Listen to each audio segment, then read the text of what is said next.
What's going on, guys? Good morning, good morning, good morning. Good to see you. Yeah, I'm messing with my camera here for a second. I've been trying to figure out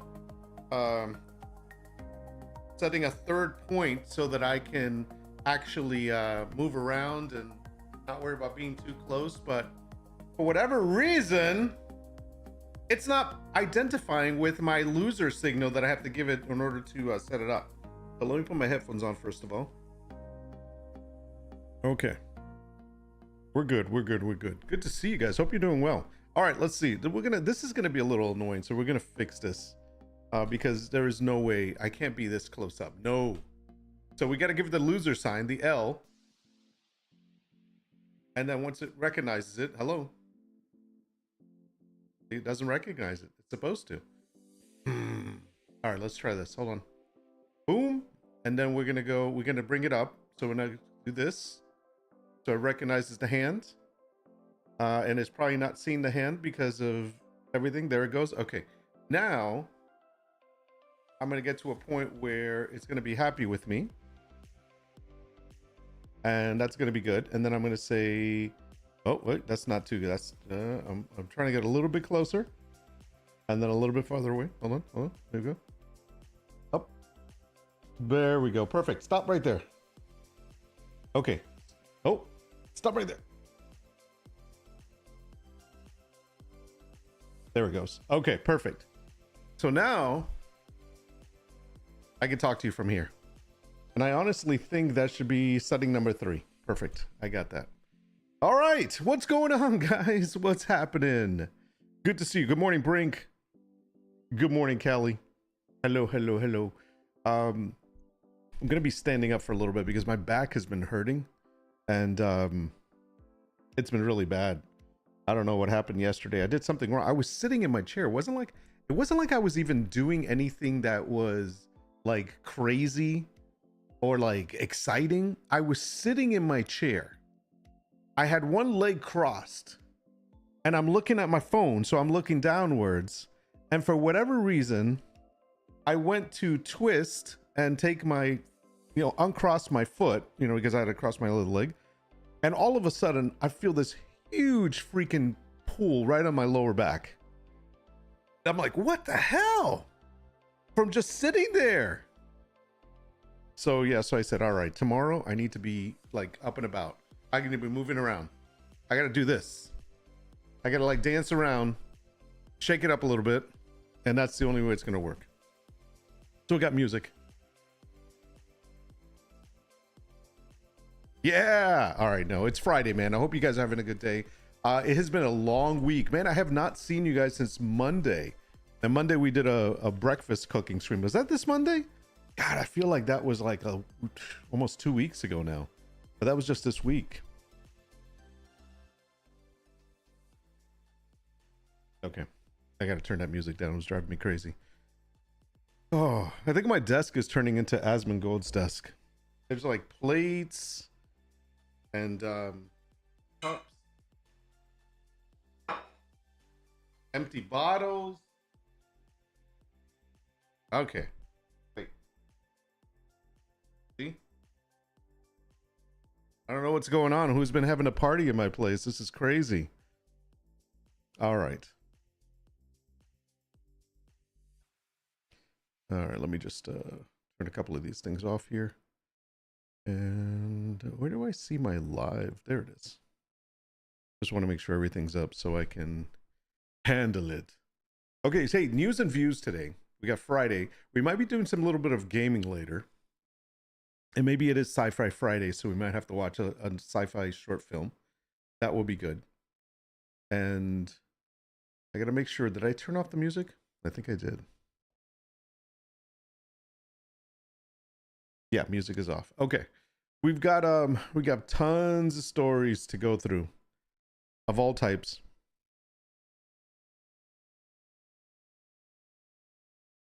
Listening on the road. Where are you headed to, brother? What's going on, Brink? Where are you driving to? What's up, Callie? Yo ho ho and all that jazz. Nice, bro. Christmas, not yet. Simmer down. It's not even summer. No, I know. Every time I think ho ho, it's like I think of Christmas. Plays Barbie's girl for Nord's dancing performance. Oh my gosh, stop it. No. All right, so we're gonna be talking about a couple of different things. I'm trying to keep the news to just, kind of like not heavy stuff, but obviously there's always heavy stuff.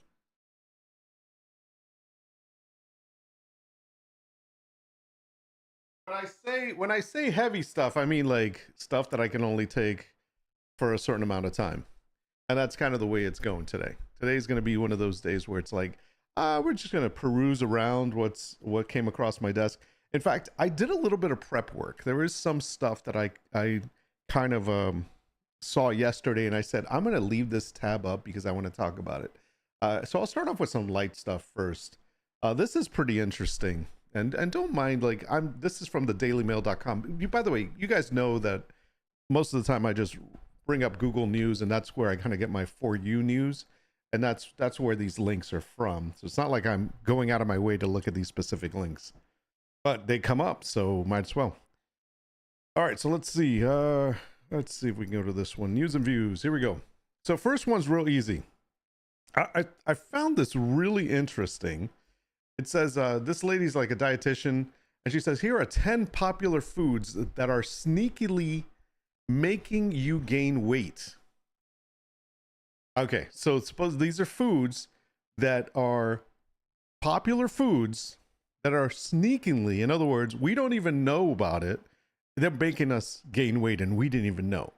So she's a weight loss coach who has built an online following of about 145,000 people. She frequently shares advice on how to drop the number on the scale, and US-based dietitian shared the foods that make you gain weight. All right, and I'm reading this because I want you to understand the background of it. The kind of, this is a person that does this for a living, okay? And I think this is mainly directed to women, but so I'll read the first paragraph, and you'll understand why I'm being a little bit sarcastic about this in a moment. A dietitian has revealed 10 popular foods that are sneakily, is that a word? Sneakily, making you gain weight. Detailing how and why these items can cause the number on the scale to go up without you even realizing it. All right. So I won't read the rest of it. That was the jest, and I'm not going to watch her video, and that's her right there. She's probably in her mid to late 30s. Okay. And this is where I found this to be freaking ridiculous. So it says, trying to shed off some weight, avoid these 10 foods. And I'm going to read the 10 foods out to you so you understand it, because I know Brink is driving. And so I want you guys to be able to enjoy this even if you're not watching. Because a lot of times people tend to listen to my streams instead of watch my streams, which is totally fine. By the way, if you're not here while it's live, it's okay. I know you got things to do. I know you're working. I expect to be one of those people working one day where I won't be able to sit here in the mornings with you on Monday and Friday. But until then, here I am. And for now, I know you're not here, and you're going to be here watching it later on when you get home and you get to relax, or at least listening it to maybe when you're going to bed. We'll see. Because somebody once said to me that my voice puts them to sleep. I don't know what part of the podcast they're listening to, but hey, whatever works. So here it is. By the way, let me just read this a little bit. It's not the Santa yo ho ho. It's the pirate yo ho ho and a bottle of rum. Oh yes, I totally missed that. I'm sorry. I can predict what she's saying just about anything containing wheat, flour, and or sugars. Exactly. We can predict these foods, but here's the thing. These are the 10 foods that she lists as that you have to avoid. And I'm trying to figure out if anybody really needed to know this, like if this was like some rocket science stuff that we didn't even were aware of. Number 1, muffins. Okay, stay away from muffins. If you're trying to shed pounds or shed the weight, that's what we're going to call it now, pounds.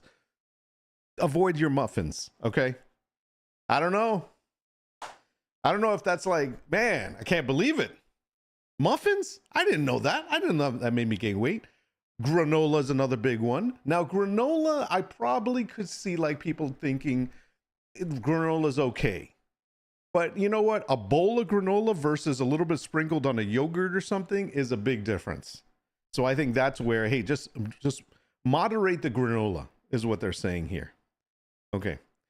Here's the third one. Nuts. Okay. Avoid nuts if you can. All right. Sorry. Can't have nuts. Now, that's because they're full of fat, but they're good for you. So what I say, like, I enjoy, a handful of nuts here and there. I do. There's nothing wrong with that. There's no shame in that. So my wife makes sure that I put a handful of nuts into separate bags. All right. That's what we're talking about. And that way I have a small serving that I can enjoy and partake in when I'm feeling like having a handful of nuts. That's how it is. And it's okay. That's all right to have.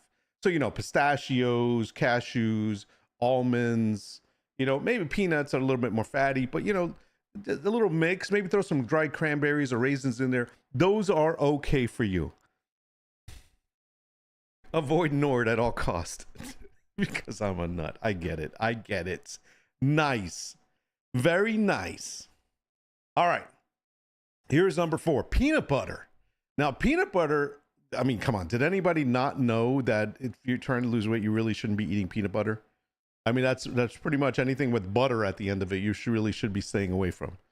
So, yeah, it's not good for you. But you know what? There's nothing wrong with like a spoonful in your protein shake.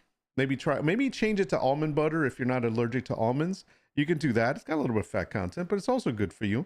So, but okay, so try to avoid it. Dried fruit. Oh my God! A second ago I said dried cranberries and dried raisins or something. Raisins are dried. Nord, what's wrong with you? So avoiding dried fruit. Now I don't dry my fruit, so that's kind of disgusting. It's like people that leave it out in the sun. No, I can't do that. But I think fruit as a whole has a lot of sugar in it. So I think a lot of people say you should eat fruits and vegetables. Eat more vegetables and fruits, and only eat the fruits in the daytime in the morning because there has a lot of sugar in fruits. And people are like, but those are good sugars. It's nature's candy. It's still sugar. So I try, sometimes I don't listen, but I try to avoid fruit after a certain time in the day. But anyway, so that's another one. It's like, wow, okay, dried fruit. Chips. This is one where I was like, really, do we really need to tell people that if you're trying to avoid fatty foods, you're trying to lose weight, you need to avoid the chips? Is that something that people need to be told? I think that's like, I think you might as well just put fries on there because maybe people don't know that one. It's like, don't eat fries if you want to lose weight. But that's chips, okay? Don't eat chips. Pasta, another big common one. Come on. Didn't we know this? We know this. If you're trying to shed some weight, take away the pasta. No pasta. Might as well say no rice either. I don't know why they had to make this list. Like we don't know this. I'll get back to you. Sorry, second, Callie. Okay, so alcohol is a big another one because there's a lot of carbs in that, a lot of sugars. So therefore, yeah, okay. You knew this one as well. Here's the one that I didn't really think about too much because when anybody's trying to go like on a diet or lose weight or something, they try to eat more salads. And when you eat salads, one of the things you do is you find yourself a very good dressing because you think to yourself, if I'm going to have rabbit food for the whole day, I want to at least have it taste good. So I'm going to get this damn good dressing that I love and I'm going to put it on it. And so this is saying to avoid salad dressing.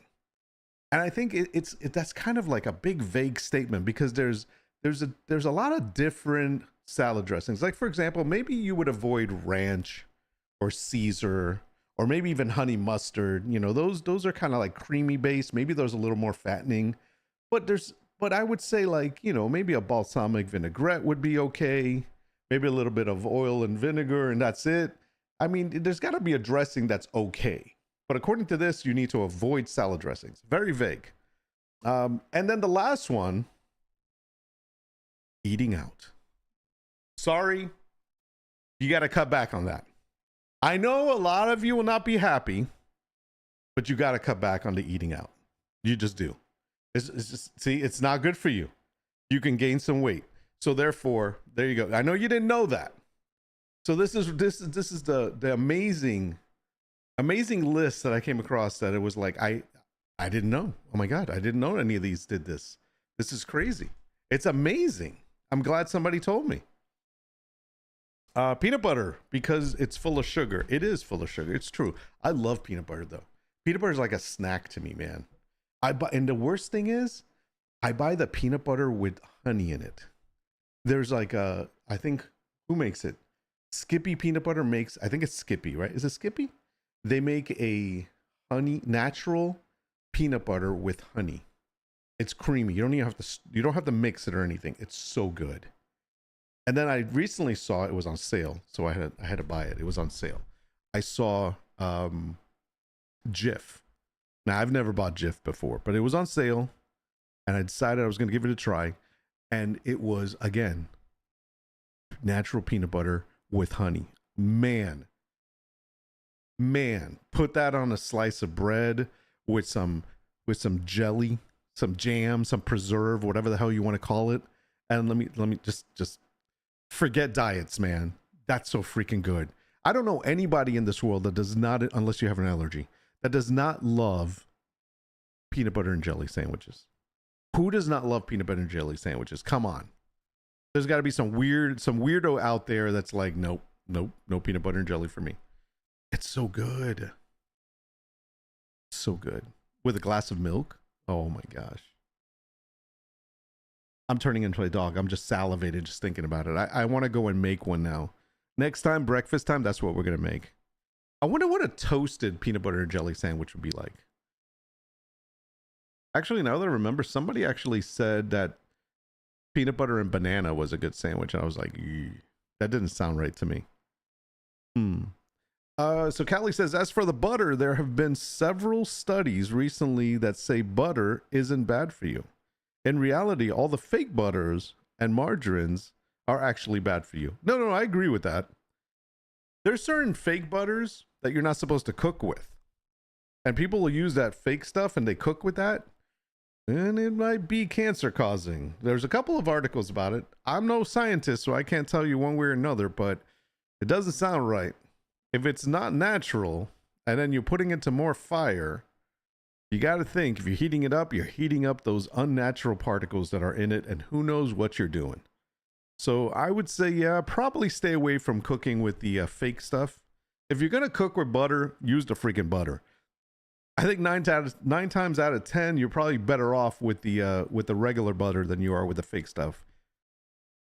Yeah, I think everything's in moderation. You know, I'm a big fan of butter. I love butter, and I cook with butter, especially when you make steaks or fish, and I have no problem with it. It's just everything's in moderation, man. Like, you don't want to, like, I've seen some recipes that take like 3 sticks of butter. I'm like, oh hell no. Okay, now you're looking for a heart attack. That's just crazy. But you know, everything in moderation. That's how it is. I'm no dietitian, but there's some things I do know. Let's see. I'm trying to look for a couple of things here before I sit down. Oh, I saw this, and this was really, I found this funny, and I know it's supposed to be, this is from a show or a movie. Let me see which one. This is from a TV show called The Baker and the Beauty. It's from 2020. And this is something that I don't understand that people do. Like, okay, for those of you that are married, I don't know where you propose to your significant other, but I would think that most of you would probably have done it like in a, I don't know, a little private way. Like, you didn't make it a big public here's the thing, before I even watch it, because that's what this is about. I don't think that marriage proposals should be a public thing. I think marriage proposals should be like an intimate thing between you and that other person. And I don't understand when people want to make a show out of proposing to their significant other.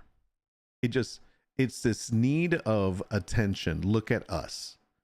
It's like, look at us. We're going to get engaged and everybody's going to clap for us and they're going to hooray. But guess what? What if the person says no?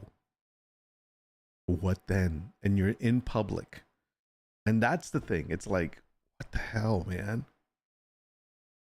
I know my stream's a little delayed, so a lot of conversations that come in after the fact have to do with the previous article. So I'm going to go ahead and read this. This is about the article before. That was, by the way, you know, I was being sarcastic about that, but that's what they're saying that to avoid. Like, we didn't know that. A lot of times these things are just like somebody just needs to write an article and they come up with anything. And it's like maybe stuff that we've already heard. Like, for example, there's another article today that I'll probably talk about that was written in 2021 and it was regurgitated in 2023. Same article, same exact article. But we'll talk about that later. So according to Callie, from the previous article, the one about the list of items not to eat to avoid if you want to lose weight, he says, I take articles like this with a grain of salt. Same with scientific papers. 5 to 10 years later, there's always another paper saying the first was wrong. No, I agree. Things are always like, you got to just kind of what works for you. As long as it's not hurting you, you're okay. Or at least that you know of. All right, so moving on to the new topic here. So wedding proposals, like I was saying, I really do think that you should keep them intimate between you and that other person. And that's a story that you can share with everyone else later on. You can tell them about it. You could say, and I took pictures, or I recorded it, or whatever. I mean, you could do whatever you want, but I think it should initially, the proposal should be between the two people in question, whoever you're proposing to. Because here's the thing, why, like I said, what if they're not ready? Now, I think, here's my theory. I think the people that put on a show for the proposal is because they've already agreed that they're going to say yes. And therefore they decided to do, like, let's call it the TikTok and Instagram reenactment, to record it and go viral with so everyone could see it. And I think that's what it is. It's like a planned proposal. It's like, hey, you want to get married? Yes. Okay, perfect. This is what we should do. And then they'd make a big skit out of it. And I think that's what it is. Yeah. Callie's going, all right, catch you later, man. I have a truck to unload. No problem, man. Do your thing. Appreciate you stopping by. As I said, video will be here later. You can watch that. So I think that's what it is. I think people tend to like plan these proposals after they've already said yes. Because they want to, like, especially in this day and age, you got to think everyone that's doing it now is because they're doing it for content. They want to put it on their Instagram, or they want to put it on their TikTok. They want to go viral. They may even make a whole YouTube thing about it. Like, this is the big week. And then it'll be like, it'll record the guy throughout the week, picking up the ring. It will go through, like, you know, sweating and maybe renting out a place or going to the restaurant and telling the restaurant what he's going to do. And he's like all excited about it. And then they'll show the girl that the girl will probably be clueless and not know what's going on and be like, I don't know, he's being really mysterious. And it becomes this whole like a short film. And then it like winds up to the big day and they go to whatever place and they like plan it all out. And he's all nervous. He's sweating. They're recording his sweat coming down. She's like, what is wrong with him? And she's like really nervous because he's never been like this. And she's like, well, you okay? Do we need to go to the hospital? And maybe they even make it even worse.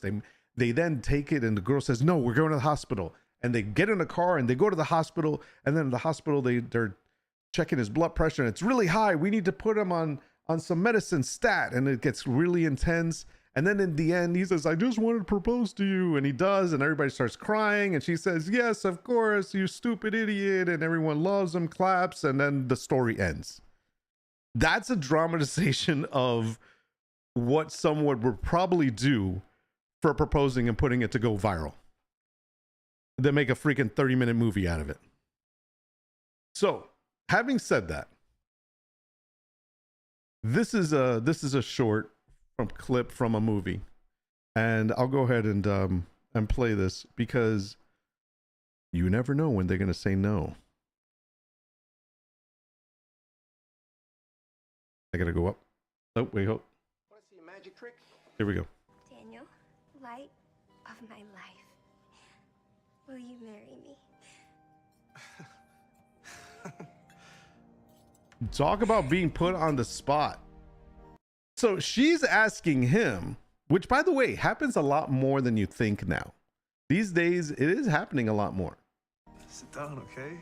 When finger. She is so embarrassed. She's like still standing there waiting. By the way, you know this is a movie. I don't want to answer you here like this. Just give me a temporary yes and we'll talk about it later. She's like, give me a temporary yes and we'll talk about it later. Man.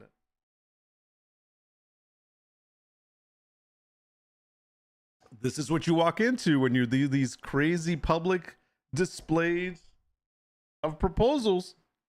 You never know what you're going to get. Don't be that person.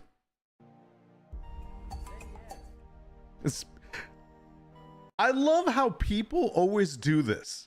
Did you just hear somebody in the audience? Obviously, this is a recorded show, but this really does happen.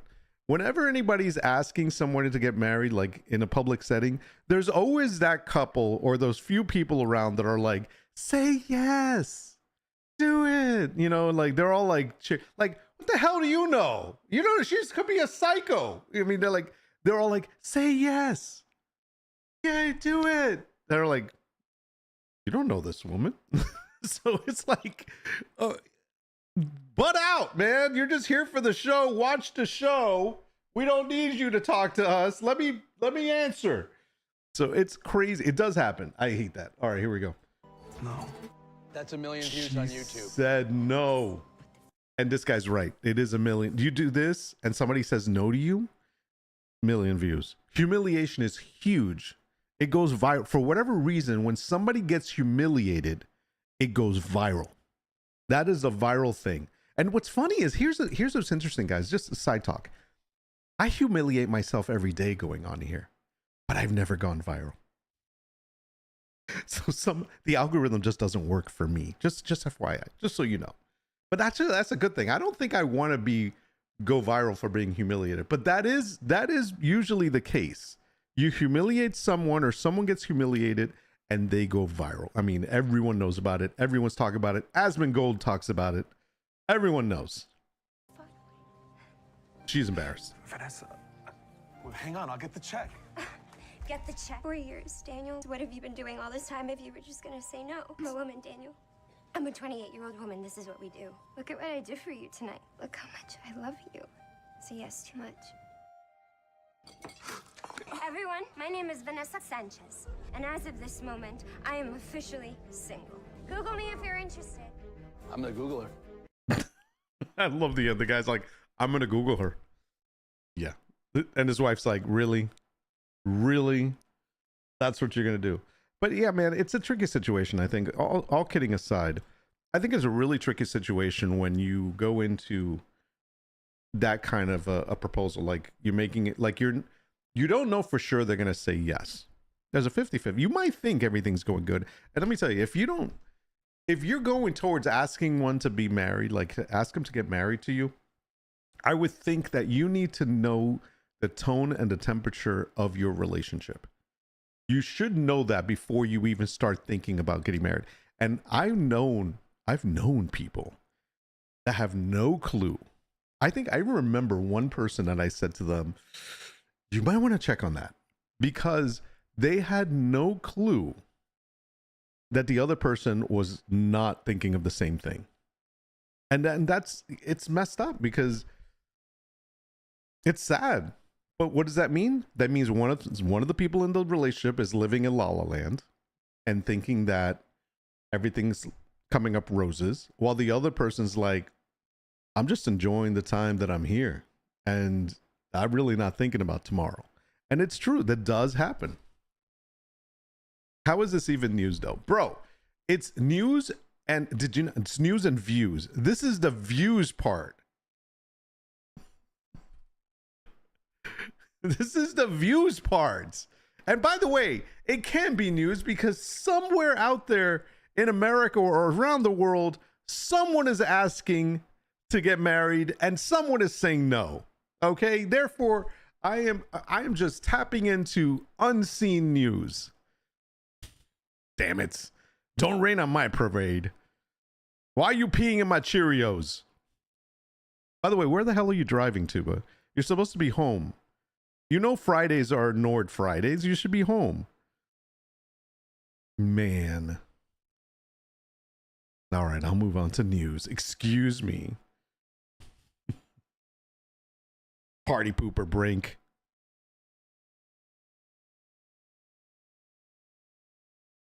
All right, here's news for you. Bum, bum, bum. Brink is driving. He's like, I really don't want to hear about marriage. I think we hit a soft spot. I think his wife probably said no. Nord's newsfeed is some miscontinued. Shut up. I'm not even going to read that statement. Damn it. Freaking troll. Our own in-house troll, damn it. All right. Well, there is a change on Steam and its refund policy. How about that? That's news for you. I know. Oh, wow. Gaming news. That's what Brink's into. No, you know what? If I pulled out some Star Citizen news, he'd be all in. No, let's not get him started because thankfully he's driving and he doesn't start giving us links. All right, let's look at this. Oh, he's still going. Father-in-law has cancer again, and oh, come on! I've been now. I'm like, now you're gonna tell me that, and I feel horrible. Oh, damn it! You could have been. Damn, bro. Now now I just want to end my stream. Holy moly! Talk about. Whew, you got me with that one. Father-in-law has cancer again. Sorry to hear that, by the way. And wife had to take him in all day to the doctor appointment today. She usually drives our son to school. Didn't want to be a bummer, but you had to ask. Listen, I'm glad you told me. I'm sorry to hear that. I do hope everything works out well. Keep you guys in good thoughts, and hope everything turns out to be a-okay, whatever the good part of that is. And there's nothing wrong with you telling me that. It's not a bummer for you to tell me that. It's just a bummer because I was just giving you shit about driving around, and then you threw that on me. But that's your troll ways, my brother. That is, you know what? Let me just troll him with this. Make him all crazy and then say some bad news that makes me feel sad now. No, it's fine. Oh, anyways, okay, thanks. I'll be canceled tomorrow. Thanks for hanging out. I'll see you guys later. Freaking A.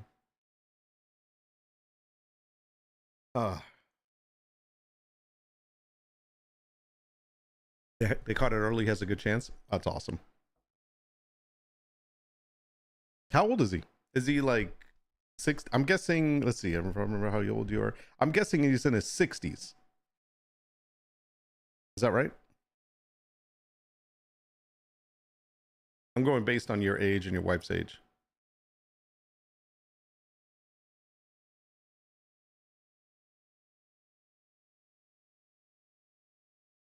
Just standing at the table is pretty weird. Yeah, he's probably in his 60s. I'm trying to remember Brink's age, and based on that, he can be. Maybe high 60s. But they caught it already. That's good. And has it again. That's even. Ugh. That's terrible. I've been fortunate in my life that no one in my immediate family has ever been diagnosed with cancer. And so I've never experienced that firsthand. There's been some scares, like, stuff that they'd have to check. And, people not in my family, but related to me that have been, had to have certain things checked. And then it turns out to be okay, thank goodness. And for a while there, I thought, because they were freaking scaring me with like test after test. Remember that? That was about a couple of years ago. Was it last year or the year before? I can't remember. I think it was the 2022.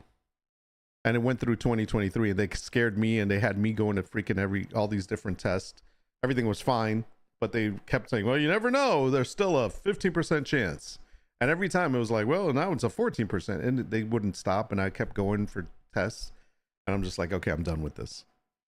Everything's fine now. So I do hope everything turns out well. And we'll see. Oh, man. Now I'm all sad. Thanks a lot. Thanks for that, bro. Thanks for the sad talk. I appreciate it. I'm just kidding. All right. Steam just updated its and this is we're pivoting. We're pivoting. 22, 23. Yeah, that's what I thought it was. See, Brink's been here for a while. He knows. All right, we're pivoting to Steam. Steam changed their policy for refunding. Rightly so. A lot of people think it's fair. They're saying they updated their refund policy, but everyone agrees it's a fair change. And basically, just to give you an overall, I don't even have to read this. I'll just tell you what's going on. Basically, they've changed it to where early access games that give you 3 days to play before its full release, those days count. Whatever time you spend, because you know there's a 2-hour gameplay and a 14-day refund. So if you've had the game for 14 days, you can still get it within that time. You can get a refund. But if you've played it more than 2 hours of gameplay, no.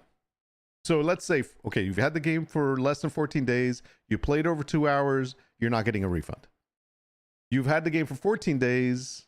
I'm sorry. You had the game for 14 days. You haven't played for more than 2 hours. You'll get your refund. You've never played the game and you've had the game for 20 days or 15 days. You're not getting a refund. Okay. That's how it is. So now that we know that's how it's been, the second thing is now it's changed. So what we have now is you'll have, if you have an early access game, the time that you play that game in early access counts towards the refund policy. And I guess that wasn't the case before. And people were like playing a game that was early access thinking that they were trying it out. Therefore, they could still refund it before the full game came out. And then they would be like, what do you mean I don't get my money back? Yeah, no, that's not how it works.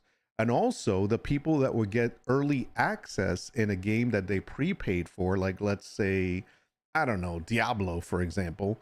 And if they played more than 2 hours during their 3-day early access period, that would account towards their gameplay time, which makes sense.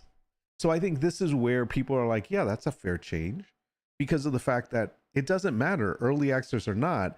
It just matters is how much you've played the game since you bought it. And I think that's what they've changed. And I think that's a fair change. I know there's going to be some people like, oh, well, that's not good. Because actually, if I were to argue that, I'd be like, wait a second. I bought a game back in 2021 called Scum, and it was an early access, and I've been playing it for over 1,800 hours. But now the game sucks because they did not fulfill what I thought they would by release.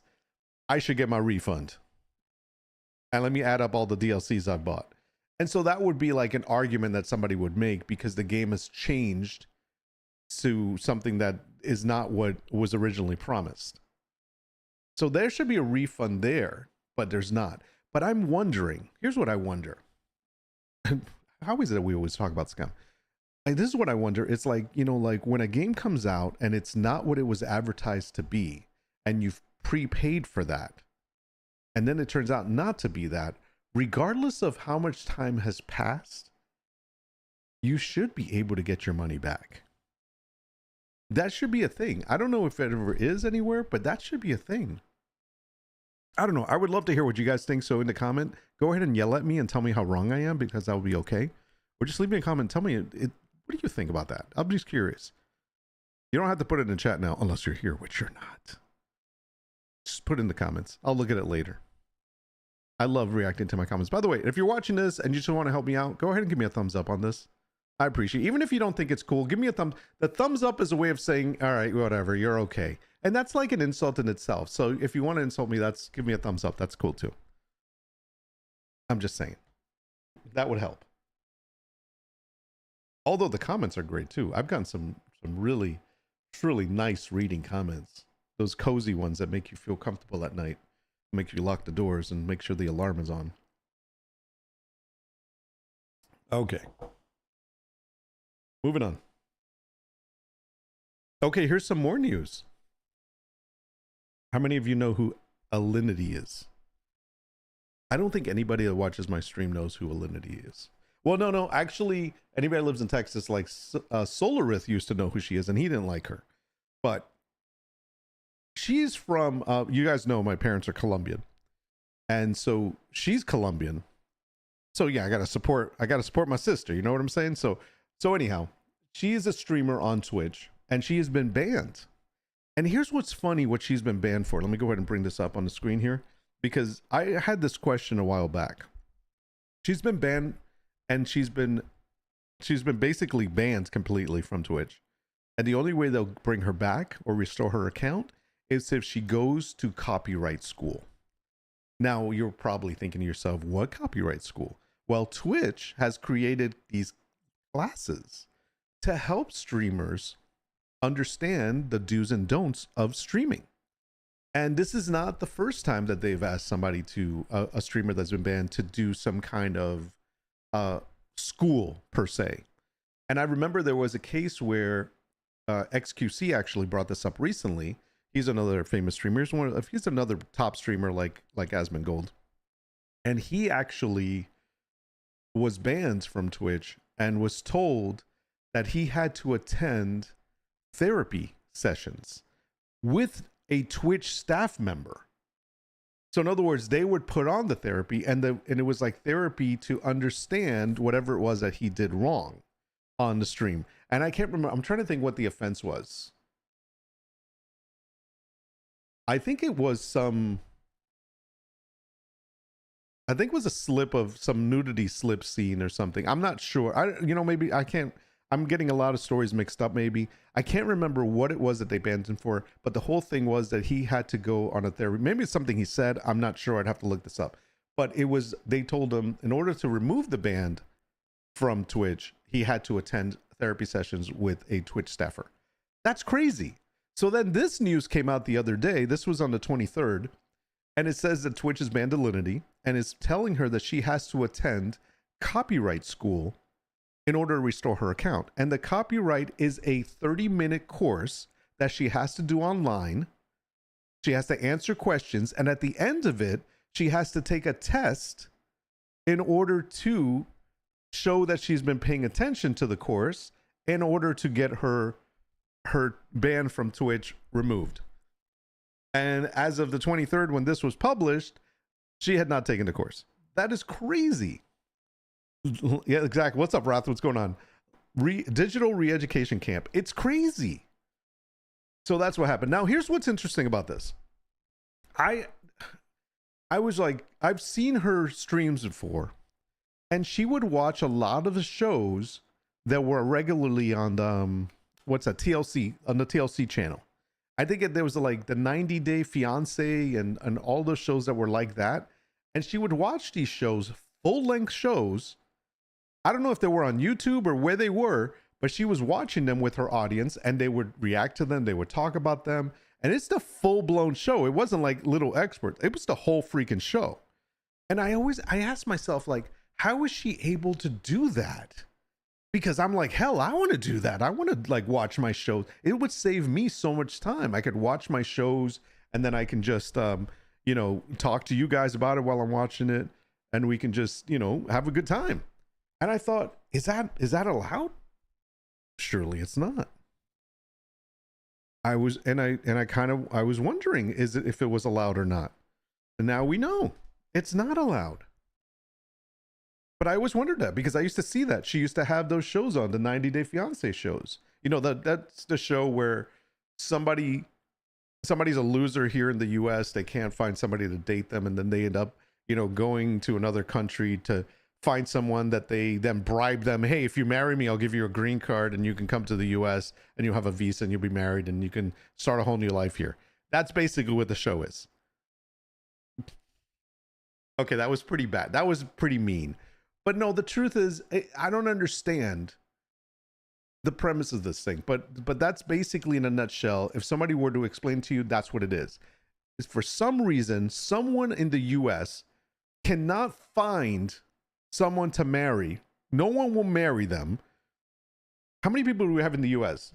I don't know. I can't count right now. But I'm just saying, they can't find a single person that would want to marry them. So they end up going abroad to another country somewhere to find their significant other, fall in love in the weekend that they're there, or the week, or whatever vacation they're on, then come back Stay in touch with the person and say, I think a great idea is if we get married and you get a visa from it.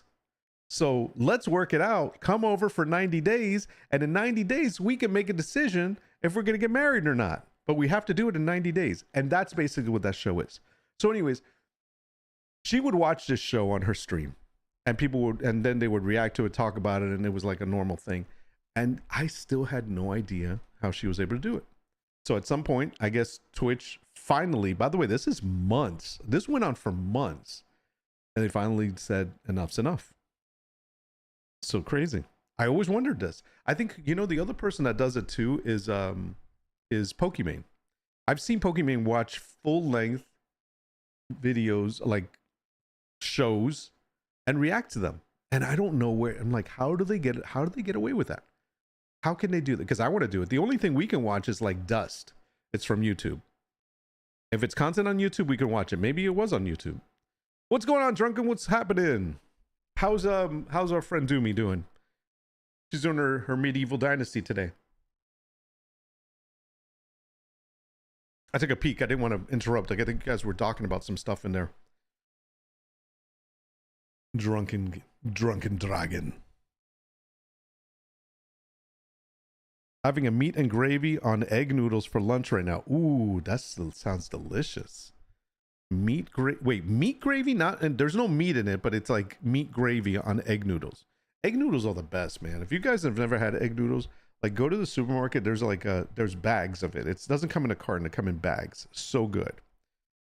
What's up, Frost? What's going on, man? Good to see you. Wait, did Doomy just stop her stream? I know she finishes at about noon.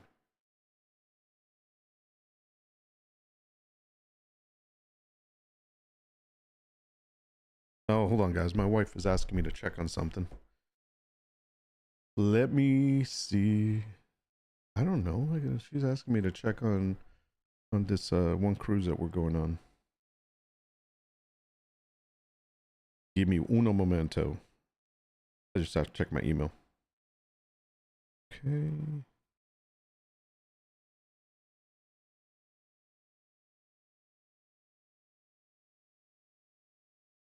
I think it's this one.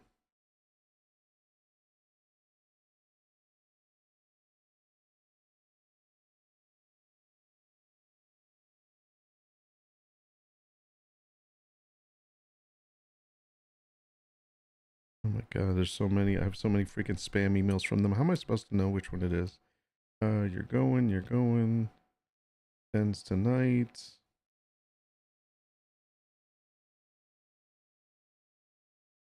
Oh my gosh, hold on. She's asking me for the dates of this cruise that we're going on, and I don't remember.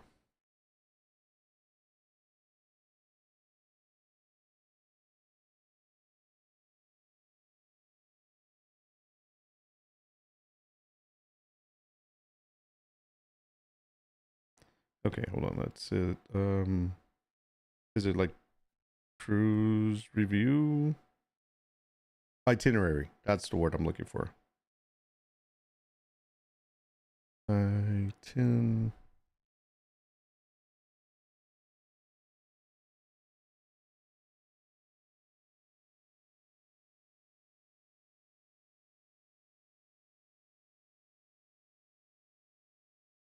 Son of a bitch, I can't find it here.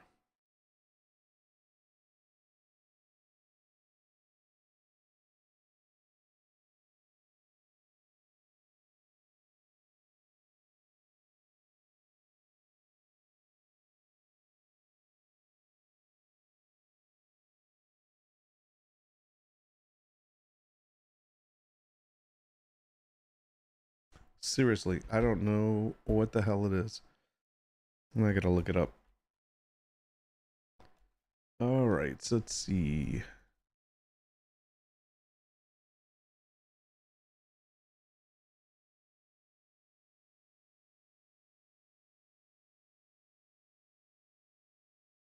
Trying to sign into this thing. Yeah, I don't know.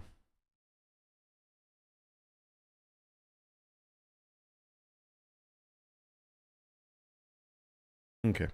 All right, I'll figure it out. She just wrapped up her stream. Yeah, I know she finishes at noon.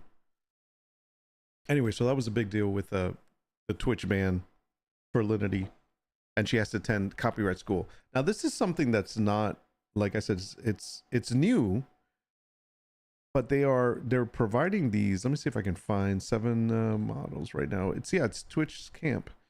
So if you look here, Twitch has these camps now, or more information for people that are streaming,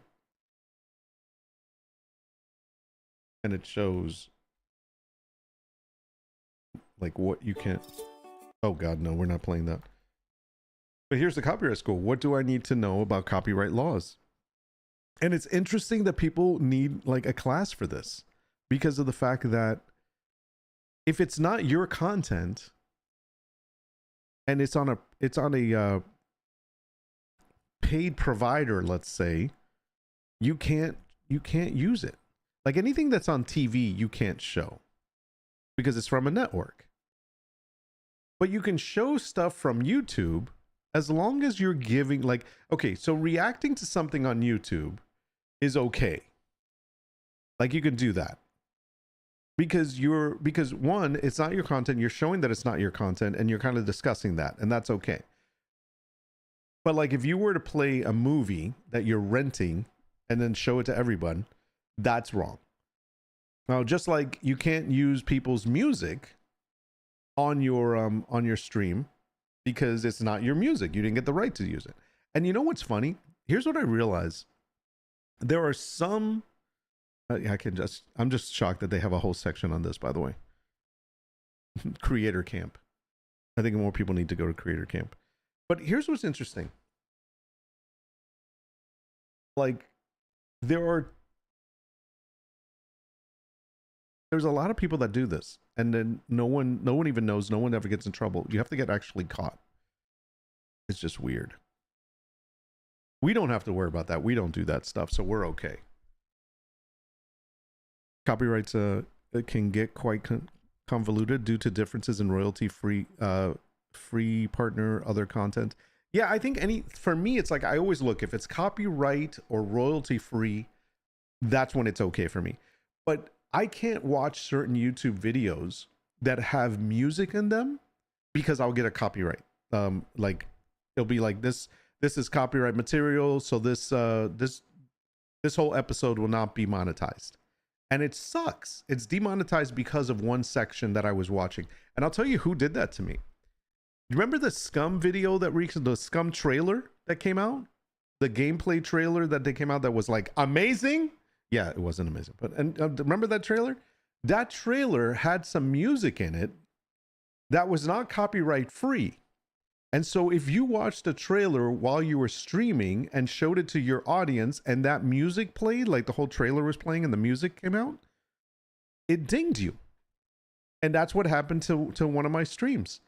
The stream that we actually showed that trailer got dinged because of like, I don't know, maybe 20 seconds of that actual video, or 15, who knows, was copyrighted material that maybe Scum was allowed to use, but if you played it, you were going to get in trouble on YouTube.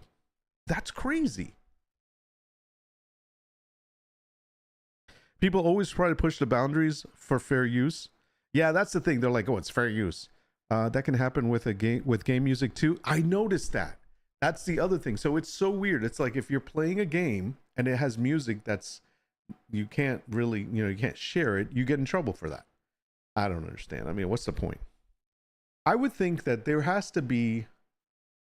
Okay, so here's the way that I would define fair use for me. If I were to if I had the answer for everything, this is what I would do. Number one is, if it's on YouTube, I should be able to watch it. And if it's something that somebody put that is not legal for someone else to watch, I don't think the person, like the content creator that is showing it on his stream, should be held liable for it. I think that the person that should be held liable is the person that put it on their YouTube page. That's the person that should be in trouble. Because the reason I say that is because anyone could decide to put up some copyrighted material on their YouTube page and have other people react to it, and then the other people will get in trouble for playing it. You see what I'm saying? That's what I find weird. So I would say you can't, if it's there, if it's on YouTube, it should, and you're streaming, you are a content creator, your show is basically live streaming, reacting to videos and so forth. You should be okay with being able to react to videos that are on YouTube or react to videos that are on TikTok or any social media. That should be all right. The no-nos is if you're reacting to something that's on a paid network like CBS, Paramount, Apple TV, Prime Video, what's another one? Hulu. Did I say Paramount? Yeah, I did. Peacock. All of these are paid services. And if you're logging into your account and you're showing other people video from there during your stream, that's illegal. Connecting to TV, like I can connect my TV to my Elgato capture card, and if I were to stream my TV watching, that would be illegal. But I think that anything that's on any social media platform, including Twitch or YouTube, should be allowed to be streamed, to be used as content, should be used as reaction material. So let's see what people say about this.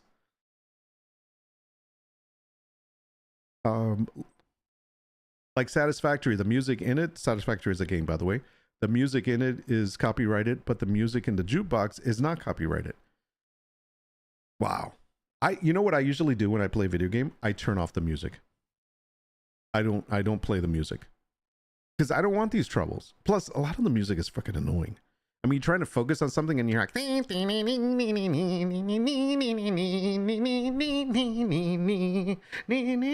I'm like, I'm just trying to build this freaking box. So I'm telling you, there are days I just like turn the freaking music off. By the way, what was that? What was that from? Anybody know? It's not a box game, by the way. I just kind of put all of those together. Let's see. I kept getting parts of my streams silenced due to music, so I just started making my own. Yeah, it's true. I don't even play music. Like now, honestly, in the morning, if I'm going to start a stream and I want to play something before it starts, I go to a copyright-free YouTube page, copyright-free music YouTube page, and I play their stream, like lo-fi or whatever. And therefore that would be okay. And I play that, and that's it. Before I used to want to play regular music. Yeah, hell no. Because the whole stream gets silenced. Sometimes it's like the whole thing is demonetized and that part is silenced. And so my whole like, hey, good morning, because the music's still playing in the background, that all gets muted. Yeah, good morning, good to see you. More like,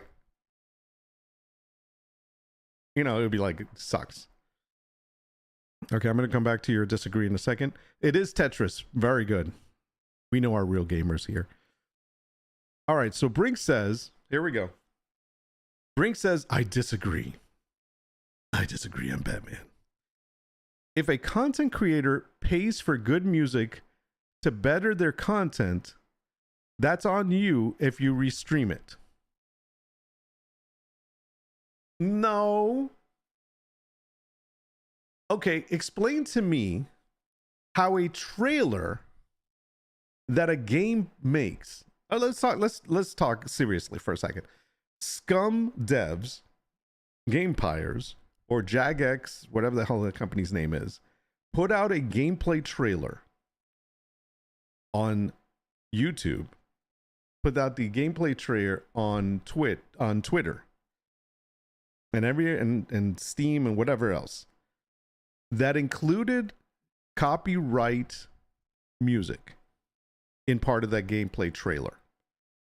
Now, any trailer for a game that is put out is going to be played by a content creator. Why?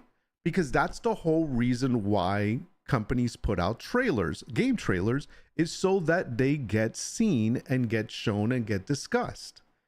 So by your logic, you're saying that they're putting it out, but if you choose to put it on your stream to discuss it, you should do one of two things. You should either mute out the whole, just mute it completely, or talk about it without the video. And that's the thing that I have a problem with. Because I'm like, what the hell am I even going to talk about it? If I'm going to get in trouble, if I'm going to play your trailer and to discuss it, I'm not going to promote your trailer. I'll be like, hey guys, there's a trailer. You need to go see it. It's really good. I can't show it to you here, but it's really good. And maybe you should go watch it on their website. I'll see you later. Bye. I mean, come on. It's not like it's not like they're the whole content of your stream. They're a part of it. And you're promoting them by either discussing the good things about it or even the bad things or the things they could do better. But the things that are good, you highlight as well.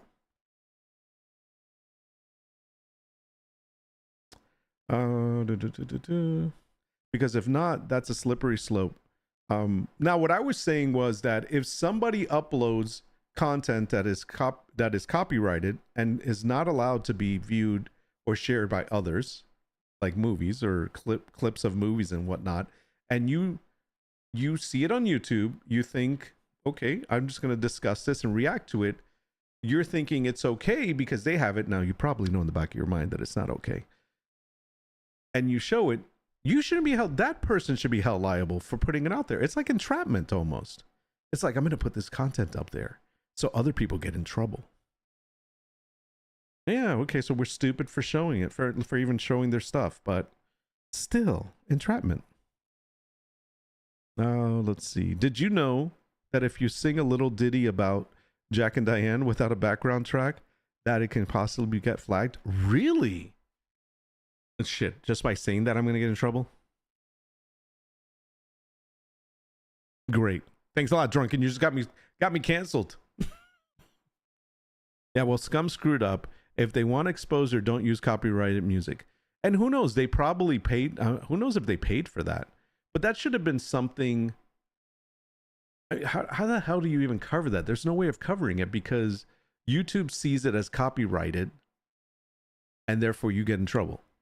I don't know. There's a video I saw recently, and they were showing. I'm trying to think what it was that they were showing.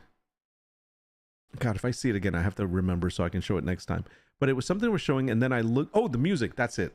Okay, I can't play this because obviously it has a song in it, and I know that immediately when I play it, it's gonna play the song, and I'm getting in trouble. There is a what's her name? Milspec Mom, I think it is. She's actually a Division 2 player. She's freaking amazing, and she's played the game for like freaking ever. And she does some really great videos, some action gameplay videos, and sometimes she puts music to them. So her most recent one was like, I'm back, and then she played her intro, which she has like a whole intro that has little segments from other videos and pictures of her and whatever. And then she has her gameplay. Now, when her gameplay started in this video, it played, I'm trying to think, I think it's Blinding Light. Yeah, the song by The Weeknd. So I think that's the song, but it was a remix. And I'm like, how is she able to play that song in her video? And so then I looked at her description, and at the very bottom of her description, because her description has like other videos that she does and like, you know, some information, whatever. But at the very bottom, it said music, like under the part that says transcript, it said music or music, whatever. And then underneath it was the song, and it was like a little clip, and it was like a clip of the actual music video. And I was like, what the hell? So if you give credit in your description to whoever is the one that performs the music, does that make it okay? Because I was trying to figure out how the hell does she get around that? And I would love to ask her. I need to ask her that. Maybe I'll send her a message and see if she answers. Because that's what I don't understand how that was possible. I would play the video, but I know, you know what? Let me find a video and I'll link it. And you guys can look at it on your own. Milspec Mom, I think it is. Yeah, this is her. All right, let me lower down the music just in case it comes up. I'm gonna find it and I'm gonna share it in the, here it is. Okay. So let me pause it. Let me grab this here. So this is the video here. And if you go to the gameplay part, that's the part that has a song. And if you look at the video, since I'm not playing the video, I can do this. If you look at the video down here at the bottom, I can't make this any bigger. It says music and it says blinding light instrumental. And it shows, oh, there's not a video, but anyways, it shows the music being played. And I don't know, does this make it okay?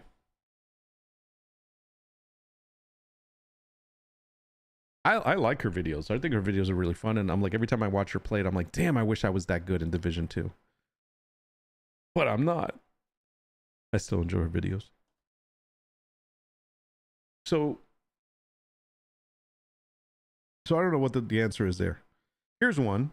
Aussie lad I mod for did an Australian memorial bugle tune by mouth. In other words, he did the bugle sounds by mouth when he played Icarus. He got struck by a Russian music company, claimed it was a Russian military jerk. Oh, man. How is that? Jeez. So even if you do something a cappella as a cover, you're going to get in trouble? Amazon already has a music streaming service. Perhaps they should add a new subscription level for streamers that allows them to stream select library without getting a strike. Maybe, I mean, maybe that's the answer, but like, for example, if I go to YouTube Studio and I go to Creator Music Beta, view free tracks. Let me bring this up on the screen so you guys see what I'm talking about. Oh, it's taking a while. Oh yeah, there it goes. Okay. So they have this on the YouTube Studio, which they have all these supposedly free, and you can like play these. If you sing well enough, bots will pick up on it and strike can be issued. Oh, I sing like crap, so I don't have to worry. My last comment didn't show up in the live chat on the screen. It didn't?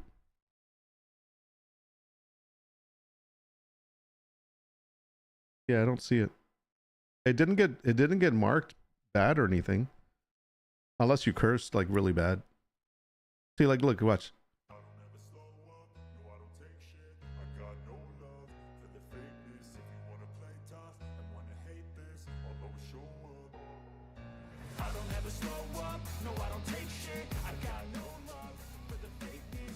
Okay, so that is supposedly a copyright free creator music track that you can use on YouTube.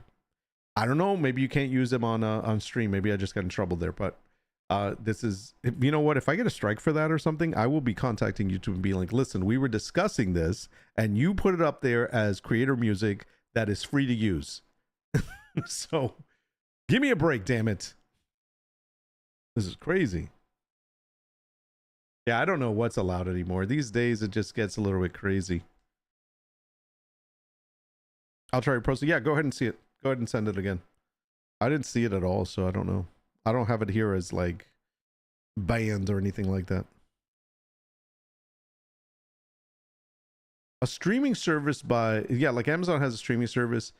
It's like, if you wanted to pay a little bit more to be able to showcase that, but I guess they can't do that. I always wonder with DJs, like, you know how like they have DJs on Twitch and they like play DJ music and they're mixing all these different songs. How are they able to play that music on live on stream? Because it's all, you know, copyrighted music. It's all like popular music, but they're able to play it on during their live stream DJ performance. It always boggles me. Now I do know for DJs, if you want to use songs, there are a couple of DJ services that are for music that you can sign up to have access to certain music. But I don't know if that covers them being able to play the music at a club or in this case on a live stream. That's the part. That's where I never understood that. One thing I don't understand is if someone pays for licensed music from the epidemic sound, then people that react to it, to the videos, don't get in trouble. Well, that's the thing. They do. Wait. I don't understand is if someone pays for licensed music for their sound, then people that react to their videos don't get in trouble. I don't know, man. I mean, I know for some, like I said, the Scum trailer got me in trouble. I'm sure that there are other videos that have music in them that will get you in trouble. I mean, this is one of the reasons why I don't react to shorts or TikTok, because of the fact that all of them have music and that music is copyrighted. But if you put it on TikTok, you're okay. But if I react to it or watch them on stream, I'm not okay. So therefore, that's where it's like there's kind of somebody's going to get in trouble.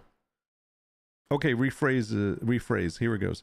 So it'll come up. I've been using Suno. Suno is that where is that?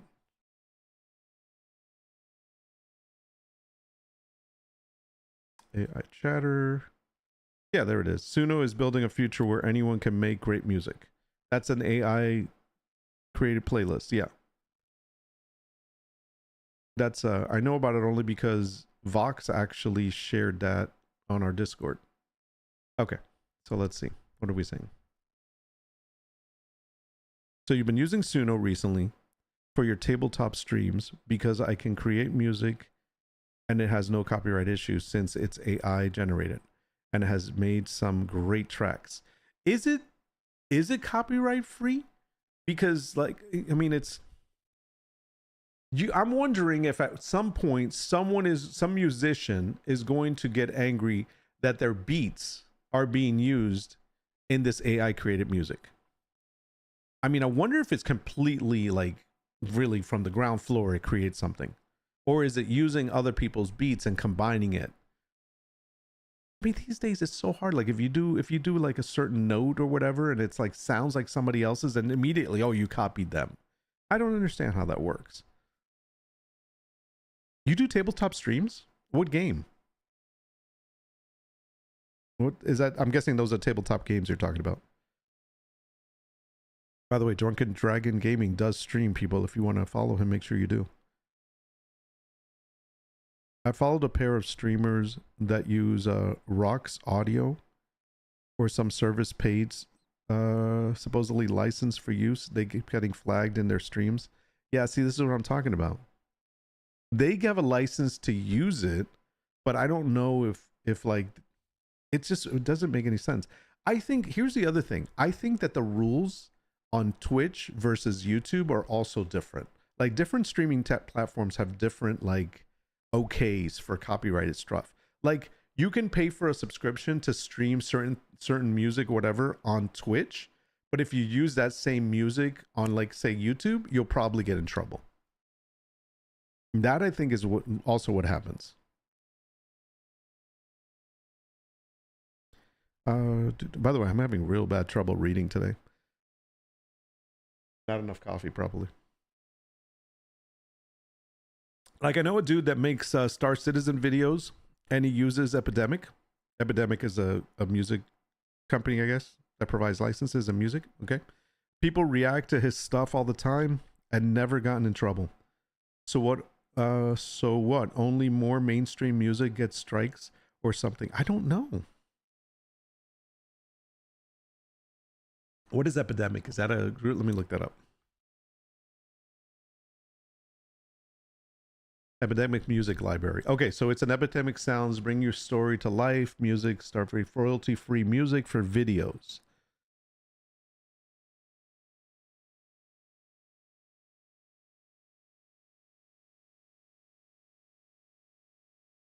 All the music on Epidemic's sound catalog is pro-free. We are the sole owners of the rights to our music, and none of our tracks are represented by any performance rights organization. Can I use Epidemic Sound on YouTube? Epidemic Sound uploads all tracks to your YouTube content ID. This means we can monitor the use of our music on the platform so you can use our catalog without worrying about copyright. So it ties it. It basically ties your account to a YouTube content ID. And so if by chance their music comes up on somebody's stream, they're automatically checked to see, is that somebody that's in our database? So that's actually good. I like the way that's done. All right, sorry. I went down a different little rabbit hole there. That was a short one. So I know this dude that makes sources and videos, and he uses Epidemic. People react to his stuff all the time and never gotten into trouble. So what? Only more mainstream music gets strikes or something. I think it's Epidemic. Like I was just reading, Epidemic has its own music, and all their music is copyright free, and they actually have like I said, a connection between the content ID for YouTube and their user database of whoever buys the music or is paying. Seems like it's skewed and weird to me in what I'm saying. Oh, it's skewed, and what you're saying is that it seems skewed to you. Yes. It's really weird. It's very difficult to understand. I was watching Drunken play Bellwright the other day. Bellwright, I'm guessing, is a tabletop game. It says royalty free, but you have to pay for it. Well, it's royalty free, meaning that they're not getting any money for the times that it plays, so you don't have to pay them for it, but you have to pay them to use it. I guess I mean that's technically a royalty, but are you paying? You're paying for a license. The major record labels and copyright holders use serious bots. Yeah, I mean you got to. I mean I get it. Listen, you don't want to give your stuff away for free. I understand that. I think I have a bigger problem is when we're watching some. Listen, I don't want to take music from anybody that I'm not paying for. I get that. I don't want to do that. If it's copyright free, I'll use it. If it's not, I either pay for it or I don't use it. That's the bottom line. But what I have a problem with, and I'll go back to this, is I have a problem watching somebody else's video that has music in it. If I'm watching somebody else's video online to react to it and it has music in it, and I'm going to get in trouble because they have music in it, that although they paid for it, I'm assuming, I haven't paid for it, so therefore I'm in trouble. But how the hell am I supposed to know what I can watch and what I can't? That's the part, like I've got videos here that I have bookmarked. I don't know if any of them have music. It's almost like, do we watch stuff without any kind of turn the music off? I mean, I don't know. That's the part that really is concerning to me. Now, I don't really care because honestly, right now, my videos aren't monetized because obviously I have to hit the 1,000 mark. I can take subs now and I can get, money and donations and whatnot because I'm over 500 and I have over 4,000 views in a month period, whatever. But I don't, as far as my videos being monetized, it's not until I hit 1,000. And what's funny is that I keep teetering on these last few numbers. I'll go up, I'll go down, I'll go up, I'll go down, and which is fine.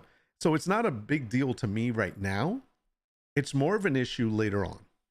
And that's why you'll probably see a change in the way that I do videos after I hit 1,000, because of the fact that I will be very careful with what I put on my stream in order to avoid them being, because let me tell you guys, it's not about like, oh, Nord's going to be all about the money. No, it's not that. But if I ever get to the point where I'm able to monetize on my videos, you're damn right I'm going to be really careful, because of the fact that if I take 2 to 4 hours of my time to sit here and stream and provide content for some stupid video reaction that I do to cost me that whole 4 hours of time to be unworthy of being able to monetize on it, that's waste of time. That's like 4 hours I'm not getting back. So right now, I don't care. This is for fun. This is for growth. This is for just enjoying us. But if later on I decide that I'm being serious about this and I'm like, all right, you know what? It's time to make some money on this.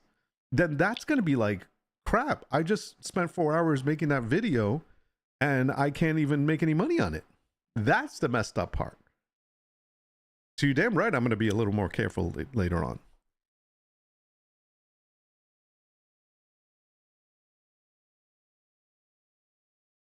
Bellwright is a new survival game. Oh, it's not a tabletop. Bellwright is a colony builder survival game, a bit like Medieval Dynasty. By the way, I installed Medieval Dynasty because I want to try to play it. I might play it today.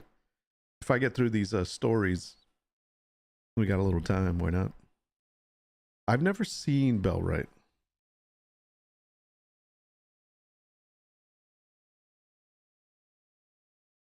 Ah, okay. It's 10% off on Steam right now.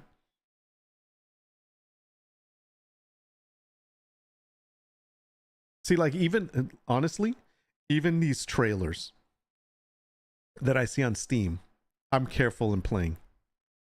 I'm like, I don't want to get dinged. I'm like, I don't want to get dinged. I know it doesn't matter right now, but it would suck for somebody to come to watch this as a VOD and then have a whole section that's just like muted. It's like, Nord got muted again. Forget it. I'm not gonna watch it. Okay, that's not why they don't watch it, but I'm just saying I'm making up stuff for myself. Make myself feel better. YouTube is adding an AI created tags. Why not have copyright music tags too? That's a good idea. They do have a tag right now that it says, is there any content? In fact, hold on, let me look for it. YouTube has a section.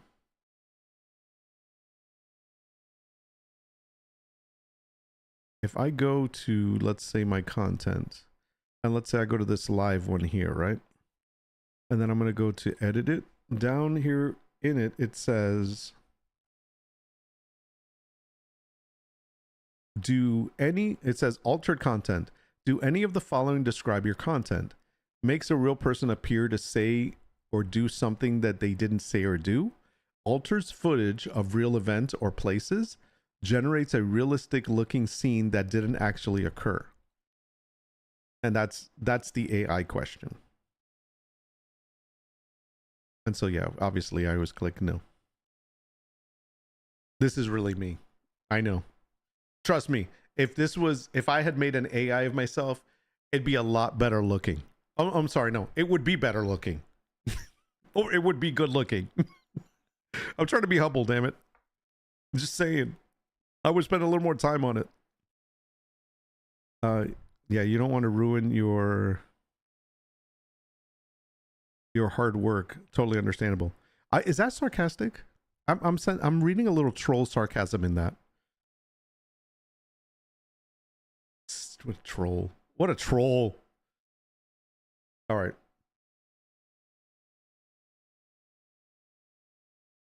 Yeah, it's asking if you're using AI without directly asking. Exactly. That's what it's doing. It's trying to cover all bases just in case.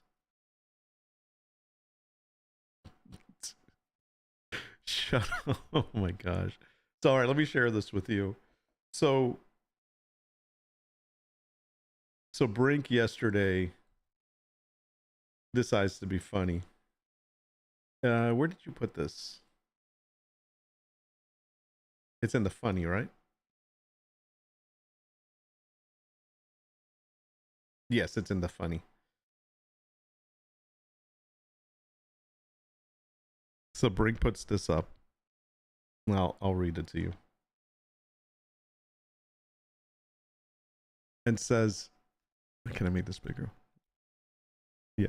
He says, Nord, way to destroy society. And he puts how artificial intelligence collapses society and fiction. And you have the whole Skynet and warriors and destroying everything. And then it says how artificial intelligence will actually collapse society. And then you have a guy just staring at fake girls on the on the internet because they're all AI created. So of course I wrote, I'm taking my AI relationship to another level just in case they take over. So that's my post. And then underneath I wrote, otherwise I will pack up and head for the woods and pretend to be someone else. Nord who no hablo. Because that was the picture. Remember from last stream? That was the picture that thought was me. So there's I've got my, oh no, I'm not Nord. I don't know what you're talking about. This is, my name is not Nord. It's Northy. I don't decide to be funny, it just happens. Oh my gosh. Where's the timeout button? Where's Hyde when I need her?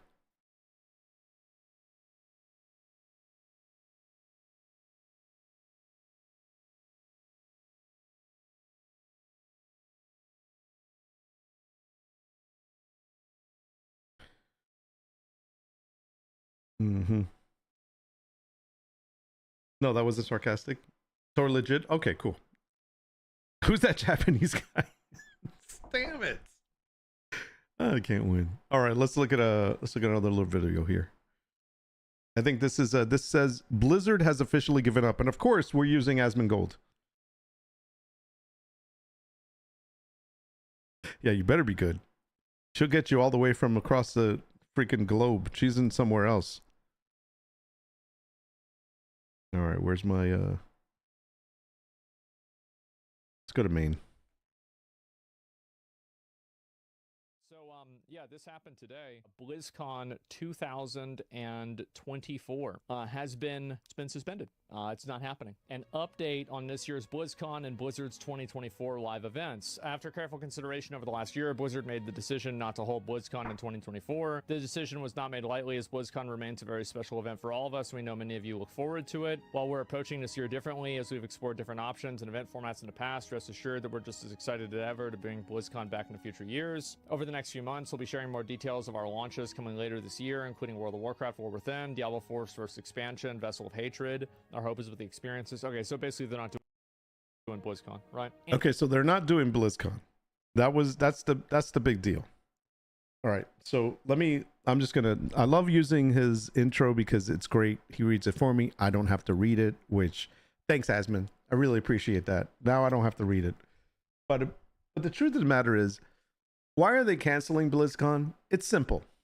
None of their games are doing well. This is what Asmon talks about. None of their games are actually doing well. So what are they going to talk about? Usually, that's like me saying, hey guys, I'm putting on NordCon. Come out and join me for NordCon. I mean, everyone's like, who's the hell's Nord? You know, and that's kind of the same thing with Blizzard. It's like, everyone used to go to Blizzard because the games were doing great things. Everybody was excited about them. They couldn't get enough of them. They wanted to see what was coming out next. And that was why they attended the BlizzCon. And it was exciting. People got together because they had a passion for this stuff. They got goodies. They got to get sneak previews. But nowadays, first of all, Blizzard has gone through so much crap over the past year. I mean, they've just really, past year or two, actually 2 years, they've gone through so much crap. And every time they've released something, they've tried to hype it up, and it's been like down. Diablo 4. What was the Dragons of Flight? Freaking Warcraft. The classic. Well, we played classic for a while when Wrath of the Lich King came up, but after that, it's like, you know, classic was there because they brought in seasons or whatever the hell they're called, and for that, people started playing a little bit more. But for the most part, all these new announcements of what's coming up, nothing. Hearthstone, same thing. Like, Hearthstone is not where it used to be. In fact, if I go to Hearthstone now, like, let's go to Twitch for a second. This is what I noticed the other day, because I was trying to look at what I should be playing, like what I wanted to play. And so I went to browse, and I'll just go to Hearthstone. Hearthstone is still like up there as far as highest views and whatnot. So 1, 2, 3, 4, 5, 6, 7, 8, 9, 10, 11, 12, 13, 14, 15, 16, 17. Okay, so 17. How did I miscount that? 6. Okay, that's 6. 16. Okay, 16, 17, 18, 19, 20, 21. All right, so it's 21 on the list. It says it has 23,000 viewers, right? So when I click on it, and I look to see, now if you've never played Hearthstone, Hearthstone's a trading card game. It's only online, obviously. And it's kind of like Magic the Gathering, except it's online. And all the cards do something, like you challenge somebody with a deck of cards and whatnot. So in the past, it's always been basically that. But for whatever reason, ever since they came out with this Battlegrounds, and I want to change the language to English. When they came out with Battlegrounds was a way of playing without needing to have any cards. You just had to have the free account. You go in and you sign up and play Battlegrounds for free with against other friends. And you get matched up. You choose a bad guy. That bad guy has, a certain power, and then you get to choose your cards in between fights or deck fights. And so that's how it went. And that's what everybody's been playing. As opposed to before, when people used to play, let's see if I can find it. They used to play regular Hearthstone. Let me find. There was a site that I used to use a lot. In fact, I think I'm still paying for a membership for it. And this site here, hsreplay.net, would actually have all the latest and like the best decks. So when you played hardcore, like I'm sorry, I'm saying hardcore. It is hardcore Hearthstone. I can never say that word properly. Anyways, when you played that game, you had different decks that you can build depending on your cards. And these were the top ranked ones. So like, let's say, for example, if I click on Hunter, it would show you all these different decks that you can build and how much points it costs to actually build it if you didn't have the cards. And this is how you would play it. You would build a good deck and then go into your fight and you would do it. But for whatever reason, more and more people started playing these Battlegrounds. And that's really what took over. So nobody was really interested so much in the battle of the game. Like this is one of the streamers I used to watch a lot. And I really started watching her a lot more. And she even started playing more Battlegrounds than she did the actual game itself, like with the cards. So here it is. This is Battlegrounds. She gets a certain person. She gets to choose which cards she wants to put into her deck. And then they battle.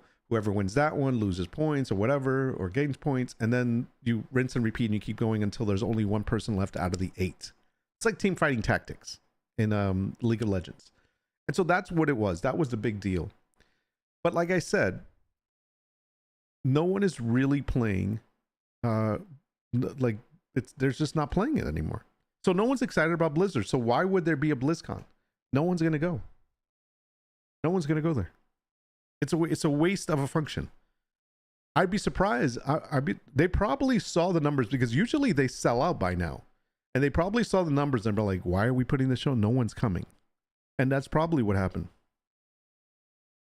They're getting tired of being asked for games that don't suck, or worse, aren't monetizing to hell and back. Exactly. And that's the thing. It's true. They really have screwed up. All the games that they've come out with recently have been really bad. Diablo. Where's Diablo 4?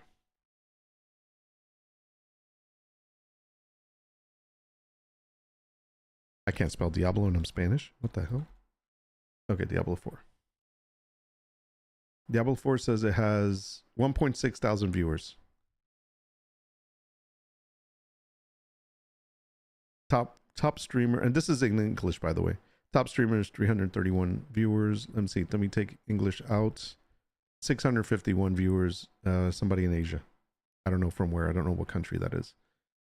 And by the way, I really think that they should put like the countries, not just the like. They don't even put the like. I don't know. It just says Dutch and English. This one I believe says Turkey. But it'd be nice if underneath them, in whatever native language you are browsing from, it would say the country it is in. I would rather see that rather than just the language. Or if you want to say the language. That's just me though. Anyways, not a lot of people playing Diablo 4. What's another one? Overwatch? Overwatch 2. See, Overwatch probably is still doing well. It's got 50.5 thousand viewers. I'm going to do English language only. Top one has 22,000. But that's like Overwatch esports. The next one over is 2.1 thousand. So in other words, 2,000. And then 2,000, 1.2. This game is still doing well because it is more, it's more like a team sport game. That's where Overwatch is still doing okay. But even still, there's things that they promised with this game and that didn't come out. What's another one? StarCraft? Is that even StarCraft 2? 8,000 viewers. 4.5 thousand views, and it's live because it's also competition. Other than that, it's pretty much, you know, pretty much dead. So that's kind of the situation. How many World of Snorcraft? Let me see.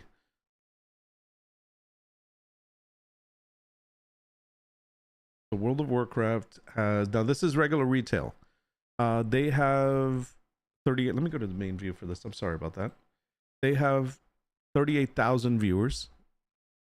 In the English language alone, the top person is, oh, it's GTV, GTV, 3.7 thousand, 2.5, 1.8. So there's still people playing Warcraft. I mean, it's not like it's a dead game.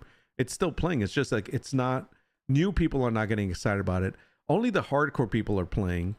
And even then, they're like, it's okay. Let me see worldwide. I'm just curious. Yeah, it's still the same. I mean, there's a lot of people playing it, but not. Let's see classic.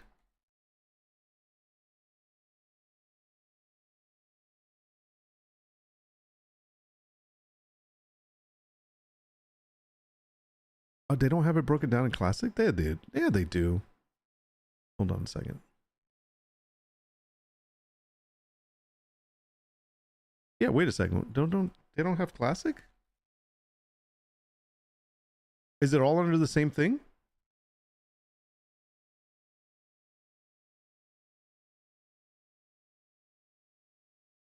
Oh, that is so weird. So it's all under the same thing?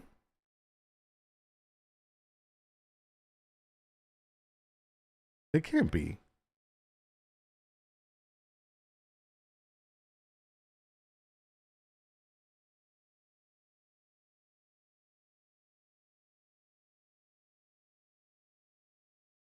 Uh-huh. That's interesting. I really thought it had its own, classic had its own channel, its own section. I guess it doesn't. That's very odd.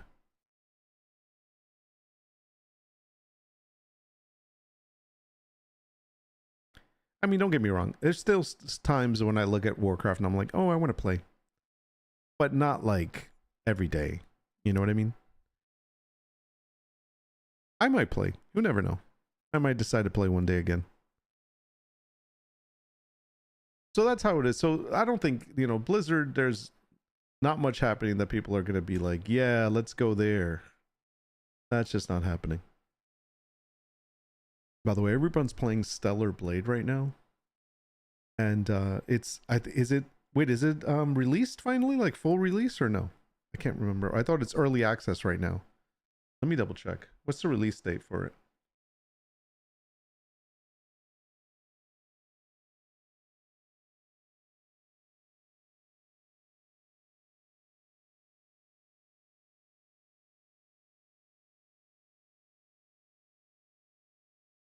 Is it, I know there was a, wait, is it released? No way. Really?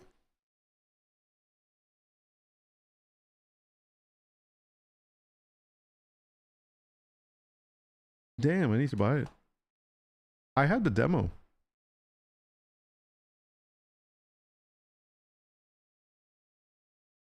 Okay, I think it, yeah, I think you're right. I think it is early access. I thought it was oh, April 26th. Yes, early access. So wait, today is initial release, isn't it? Because I know they've been playing since 3 days ago or something, for sure. Well, anyways, if you haven't seen, this is all of the nano suits for Stellar.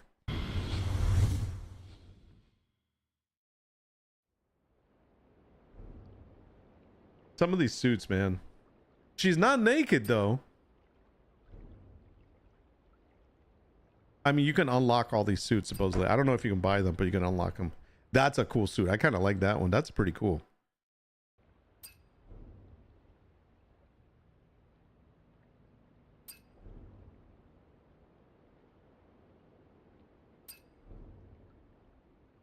No, I think early access was a couple of days ago. I'm pretty sure, because they've been playing it for like 2-3 days now. So crazy ass outfits. Okay. Seriously though, I mean, it's not naked.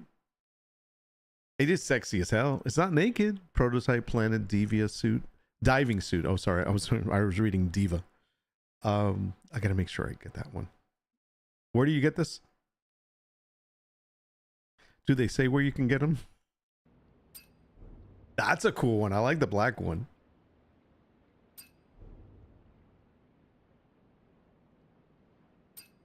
I mean, who's gonna fight in a skirt? That's not real. Come on. Maybe Resident Evil style.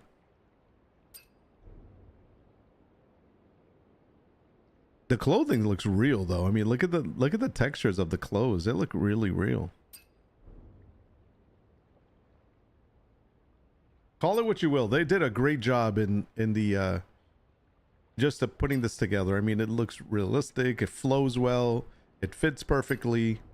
They did a good job. Yes, okay. I mean, yeah, it's a little over the top, but it's a video game. It is not a video game for children. That's for sure. Oh, okay. Yeah, there's a bunny outfit.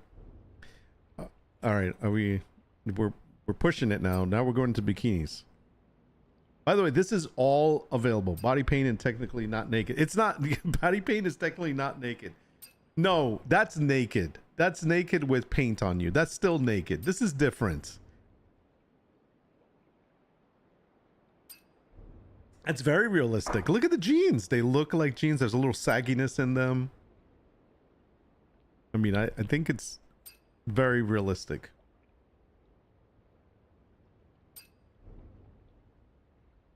I need to gift this game to somebody.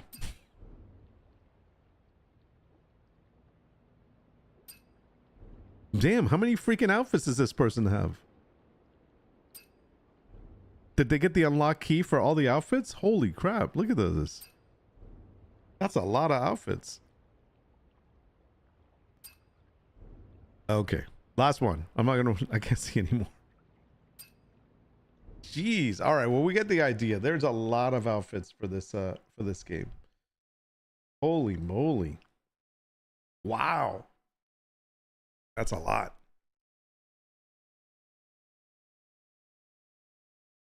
Thank goodness it didn't have background music. Damn, some of these.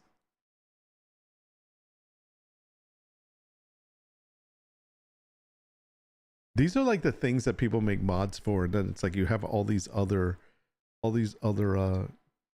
cool outfits you can get. Can I make Baldur's Gate look like this? Good job, man. Okay. Gotta get to that guy in a second. I feel like I'm watching an anime fan fashion show. Yeah, that's what it felt like. Give me a second.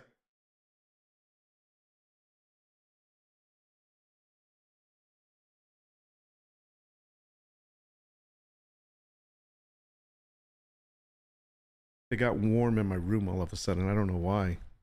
Had to make sure the air was on. Just saying. That's crazy. Okay. All right, let's talk about something serious real quick.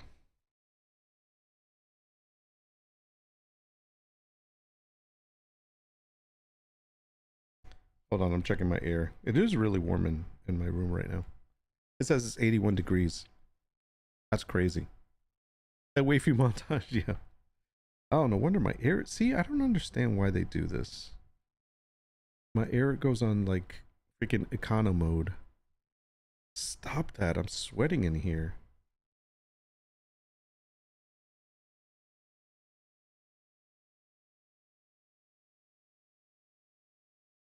All right, there we go. I fixed that.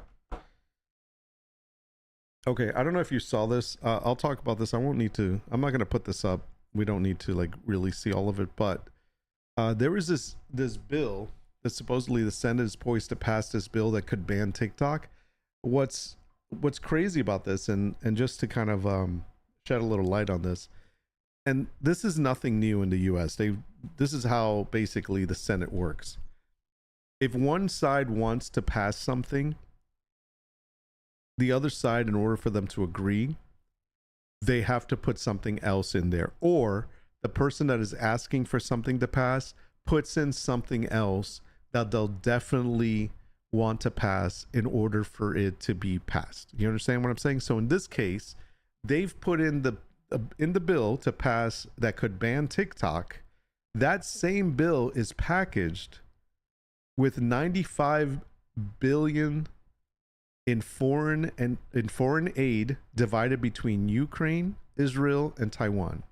So the bill that they're trying to pass, which is a package deal, includes foreign aid for Ukraine, Israel, Taiwan, and the TikTok ban. In what realm of craziness does this fall into, that you would think that these things are combined together? It's almost like back in the day when you watch Sesame Street, they would put 4 things up on the screen and they'd say one of these things is not like the other. You have aid for Ukraine, aid for Taiwan, aid for Israel, and TikTok ban. You know, which one of these things says this does not go with the rest of them? It's crazy. And I know everyone's talking about this because it's absurd. Now, obviously, Asman is talking about this.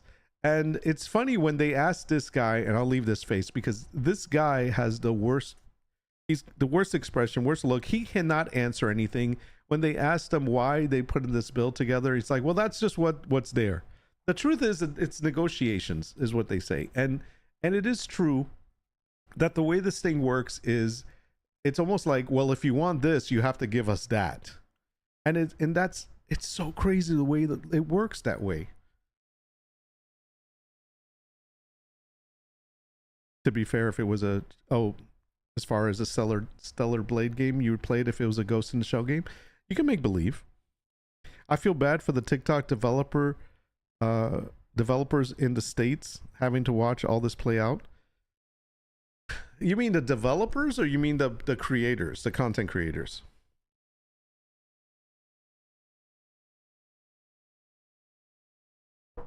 I mean, yeah, there's a team here, but it's owned by China. And here's the thing, like, I know that Asman says that this is a bad thing, like allowing government to, or the president to have this much power over a certain product and be able to just ban it.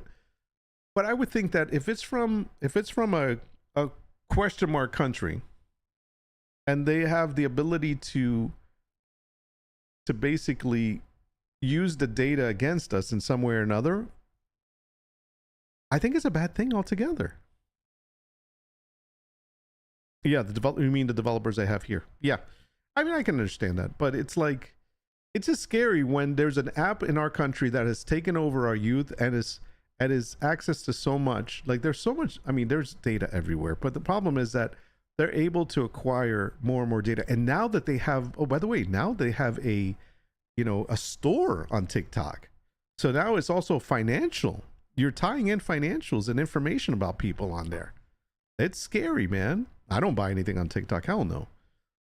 I think it's great. You know what's funny? A lot of people said to me that I was talking to, they know that I'm doing like, Etsy stuff. They're like, you should sell on TikTok. I'm like, no, thank you. It's like, hell no.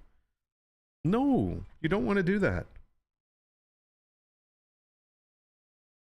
It's geared towards forcing the TikTok owner to sell to a US based company at least a service as used in the US. Yeah. And I think that's legit. I think that should be the way it is. I mean, it kind of should be. In this day and age, when we're freaking having problems with other countries, but we're like, okay. Now, here's the thing. If Russia had put out, and I'm just curious because I'm not a political guy or anything, or I don't try to be, but I'm just curious. If Russia had put out a social media platform and geared it towards young people, including, kids and young adults and whatnot, would people lose their mind over that? I think so. If Iran did it, same thing. I think it has to do with whoever we're having bad like deals with right now, or just like whatever's just not going well, same thing.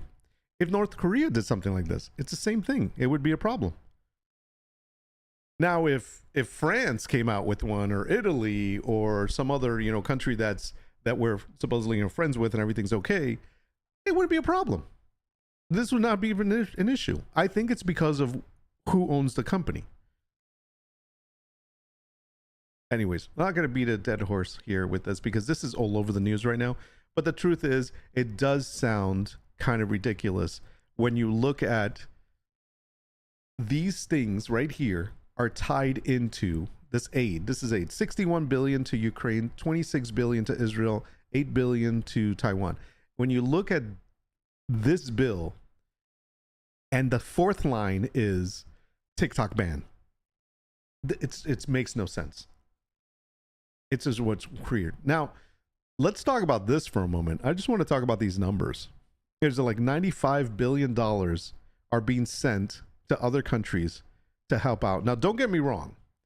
I understand those people that live in those countries are not the people that wanted these wars. They're people that are being suffered because of decisions that are being made at basically higher levels where these wars are happening. I get it. I'm not, that's a whole big discussion I don't want to get into, but I do understand that. And I think the relief is for them. It's a foreign aid relief for the people that are suffering there, that have lost their homes, lost their jobs, lost everything because of what's happening there, because their governments can't freaking find a way of resolving these things. And therefore, this is what it is. I know it's a lot deeper than that. I'm not going to get into it. I'm not a political guy. I have my opinions, but I try to keep these to myself because I don't want to step on anybody's shoes right now. I'm not into that. That's not what this morning's about. But here's where I have a problem with this. When I look at this number of $95 billion being sent out like this, and yet we have a homeless issue here in the States. And you wonder, and you ask yourself, how much does it cost to actually resolve the health issues here? I'm sorry, the homeless issue here in the States. So I did some searching to see what numbers I would come up with. And I'm going to bring this up because this is probably the most serious topic I have here.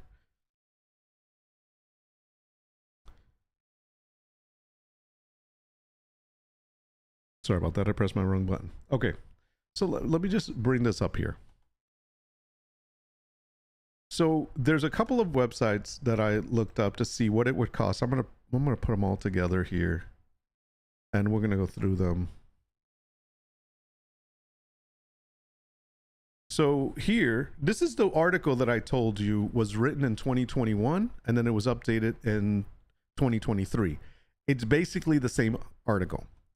And it says in this article, what will it take to end homelessness in the US? So I'm just going to look at numbers. So according to this, it says, according to the Department of Housing and Urban Development, it would cost $20 billion to end homelessness in the United States. It's a big number. Now remember, we're sending $95 billion to other countries right now. Or that's what we're looking to do. So here, we're saying 20 billion would end homelessness, according to this. I'm not saying that's the answer. I don't know if this is right, but I'm just going to read numbers here. So it says here, Americans spend 19 billion a year on unplugged appliances. Americans spend more than 35 billion a year on gym memberships. The US government spends around, and by the way, like I said, these numbers started in 2021. They could be higher, and it is what it is. The US government spent around 718 billion on its military in 2019. Now, hey, I believe that the men and women of the armed forces should be taken care of, and I believe that they should be given all the things that they need in order to protect us in this country. So I am not going to argue what the military gets, because guess what? They are our front line. And I know people would disagree with me on that, and they do say that they spend way too much on an airplane and all that, but I'm also a fan of the people that actually serve our country. So I have to say that.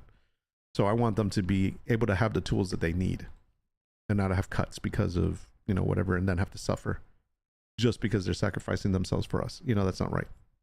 So anyways, that's a different topic. So here it is. Ending homelessness is not only an achievable goal, but it's also one that would likely save money in the long run. So it says the government spends an average of $35,578 per year for every person who must endure chronic homelessness. So you just add that up. How many people are experiencing homelessness in America?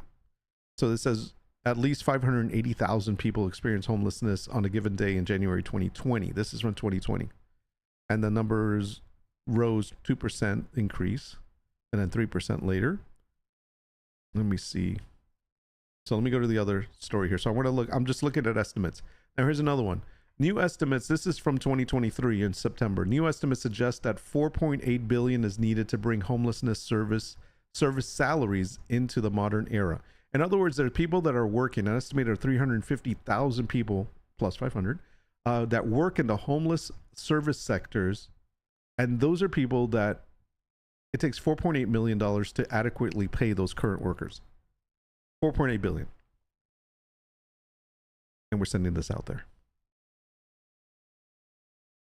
So that's kind of, I look at these and I'm like, when I see stuff happening in America that we're not taking care of, and supposedly the money is being spent, the money is out there, the money has been spent. But when you see this and you wonder, what the hell? And why aren't they taking care of the issues that we have here?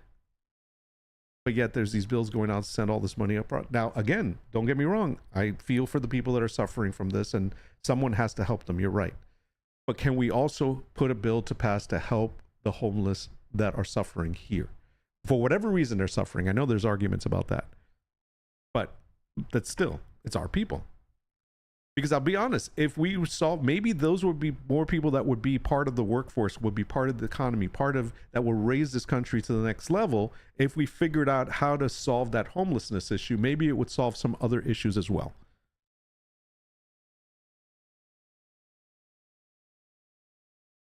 It's got to be like a domino effect. Come on.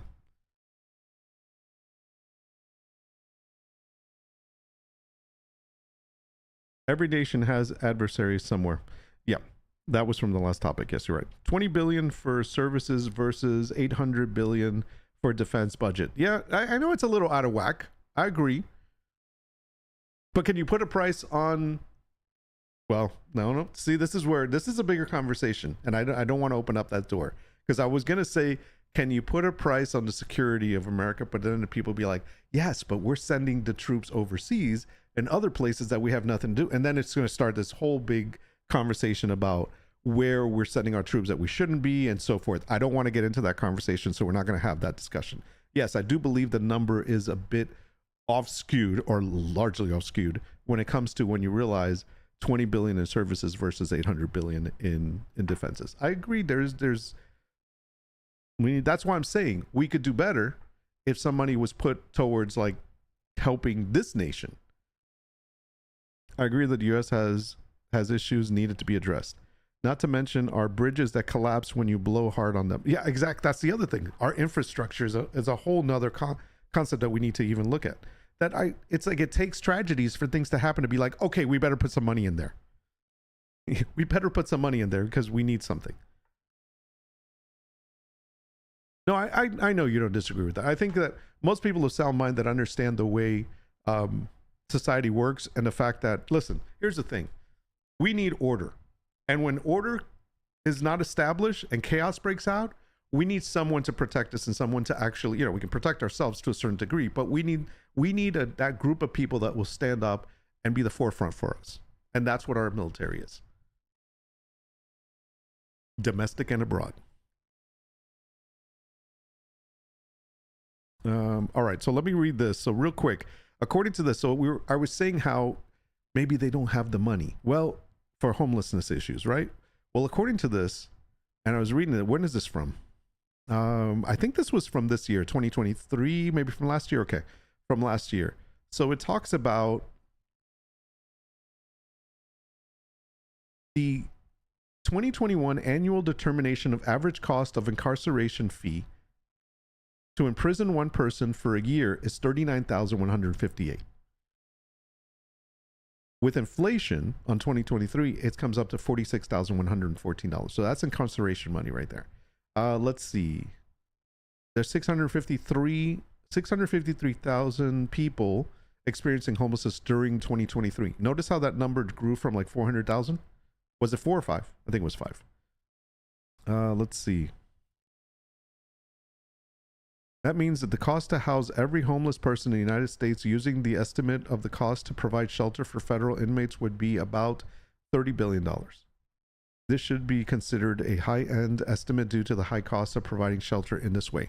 So in other words, what they've done is they've taken the number that it costs to basically the year of incarcerating somebody, in other words, somebody in jail, in prison, and they've taken that dollar and put it to the homeless person. They're saying it'd be $30 billion.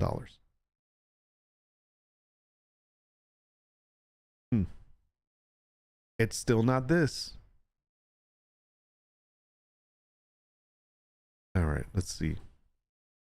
So even if it's per year, it says 11 billion to 30 billion per year. This means that paying for rent for each of the 650,000 people experiencing homelessness will cost about 11 billion. That's paying rent for them. That's just paying rent. We spend more money on military than the next 8 superpowers combined. So yeah, we're okay on that front. Yeah, I think so. We have a strong armed forces. I know that. So the money is there. This one I don't understand. I don't want to talk about that one. This has to do with Social Security. It says we spent the United States spends 1.5 trillion on Social Security in 2023. 1.5 trillion. That's a lot of money. That's Social Security. Does anyone, I'm sure there are people that have to live off of that. But it's like, I wonder how many, does it really make a dent in anything? I mean, I don't know how much you get from Social Security. I guess it depends how much you work, right? You're only entitled to as much as you work, because Social Security is taken out of your check every time you get paid. So it depends on how much so if you didn't work all your life, you're not getting Social Security. That's how it is. If I'm not mistaken, that's how it is, right? Whatever you put in is kind of what you're getting back.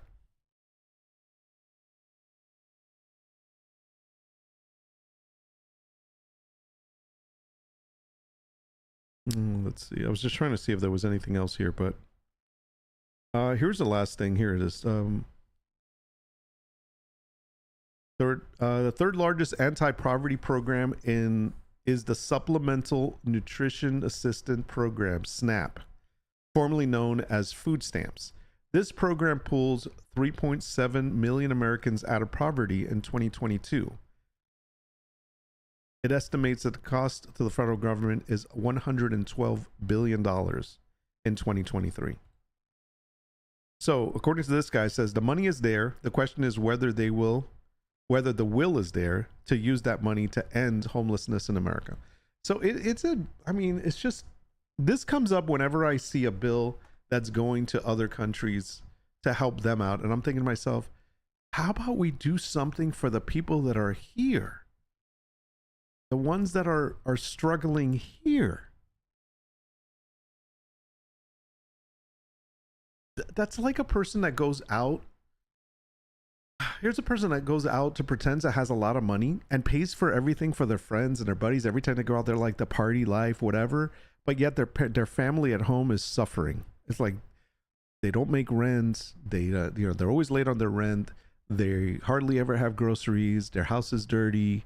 Their car payments are behind. They have credit card debts that are freaking skyrocketed. Their max credit cards, things like that. But yet they're acting like they've got all this money and they go around paying for everything for their buddies because of the image that it gives them. That's what I feel like. It's horrible. That's crazy. Sorry. That's the only serious content I'm going to talk about today.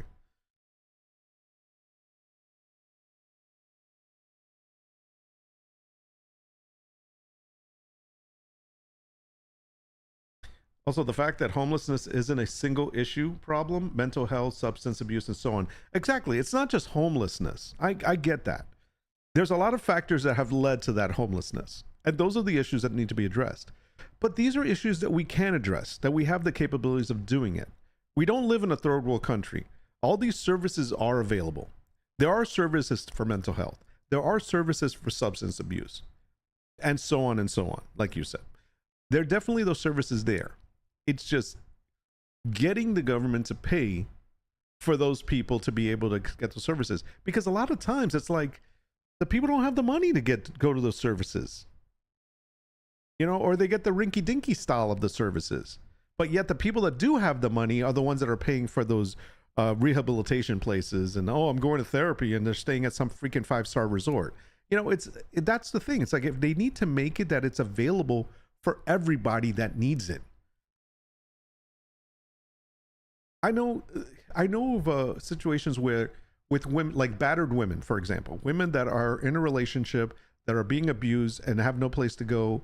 There is a service that provides them with safety, first of all, shelter, that, you know, basically housing, food, everything. I mean, they set them up. They even set them up with clothes to get them jobs, to get them back on their feet, you know, so they can go. They give them clothes. I mean, there's a whole service for that. That's what we need to do for homeless people. Get them back into society. And whether it's mental health, whether it's drug abuse, whatever it is, there are services available. But yes, why? And then, of course, you know what the argument was? Well, the taxpayer has to pay for it. Well, we're paying for freaking wars overseas. We're paying for freaking aid for people across the world as taxpayers. I'd like to see my money being used for people here in the country. And I know this is getting political, and I'm trying not to go down this road, but that's what was on my heart today. And I don't have all the answers. I'm not a politically smart guy at all. But I know the things that tug at my heart, and I know the things that I would love to see fixed. And those are, you know, that's my bucket wish. The money is there, but in the US, there's a strong cultural sentiment that you don't just give people handouts. Not saying that's good or bad, just is what it is. Okay, but are we giving handouts to other countries? We don't give handouts to Americans. We don't believe in that. But we'll give handouts to everybody else. You know what? If I was one of those homeless people and I was struggling, I'd be like, hey, dude, I don't mind the handout. I'll swallow my pride. I'll take the handout. And yeah, our mental health system alone needs a lot of help. It does. It needs to be available to everybody, and it's not right now. Remember student loan relief and how hard the pushback was? There's an attitude of, if I don't get any, nobody should. Yeah, that's the other thing. That's true. I see it as, if we help out all those other people, it makes it better for everyone else in the long run. You know what I mean? It's going to be tough at first, but it's going to help out. It's just like, kind of like during COVID, when we had to order food, when we had to use, remember we were talking about delivery services before. During COVID, we paid extra for delivery services because we, for whatever reason, you know, the restaurants weren't open, you couldn't go there, but the restaurants still needed to make money, and we still wanted to eat. And yes, we could go to the supermarket and, you know, hopefully find some stuff, because there were some places in the supermarkets that were empty. But I'm just saying, that was something that we were willing to pay a little bit more for the delivery services, and for that service of being able to have their food delivered to us, because of the fact that in the end, we were not only helping out the economy, because we were helping out those people stay open. We were able to provide money to people that didn't have jobs, that started working as delivery people because they needed to make money also. But then in the end, we were also getting the convenience of, because we couldn't go to certain places, we still wanted to eat a good meal. And so that's how we all did it. And yeah, but now things have gotten better, and, you know, people are starting to go out again, and those prices that we used to pay before for delivery fees now sound freaking incredibly stupid, and we don't want to do that anymore. But we did help a lot of people stay in the job. The US is that guy that shows up to the world's dinner and pays with his black card to flex. Yeah, exactly. That's what I was saying. Hate the phrase, pull yourself up by your own bootstraps. Nobody who ever said that has ever tried it. No, it's true. Now, having said that, I do believe, I'm a big believer in We all have everything inside of us that we need to succeed. I know that rhymes. I didn't mean it to rhyme, but it's true. We all have everything inside of us that we need to succeed. The question is what we do with it. Do we strive to do something with it? Now, I'm not saying we're all going to be successful, like completely successful and billionaires because of it. But we do have the capability of working towards something and being able to achieve certain things. Some may achieve more than others. I'm not saying everybody's going to be a freaking rocket scientist or a billionaire or whatever, but in our own way, shape, or form, we can succeed. Well, what that is different for everybody. But as far as like just saying, come on, pull yourself up to the bootstraps. It's some need a little bit of help more than others. But in the end, it's just a reminder of you have everything inside of you that you need. Unless substance abuse, unless mental health disorder, unless disability, unless something else that you're lacking.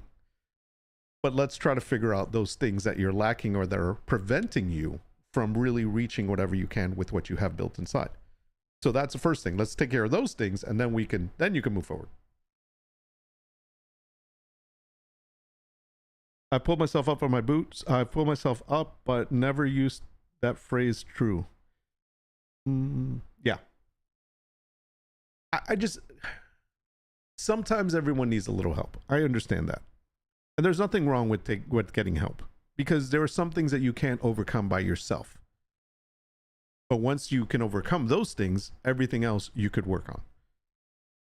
Selling someone else to pull themselves up by their own bootstraps is pretty crappy, entitled thing to say, to be honest. Yeah. I don't like people that say I'm a self-made man. I made it on my own.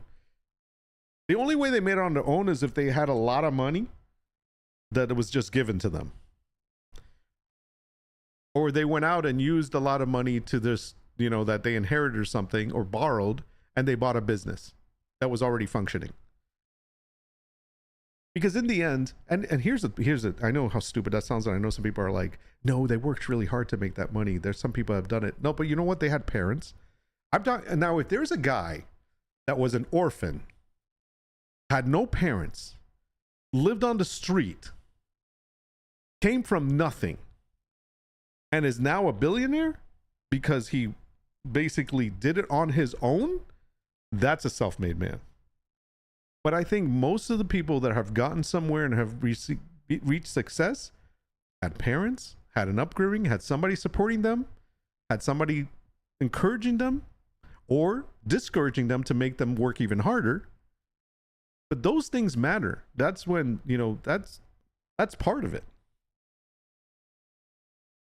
I've struggled. Yeah, you've struggled hard before. Telling someone else to pull themselves up is a load of crap. Yeah, by themselves. You're right. All right, so that's that. Now, just because we're on this topic, there's two stories here. They're very similar, but this is I didn't realize this. This is so true right now.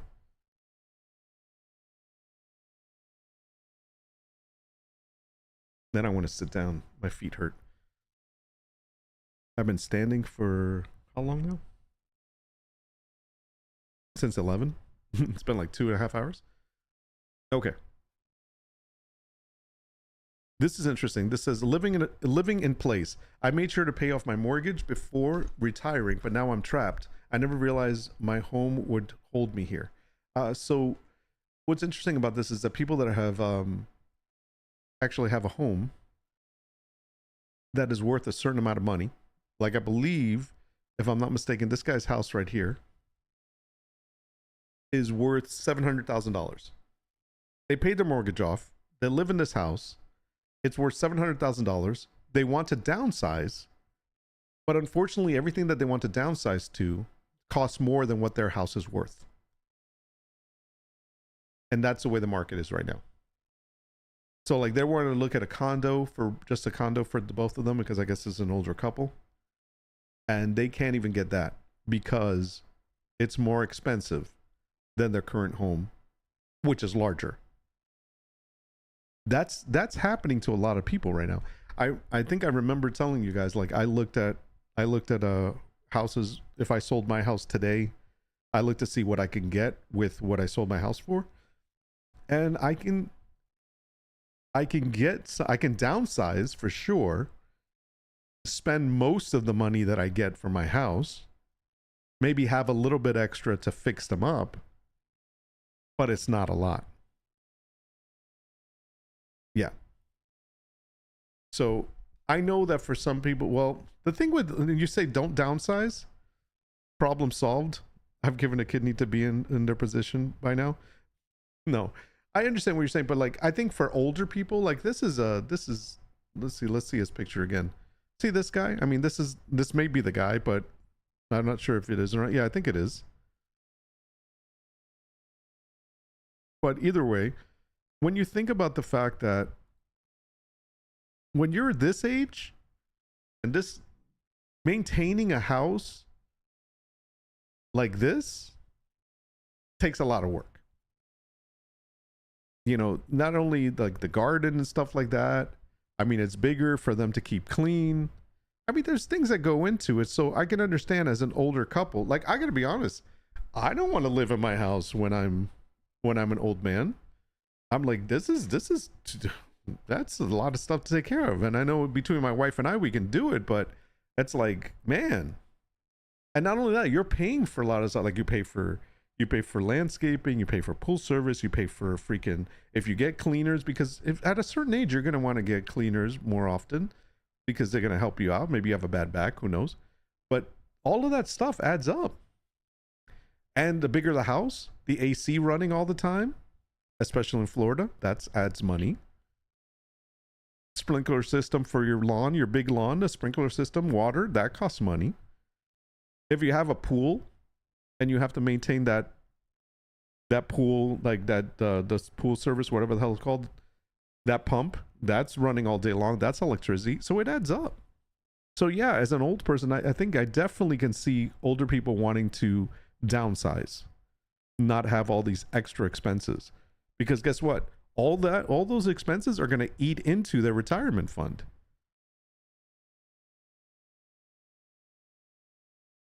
First world problems. Oh, boo, my house is worth $700,000 and it's paid off. No, I get what you're saying. Like if it were me at my age now or you at your age, and if we paid off our house and we're sitting in it and our house was worth $700,000, we're living comfortably, we're in a good place.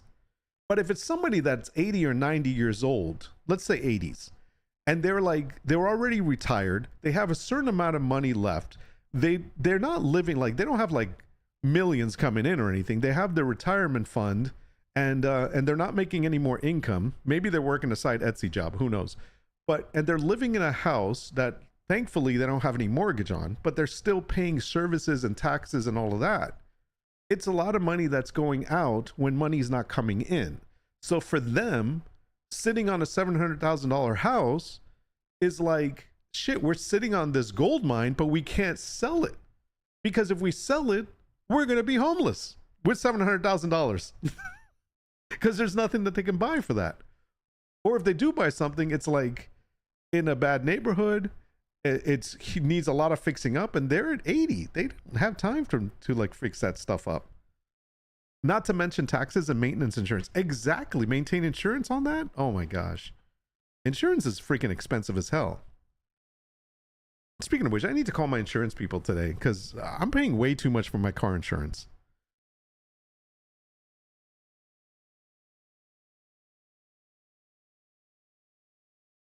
I promise you they 100% could afford to downsize, but it just wouldn't be in their cushy neighborhood, and they're snobby to move somewhere 20 minutes away.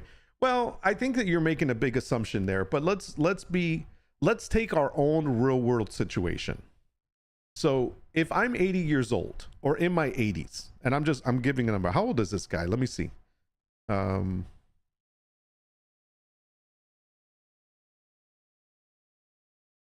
they say how? Yeah. Okay, they're 71. So they're retired. They paid off their mortgage before retiring, so the home equity would allow them to sell and downsize into something more manageable. That's the key word, manageable. They estimate their home is now worth about $700,000. However, during the pandemic, people from the city fled to towns like Lebanon, causing housing prices to skyrocket. Okay.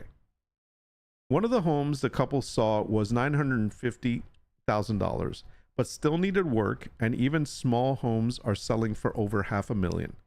So they are seeing houses, but the houses need work. If you're 71 years old, you don't have any more income coming in. You're living off a retirement fund. So every dollar matters now. Why would you sell to move into something smaller that actually needs more work? You don't need that at 71. So, and think about this, and that's this situation right now. Before, there were times where you could sell your home and get another home that was better than yours for not much more than what you had yours for. I mean, the market is really crazy right now. So, I mean, I kind of see their problem, but you're right. The best thing for them to do is not move right now and wait, because it's got to get better. What's this one? Oh, this is another story similar. They bought their 5,000 square foot home with a pool 10 years ago. Now we are mortgage prisoners trapped by golden handcuffs. Now, what does that mean? There it is. Okay. They're from Alabama, purchased a 5,000 square foot home. This is the home here. That's a big house, man. Okay. They bought their dream home a decade ago, but now they feel it's time to downsize. They find themselves trapped. Large number of mortgage holders have been impacted by the so-called golden handcuffs effect that will only be resolved when inflation goes down. However, lifestyle changes mean that they are hoping to move on. The pair admitted that it's probably time to downsize while speaking to CNBC, as well as being a practical decision. They also want to move closer to their grandchildren in Tennessee. However, if they move, they will be forced to pay higher home prices and mortgage interest. So that's the other thing. In their 10th year of their 15-year mortgage, they're sitting at a 3.125%. Okay? Interest rate. If they move now and buy something, they're getting at least twice that in interest rate now to start all over for another 15 to 30 year mortgage. So it doesn't make any sense. That's the other thing. The rates right now, mortgage rates are crazy. I don't know, what are the rates right now?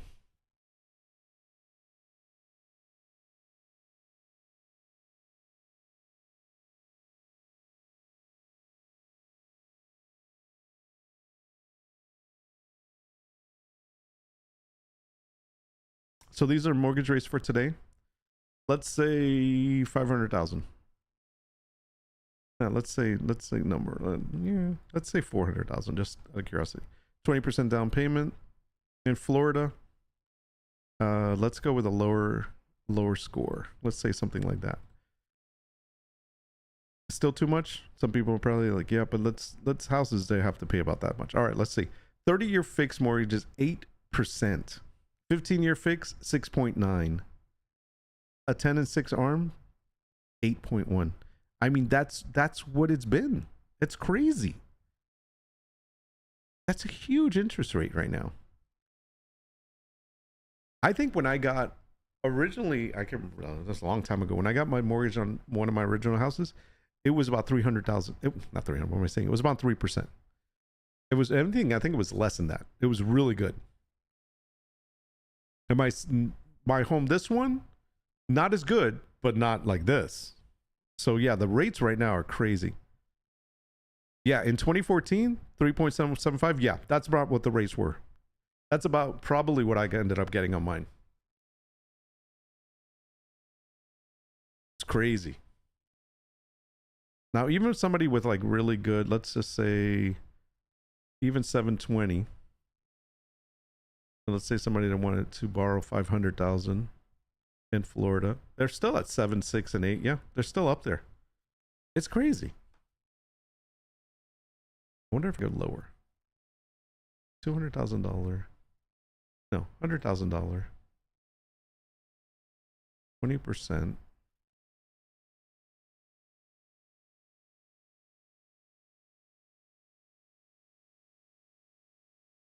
Yeah, I mean, no matter what, it's freaking nuts. That's the average rate. That's crazy, man. That's scary. It definitely, it's really not worth getting a house right now. All right, I gotta sit down. Let me go to the restroom real quick, and then we're gonna sit down and we'll see what we can launch. We're gonna play a game for a little bit. I was gonna watch. We have a short film here. Let me put this on, and I'll be right back. This is what is this anyway? Yeah, this is actually made in Unreal, hyper realistic, made in Unreal Engine, sci-fi short film. Also, generational wealth is disappearing. Many people inherit debt. Yes, it is so true. I remember the days where people would think people that inherited money were very snobby towards people that made new money. Now it's like people, instead of people that are like inheriting or like they're going to inherit something, are actually inheriting debt. Yeah, there was a time, was it the 40s? Where people with old money, because they inherited, those people felt that they were above anyone that was making new money. Like if you were new rich, you weren't as good as the old rich. It's crazy. That's just crazy that there's that distinction, new rich versus old rich. That's so weird. Snobbery. Your money's not good enough. All right, I'm gonna let you watch this, and I'll be right back. I'm gonna go to the restroom and get some ice for my drink, and then we're gonna sit down and we're gonna play something. So hope you enjoy this.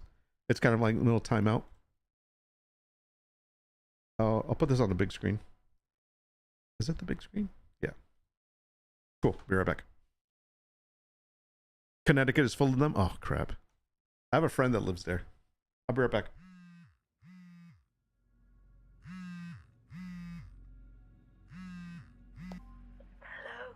Hello, I need your help. What time is it? I'm told that you can see people's memories. Is that right? Yes, that's what I do. But Good. Well, you've got to help me. I saw something horrible, but it's not clear what happened. So you've got to help me. I watched her die. okay, when did this happen? It was a few hours ago, and I was trying to help. I thought I was being a hero, but I made it worse. I always make things worse. It's just I saw something different. Saw what? It's just not what it seemed, and I feel there was something there. Sir, if I get you into a memory flow and tune up your theta waves, we might... I should do this. I'll only just fuck it up again. Well, sir, it is a prototype, and it's not always pleasant, so if you're worried... No, it's not that, all right? No, I'll come round. I'll come round. No, please, sir. let me come round, now. No, it can't wait. She might still be alive. Yes, I shouldn't have. Sir. I feel that there was something there. Sir. Something that can help. Okay, sir. Just come round.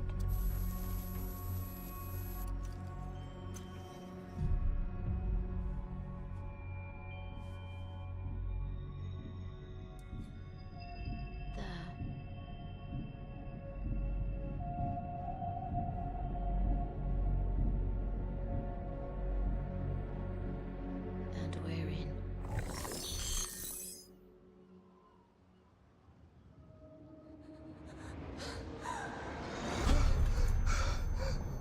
Sir? I know. It's fine. Moment by moment. Start somewhere calm. Where were you before you first saw her? I've been up there for a long day. I hate the windows. I love it up there.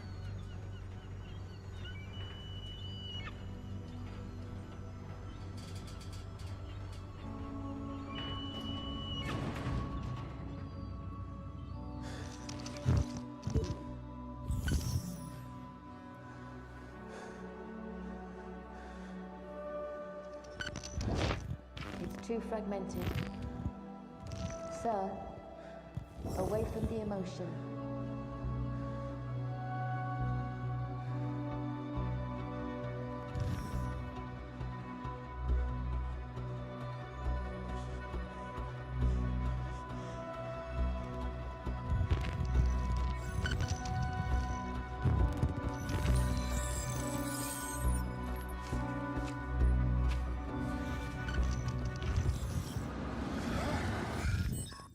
I'm sorry. No, you're doing well. So what did you do next? I did what she asked. I borrowed the laser cutter thing. And I went back. Thought I was smashing it. What was I thinking?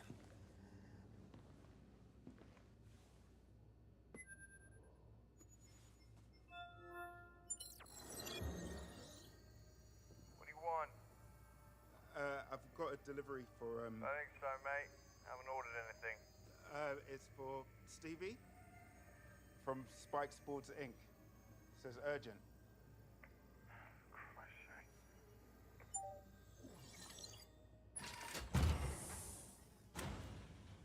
Insane that this is all Unreal Engine.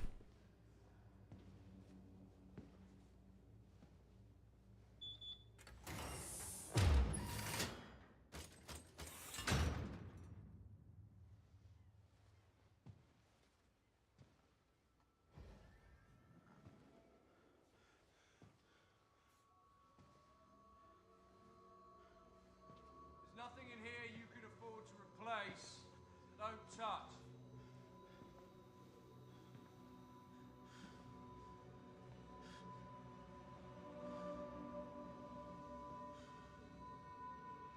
Hi. Sorry.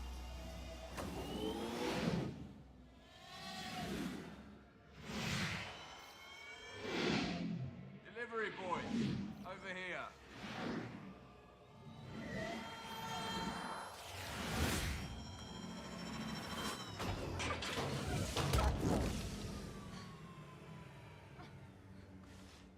You okay?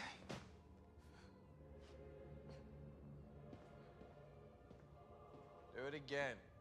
This time so it doesn't suck. I need a break. Really? How about you wait till you've done it right? For once. You know I'll get it right. And I'll get it perfect, but right now... Johnny, I'm tired. Tired? How? You don't know the meaning of work. Ask our delivery boy here. What happened to you, Johnny? What happened to me? To me?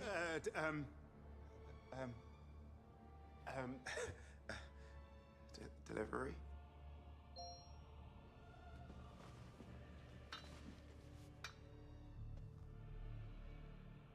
Do you need it signing?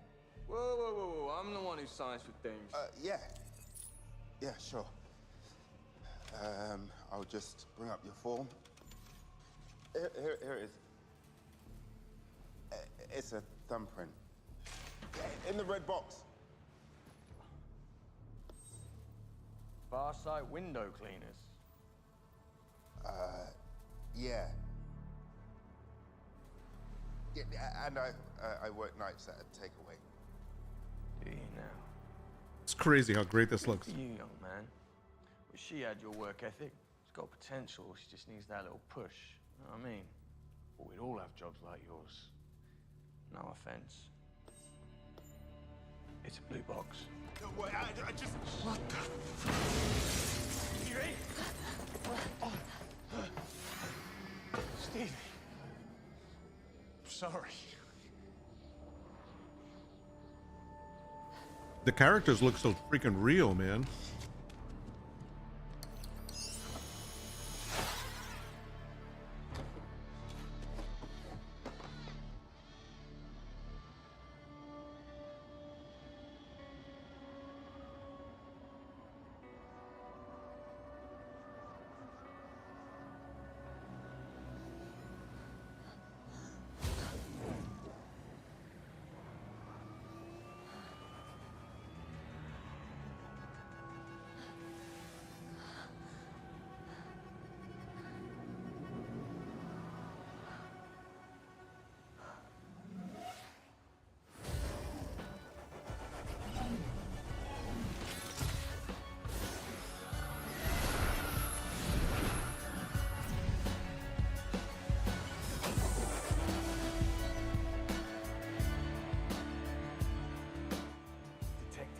They should make this a game. Johnny, Stevie's gone. I need you to bring her back. I'm sending you the drone feed now. Just bring her in. What do you think I'm paying you for? Christ. I'm on my way.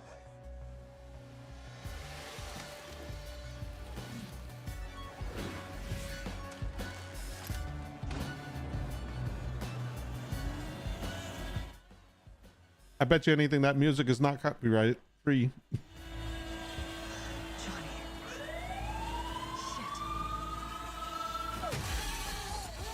Attention, road order. This is the police. Return to ground immediately or face sanctions. Good luck with that.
Freaking drone asked for a backup battery.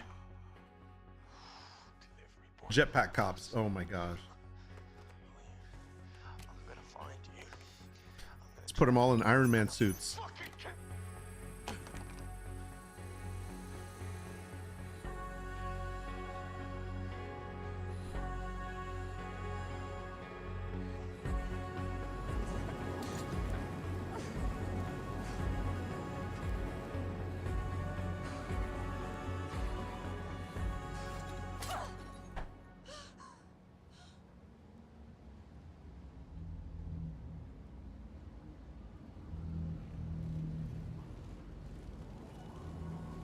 Oh shit, she fell off, her leg came off? Holy crap.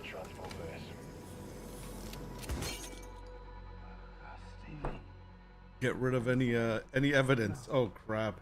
Sir? No. No, there's something there. Can you go back? Can you go back? Play it again. I can. Because they already don't have alcohol conflict. I know.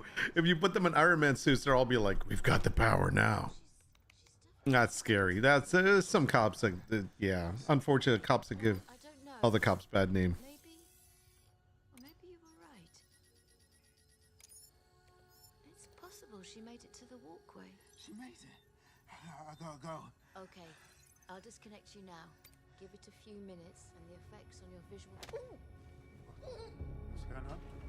Hello? Hello? Who's there? There you go. You can deliver something. Oh, it's that guy. I'll just go and pick her up.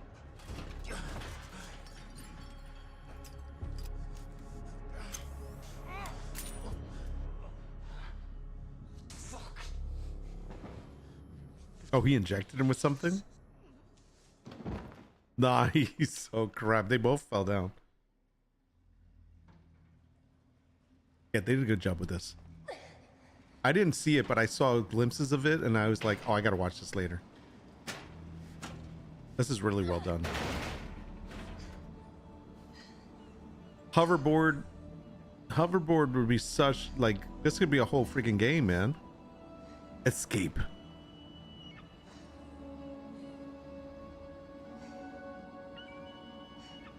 Hoverboard 2077 coming to summer. Oh shit, I'm gonna do it. Almost spilled. That was really well done, man. I'm telling you, that was really well done. Okay, I know we're supposed to play something, but there was another video here that I wanted to see. And that was done in all Unreal. Now, this guy here, this is a quick video, and I'll probably put the speed faster just so we can get through it quicker because it's about 11 minutes. This is 4 months ago, and it says virtual production at home with an iPhone and TV. Skatepunk 2077. Yes! Skatepunk 2077. I love that. Okay, so watch this one. All right, let's start from the beginning. So this is the demo. This is what the guy filmed, and it says it's a production that was made at home with an iPhone and TV using Unreal Engine.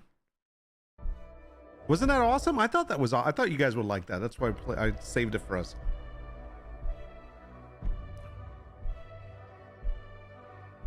It's better than 2 hours of news.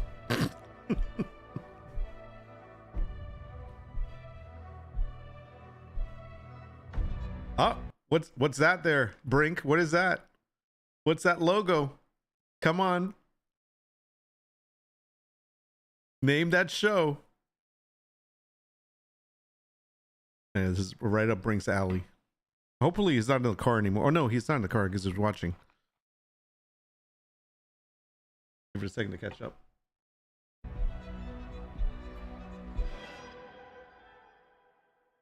Hello and welcome to my spaceship. Okay, this is not Unreal Engine. This is actually the real guy. It's not a PNG. Here, come take a look. Look, we can see what's that way. Can take a look at that wall on the left there. There's a ceiling. There's floors. It's totally. He looks like he's almost like part of Unreal Engine, but he's not. Legit. It's so legit. It even has 0G. Very good. Yes, it is from The Expanse. That's the Martian Navy, the MCR. Yes. Now I know what you're thinking. Max, you really fucking need a haircut. And yes, you have a point. But hear me out. Unreal virtual production, right? It's the holy grail of modern filmmaking. It's like the hottest thing right now. We've all seen The Mandalorian, and we're all willing to overlook how bad it was because of how good it looked. And the cool thing is, if you have a projector or a big enough TV, you can do it. And I'm gonna tell you how. Now this is... Okay. That's a TV behind him? Holy cannoli. This is not a proper tutorial and it's not a complete setup. I haven't gotten to all of the display outputs, all that stuff, but this is like how to get as far as I got so far. Let's do this. Now, first first, you want to go to unrealengine.com, click the blue download button, scroll down, click a bigger download button, and once it's done, it's gonna... It's pretty bad when IRL you look CG. It's true. With 5.4, you have to pay to make films in EU. Really? An Unreal Engine, though? I didn't know that. All right.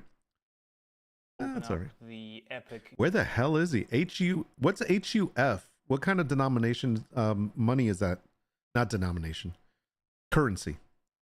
23,290 HUFs for the Avatar Frontier. That is HUF. HUF currency. Is that Hungary? Yeah, it's Hungarian. It's the Hungarian, and holy crap, their money is like one of their Hungarian dollars is whatever it's called, forints, is 0.0027 of our US dollar. All right, let me do backwards. What about $1 US? $1 US is equivalent to 366.68 Hungarian forints. Wow. That's crazy. That's pretty cool though. Games installer. Not free anymore. Oh. Click on this Unreal Engine item in the sidebar, and click the big yellow button in the top right. It's going to say install. And once it installs, it's going to turn into the launch button. It's going to want a lot of gigabytes. So what if you're just making films for yourself? The first time you launch Unreal, you're going to see a list of projects. You see I have a bunch here already. You want to click on the film, video, and live events, and then blank. Name your project something cool, like super awesome YouTube, just not too long. And then hit create. Your Unreal window might look a little different, so make sure you have your outliner and your details view enabled. We're gonna need those. All right, it's time to enable some shit. So it's not a tutorial, but he's going to show you kind of a quick run sure through. These plugins are enabled. You want to go and enable a Let me live speed this link. up. You want to enable virtual camera.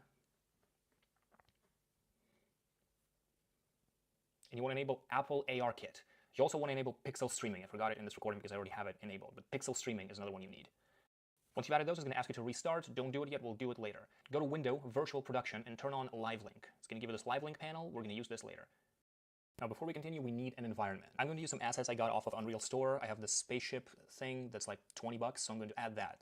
You can use any marketplace package you like. Just when you have it, click this Add to Project button, and then select the project that we just created.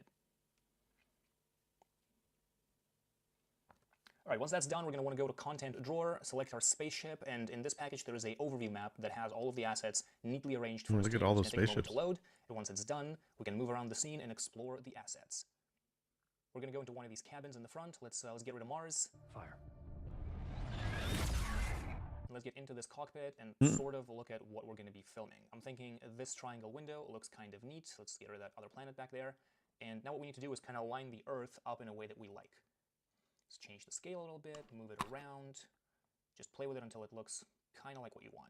Okay, now we want to go to the plus cube and select Virtual Production V. So I'm not watching this to learn how to do it. I'm just watching how it's amazing how somebody can actually just put this together. Actor thing in your outliner. We're going to need that later. Specifically these camera component and VCam component. These two are the important ones. All right, now let's move this new camera back to our original spot and set up the angles. So it's going to be roughly here. Now let's go to camera component and change some things. We want to go to the lens settings menu here and match the lens with whatever lens you're shooting with. In my case, I have a 24-70 2.8, which is perfect. This is pretty cool because if you look back for a second, let me just go back here. This is the environment that he has set up.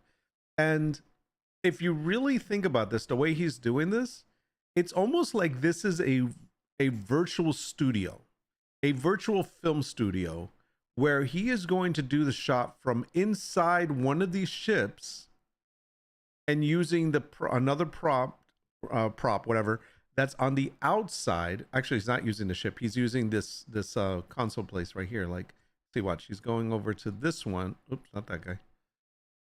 To this, and he's going to go inside there, and it's as if he's on a movie set. That's crazy the way that this is done. You see, like, watch. He'll go in there. Look, this triangle window looks right there. That's the studio. That's basically like if you were physically in there, recording from there. That's pretty neat. All right, let me go back. Let me go back to where we were. All right, we were somewhere around here. It doesn't matter. We're just looking at what this is going to look like when he's done. Scroll down to UDP messaging, and in your unicast endpoint, you want to select the IP that you just saw, or just type it in. Remember the colon 0 at the end. Now you can restart your engine, and you should be good to go. Now let's jump over to the iPhone and set everything up on the phone. So first you want to download this Live Link VCam. So he's using his iPhone app. It's free. Just look it up. Once you have it, click open. Let me go ahead. I'm going to slow this down now because now it's like, this is the interesting part. So we'll go to 125. And it's going to give you the single input field. In this field, you want to put in the IP address that you just put in your unicast endpoint, but without the colon 0. Now at this point, if you're me, you will have an error saying it could not connect to the server. A couple of people had similar issues. A couple of people had this exact one. They weren't able to solve it. Here's how to solve it. You want to go into settings, and in the connection. So he's actually connecting his camera, his phone as the camera. Protocol that seems to be more reliable. That's pretty crazy. Even though pixel streaming is the new fancy one. If that one works, just use that. If it doesn't, switch to remote session. Right, now let's go back to the main screen, hit connect, and at this point you should be seeing your Unreal viewport on your phone.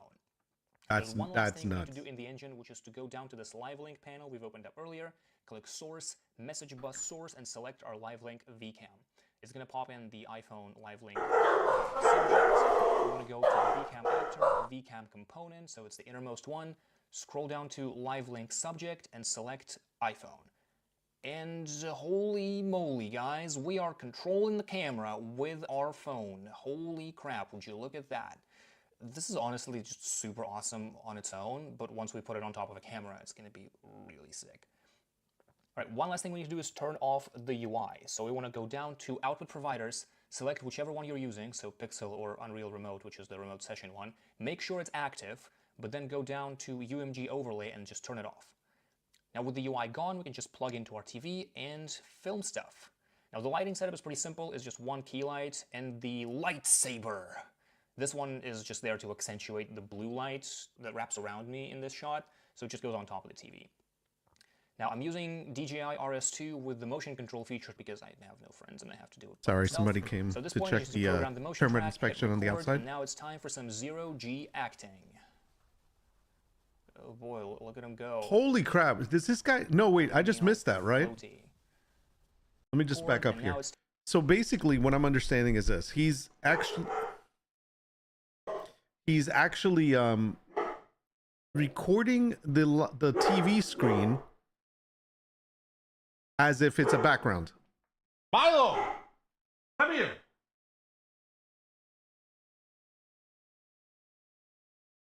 Guy's outside checking something, so he's gonna be barking at him as he goes around the house.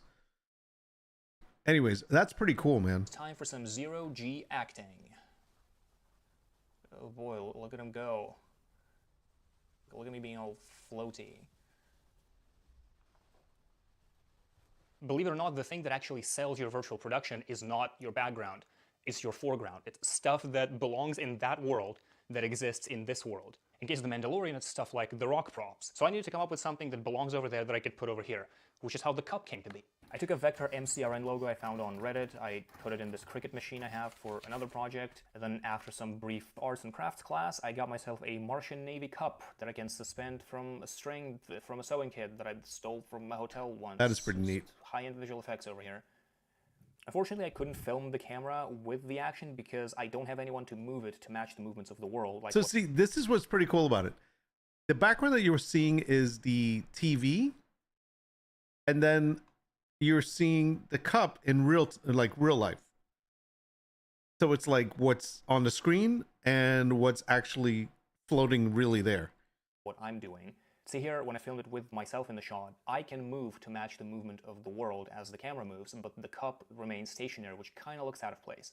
Also, this wasn't a particular... The only thing is, like, you could see the reflection of him on the whole, I don't know, on the ship, which is basically the TV screen. Easy setup because I don't have C-stands. I would like to state for the record that this is fucking stupid. If you're going to try something like this, please, for the love of God, buy a C-stand. So I green screened it, 3-tracked the scene, and put it there with some light lens blur. Now obviously this setup has plenty of limitations, and not all of us unfortunately have ILM budgets, but for what I'm trying to do with this is honestly pretty good. It about doubles my range of motion from TV's edges at about 1.5 meters away, and if you're using it for something like product shots, this honestly works really well. If you want to do more character stuff where you need more headroom, that sort of thing, you might want to invest in one of these short throw projectors. They can go up to about 150 inches, and that should get you covered. All right, that's it for now. If you found this video useful, make sure to hit that subscribe button, make sure to like that hit button. Stay tuned, there's a lot more cool stuff coming to this channel, so subscribe or I will be forced to intervene. I gotta be honest, this isn't bad. I think that was pretty cool. I mean, it gave me some ideas of things that I would want to do. Why is my camera moving? Sorry. It gave me some ideas of what I would want to do with this, and especially like when you have TVs in the background. My dog is going crazy because the guy's outside. That would be like pretty cool. Like if I could put something playing on my TV as a background and then kind of stand in front of it. It's not a bad idea. I kind of like it. I mean, it's kind of like using a green screen. I have a green screen. I have 2 green screens. The Elgato ones, they're over there in a corner, and I have yet to use them. Like I used to use them back in the day when I had my old setup, and so I would use them as a green screen. So whenever I streamed in front of playing a game, I would be like just me with no background, kind of like the game would be the background. But I haven't streamed like that in forever. It's like I got to a point where I realized, you know what? I just want people to just, just showing them my room. It's like, it's part of me. Norwich virtual office is space. When? Yeah, exactly. But that would be cool to try it out. I would have to see like I don't think I could do it in this one. I'd have to do it on my other TV. Now, the other thing is, could you use a projector? I have a projector.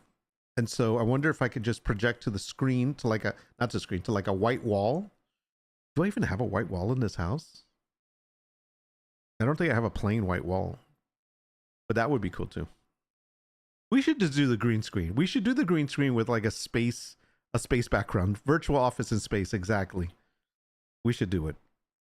I would have to, let's see, put the green screen like right here. And do you want to try it now? We'll try it in a moment. Let me see. Because I could do it like right here. I think the biggest problem is lighting. Like, how would I light it up? That would probably be the biggest problem. I'm going to subscribe to this guy for a little bit. I'll just watch if he has any good stuff. Turn that off. All right, we're not going to talk about that. Ah, Mr. Beast. Mr. Beast. Oh, wait, this is funny. I'm not going to talk about that. Get rid of Twitch. Who's streaming? Anybody we know streaming right now? No. Just curious. Anybody streaming Scum? I don't even use my lights anymore. You know that? That's what's crazy. Like I don't use these lights anymore. I kind of like just sit in the dark now. It's kind of like, it's kind of bluish in here because the above lighting, but I mean, it's fine. I don't need any more than that. Who is streaming Scum? 665 viewers, 184 on Mr. What's his name? Derlooper, and Kikama is up there. I swear, all of like the old time streamers, the people I used to watch, they don't stream Scum anymore. Let me just put English alone, see what happens. Yeah, that's gone. 66 viewers. Top person. Yeah, none of the streamers I used to watch before that played Scum are ever on anymore. Nope. Is what it is. Let's see. Let me get out of there. I'm closing windows. Yeah, it's funny because also like if I put a white screen up on my, like a white desktop, it usually gives me the light that I need.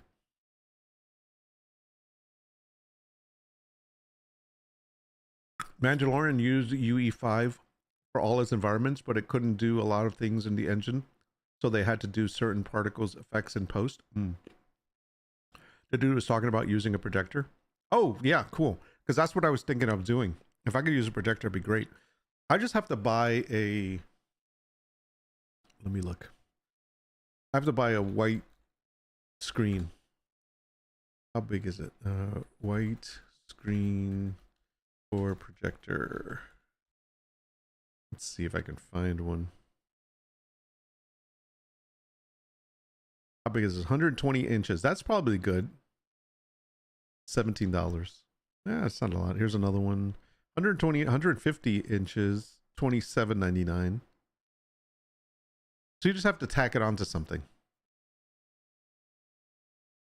That would be the wall. All right, I'll have to try this out. I'm going to try it. If it works out well, I'll do it. That'd be so cool. Not bad. Not bad.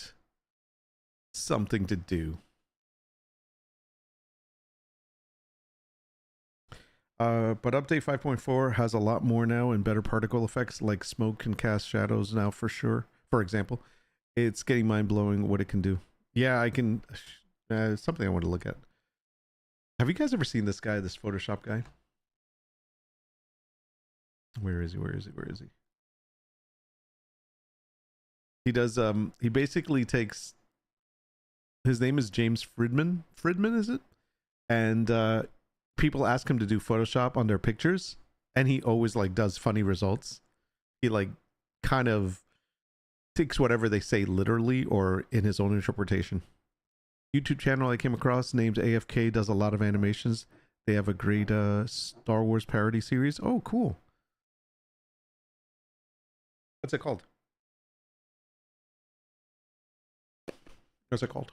I'll have to I'll bookmark it for later. Check this out.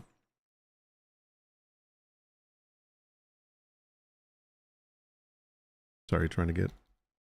So this one says, "Hey James, I love this photo of me and my girlfriend, but I'm worried about sending it to my family. Can you please make it less revealing, please?" So he takes the guy and puts him in a turtleneck, but leaves the girl with her cleavage out. What a jerk. All right, let's see the next one. Here's the one. "Hi James, the only time I tried to take a selfie was absolutely ruined by this guy. It was an image I wanted to send to my parents, but clearly can't send it now. Can you please help me?"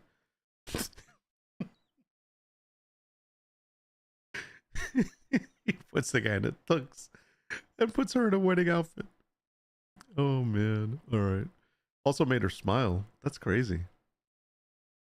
What's this one? All right, let's see. All right, I'm scared to read this one. "Hi James, I really like this photo, but could you do something about the trash lady? I don't like the orange in the picture."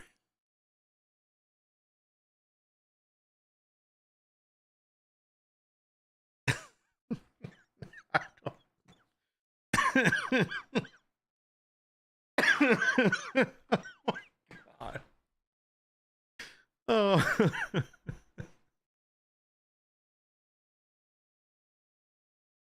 The Star Wars series is called For the Empire. Okay, cool. I'll write that down. Let's see this next one. "Hi James, I love this photo." I'm not going to show the picture yet. "Hi James, I love this photo of myself in Paris, but could you please remove the long metal thing? Thanks, Anya."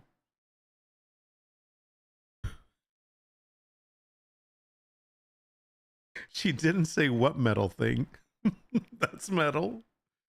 Oh my god. Well, technically it's steel, but come on, it's metal. Yeah, this guy's good. I love him. Oh my gosh. Dude completely took the Eiffel Tower off.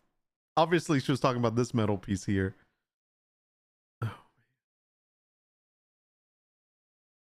"Hi, is there any way you can make my friend in the middle eyeballs less crazy? Thank you."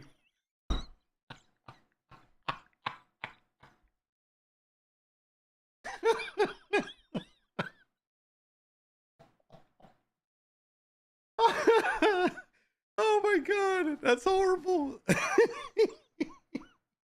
Make them less crazy. Oh my gosh, I can't stop. Look at the one on the right. Oh my god. I can't even look. I can't look without laughing. Oh my god. Oh, oh my god. Plenty of potty humor, no problem. Oh my gosh. Make the girl in the middle's eyes less crazy? So it makes the other two crazier. I'm sorry. And I'm clapping. Oh my god. Oh. Oh my, be careful what you wish for. I know. Oh man. I can't laugh. I can't stop laughing without, every time I look at the girl on the right, I start cracking up.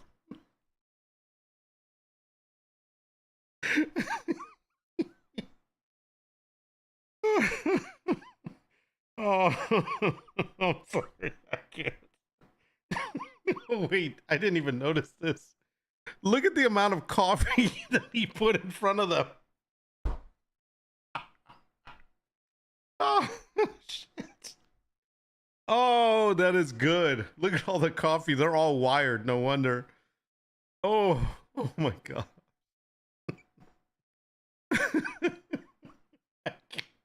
I can't. I don't even want to scroll away. Oh, oh, that is good. Okay. All right. Every time I look, I can't stop laughing. I gotta switch it and not look. Oh my God. Oh, all right. Hi, James. Or Jamie. My friend is kind of short. Think you could fix it?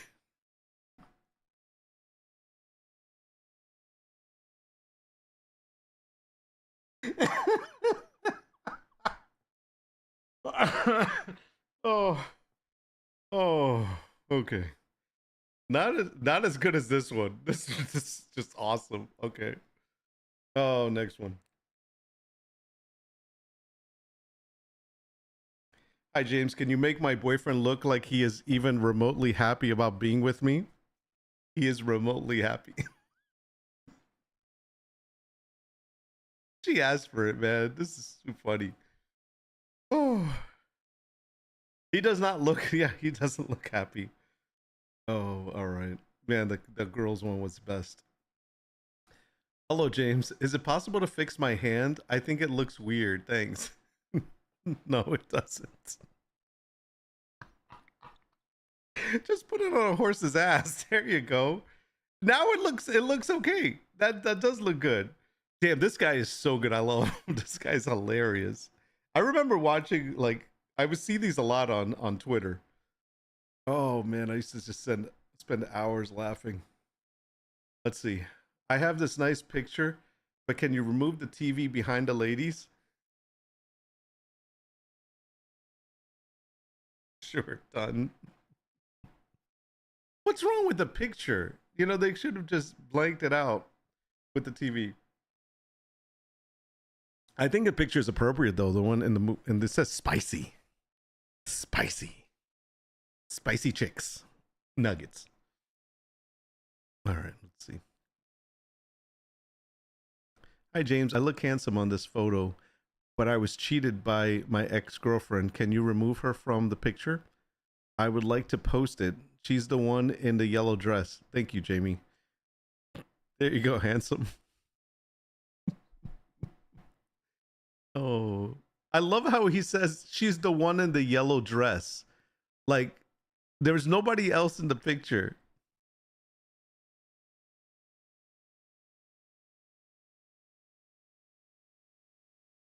Let me see.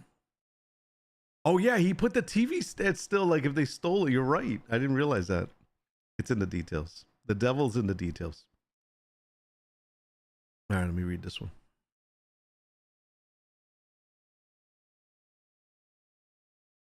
I never find myself pretty. It's been a pretty long journey for me to just accept the way I look on this photo. I really look happy. Could you please remove the man on the picture? Thank you so much. If you can, I love your work. What man? By the way, you look stunning. Oh, shit. That's really good. This guy's got some talent, man. Oh, so good. Looks great.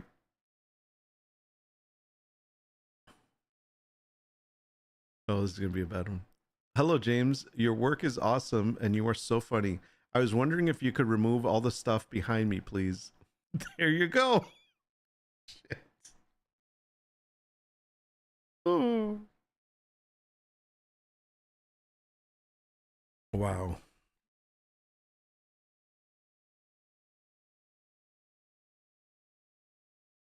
Hi, James. I really like this photo with my girlfriend, but can you remove the nuts? Sure. Get well.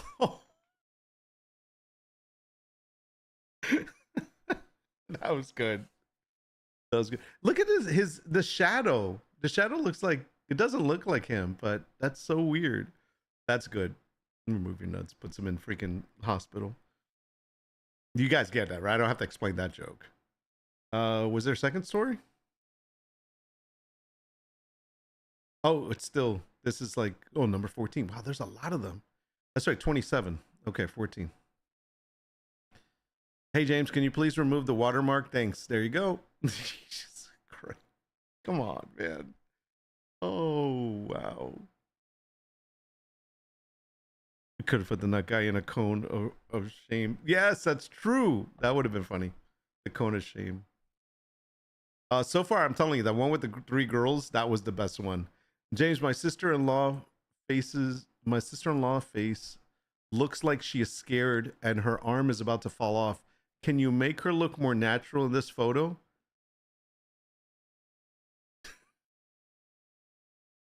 That's not bad, man. I mean, come on. Gosh, she does look mad. What's wrong with her hand? Hold on, I'll be right back.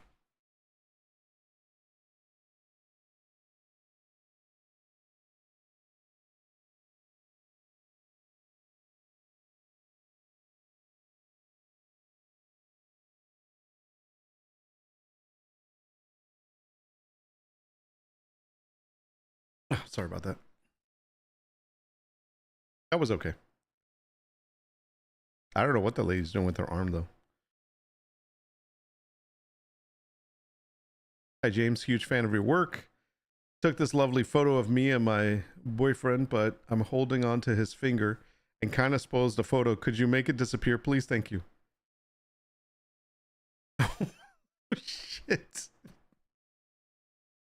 Why is she holding on to his finger? That's just creepy. Yeah, she made it disappear. She put a freaking, that's good. The internet can be glorious. I know. Oh, it's so entertaining. I don't know. Anybody that says the internet's not entertaining is completely wrong. They have not spent enough time. Could you make this more interesting? Of course. Oh.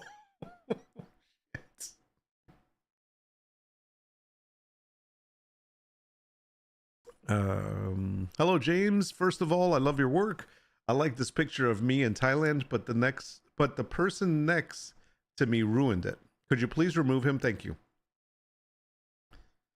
You made him into a statue. Oh, that's freaking creative. And he's still looking at his phone. That's funny. Let's see. Hello, James. This is a picture of me with my wife in the Bahamas. She's way better looking than I am. Can you make us match up a little bit better? I mean, what? Who asked for that? And of course, he made her look like him. She gave a beard. Now they match a little bit better. They definitely do. I mean, how do you? That is not even a good question to ask. Can you make us match a little better? Like, what is he supposed to do? In all seriousness, what could the guy have done to make the guy look a little bit better to match up with his girlfriend, fiance's wife? It just doesn't make any sense. I think maybe if anything, like, yeah, trim off his beard, maybe. I mean, I don't know. Take off his shades. Maybe take the hat off. I don't know. Maybe not wear a t-shirt that's his work shirt. I mean, wait, is that what is that? This is the way. Oh my God. I was going to say that was a work shirt. That was a stupid request. Oh my God. I don't even read this one. What is it? Love your work. Can you remove my hair from my fiance's face without making me bald? Thank you.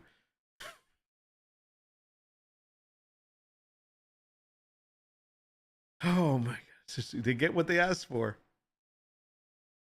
We got a couple more. What are we? 20? We got about 7 more. Hi James, took this lovely Christmas photo with friends and my friend's hand looks pretty weird. It's kind of missing. Can you please fix this? Sure, let's just put a chicken at the end of it. Oh man. There. Oh gosh. I have to be careful not to make any jokes about certain things. Hey James, my left hand looks weird. Can you make it like I'm holding on to something? I tried my best. He's holding on to his tie. This is not like, that's not terrible. He could have done, I know he could have done something else. You know, he was thinking of doing something else. And you know, the guy that sent this picture probably on purpose sent this picture. My left hand looked kind of weird. I'm holding, you know, he was expecting him to do something really like X-rated. Yeah. Sometimes people send these posed pictures on purpose. Hey James, I got a pic of my friends been teasing me about my hair is too long and it looks silly. Would you help me with this? I'm the guy on the left.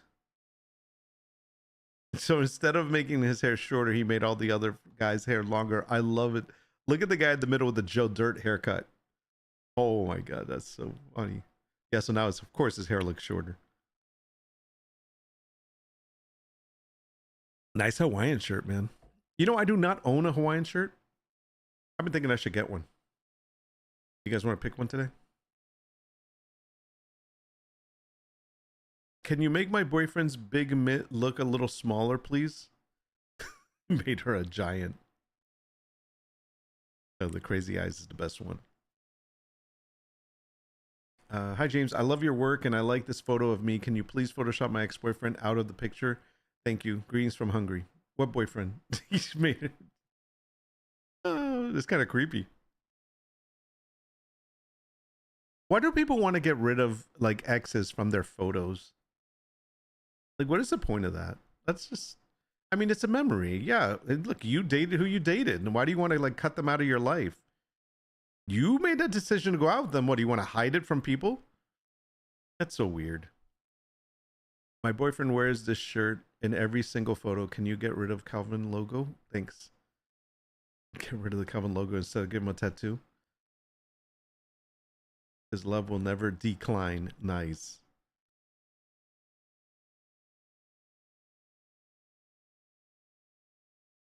Kind of silly. Last one. Your work makes me laugh harder than stand up. Your talent is appreciated. Can you put these two together in a homecoming picture? The guy who said he would do it can't. Oh, I see what they did there. Like they totally like they couldn't be together, so they probably took the picture separately. Oh, the guy took that picture, and then the girl says, "Oh, I know. Can we just do a green screen and then take me and put me in front of him?" That's a smart thing to do, actually. And of course, he put the wrong person in. Oh man. You mean people should live with their choices, like buying houses that are too big? Oh, zinger. Nice, bro.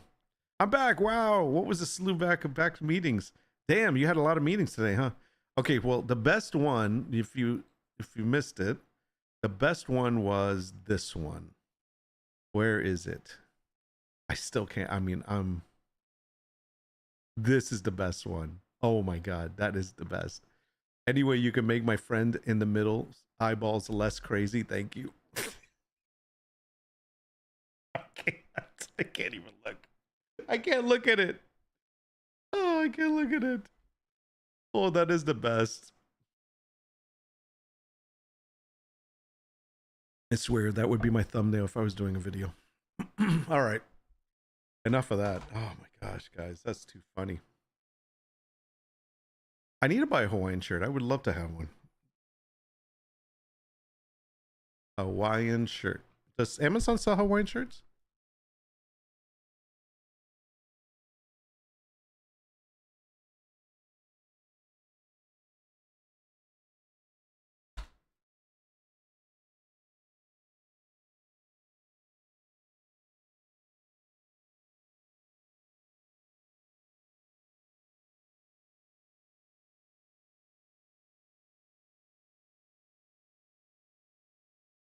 What do you think?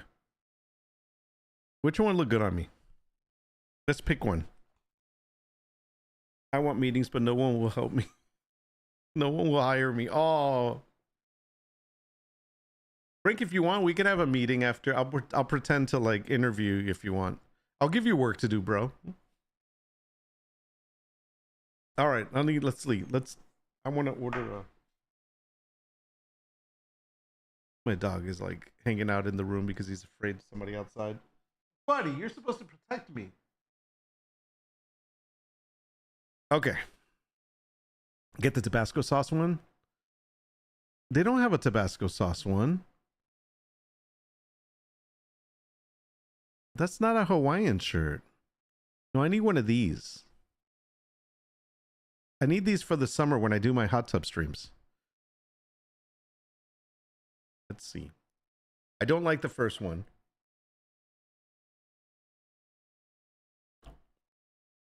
About, I don't think the second one might look good on me though. I'm not a big fan of the red one.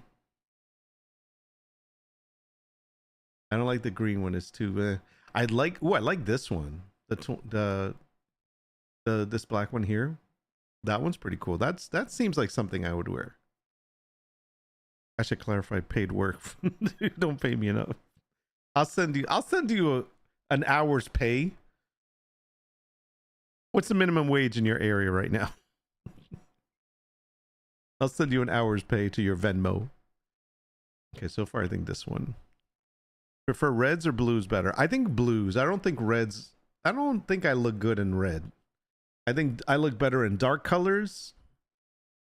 And blues or blacks. Like, okay, so I'll tell you, like, for example, this first one, no. This one here, no. This one here, no. This lime green one, even though it has other options. I wonder if I could see it go. I don't think so. I don't know. I think we're looking for pattern and then we'll figure out color. I don't think I'm good at that. This one, I don't like the pattern. Don't like that pattern. Those are all too light. Search Tabasco Hawaiian shirt. Oh gosh. It's gonna be red, man. All right, I'll write Tabasco. Tabasco. Wait, it has to be in the front of it. Tabasco. You mean this blue one? Oh, it comes in red also.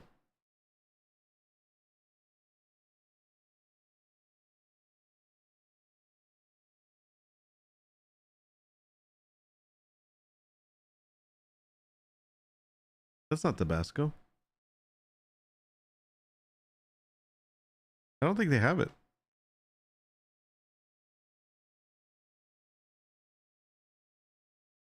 They have space pizza.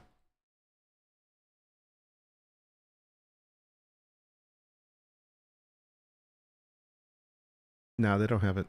Ooh, tacos. Holy crap, look at that one. Now that's a shirt. How come I can't make it bigger?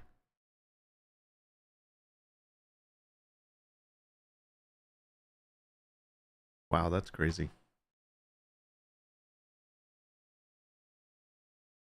Yeah, it didn't show it to me.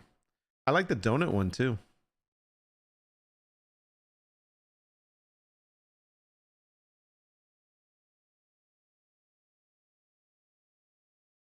Oh, be right back.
See, people don't even need to ring my doorbell. My dog always, like, he knows when somebody's walking up immediately. He can't even see them.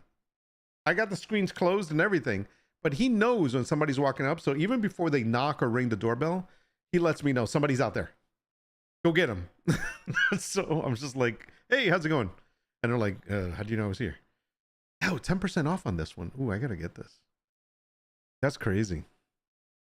So Weirds, I wonder if they have wolf ones. Ooh, that's a good question. Let me see.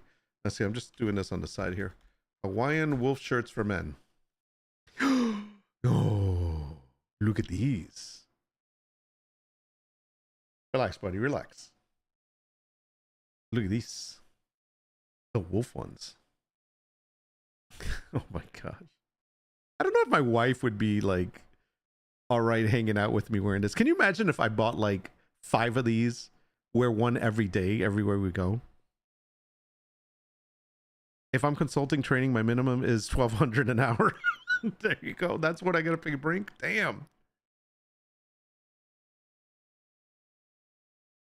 Great. Now my suggested items on Amazon are going to be tacky Hawaiian shirts. That's so, bro. That's what happens to me all the time.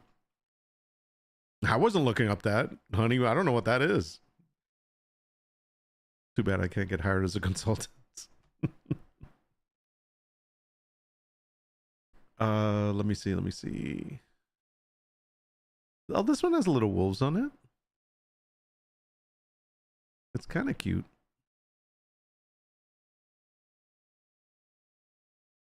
Technically, there's not Hawaiian shirts. Although I would wear that white one. Applied for around 100 jobs over the last 2 weeks. Got 5 rejections. The rest ghosted me. Damn, at least you got 5 rejections. I'm supposed to send a resume today. My wife keeps asking me, did you send it? I'm like, no, I'm waiting till Friday. I'm going to send it today. That way I don't have to dread about it. Like, I'll forget about it over the weekend. So if they don't call me back, it's okay. But then by Monday, if they call me Monday or Tuesday, I'll be like surprised. I'll be like, oh my God, where was this from? Job market is rough right now. It is. It's amazing because there's so many jobs available, but it's not the right jobs. You can go work at a restaurant right now easily. There's like tons of restaurant jobs.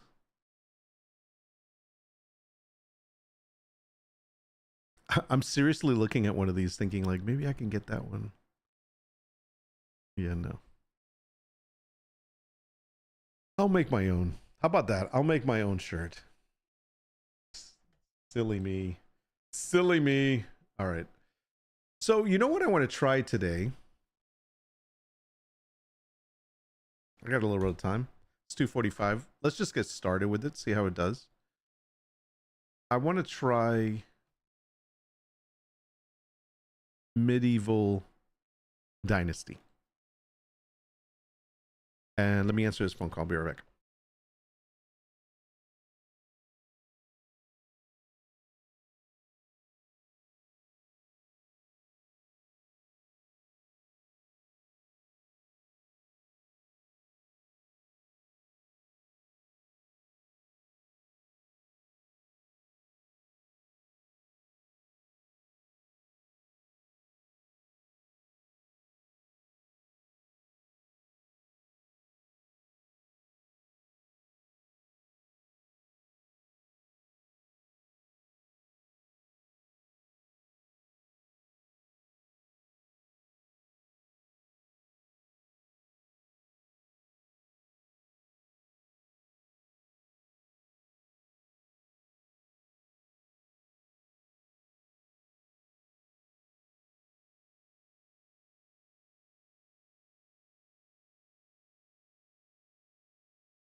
Sorry about that. My daughter sprayed pepper spray in her eye. Which is a whole nother conversation. I have to find out how that happened. And so she had to pull one of her contacts off, and she really can't drive without her contacts. And of course now she doesn't have her backup glasses with her, and so she can't see out of one eye, right? And so driving like that is not good. So she's going to leave her car at one of the shopping plazas, and one of her friends is going to drive her home to get her contacts and stuff. Man, it's annoying. I still don't understand how she got pepper spray in her eye, but we'll figure that out later. Job market sucks, especially in tech. What's everyone think about the Tarkov drama? So I saw that drama about the Tarkov thing is about they used to have a package bundle for $150 for the game, and they recently launched a new an update that came out, or an expansion or something, and so they have a new package that's $250. And so instead of it being an add-on, like an additional package that you can buy, kind of like the way Star Citizen has, they removed the old 150, and now they've made it to where there's only the 250 available. That's pretty crazy. And it's for because they put in new features and whatnot in it. So yeah, so in other words, the minimum, they got rid of the 150 and now it's 250. So that's basically what they did. They're like, hey guys, new update. Here it is. And you have to buy the 250. That's pretty crazy.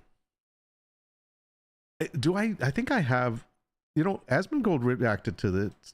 Let me see if I can find it real quick.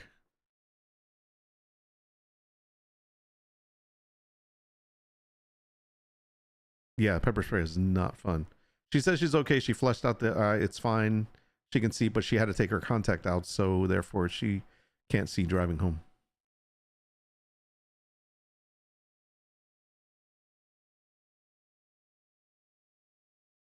The only thing that can kill Tarkov is Tarkov. Let me see. Asmon, is it Asmon TV or Asmon Clips? Here it is. He talks about it for an hour, but I'm not gonna let that long. It's not gonna go that long. But basically he sees a whole update that they put out, and he likes it. Okay. I'm not going to show you the whole thing, but they've got a bunch of like things that they're adding that they're making it like, hey, look at all this new stuff we're adding. So here, actually, if you look, it says the Unheard Edition and much more. And so it's like the whole new edition comes with a bunch of stuff, and it's pay to win. Okay. So why is this bad? Let's read it. Let's read it. Let's read it. Because I don't understand. Is 250... No, it's not. No, it's not. It's not $250. It is? Where is it? Where is it? I want to pull it up right now. I'll pull it up right now. I want to see it. Oh!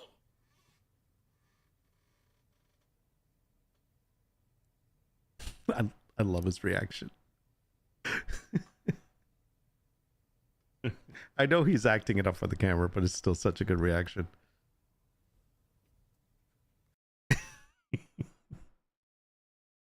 Part of what it is they implemented a non-MMO version. Yeah, because you can actually play with your friends co-op and PvE co-op and play offline, which I think is actually pretty cool. Something the player base had asked for forever. And here I was going to complain about my feet hurting breaking into these boots instead of the pepper spray in your eye. Yeah. There's a 2-minute clip from Asmon that I posted in Games and Movies, but there's some obscenities. Okay, no, that's all right. We can do that. I'll find it.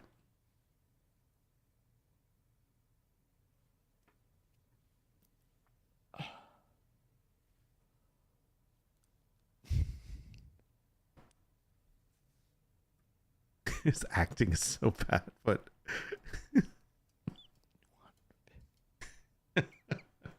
I still find this entertaining.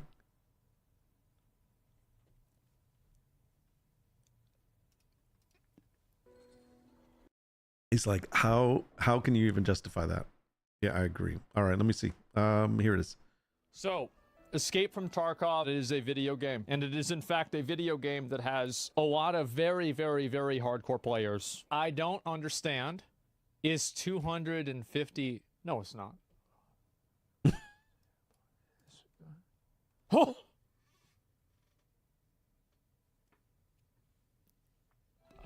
Why? For Wait, and you can level in the offline and no wipes, so it's major pay to win.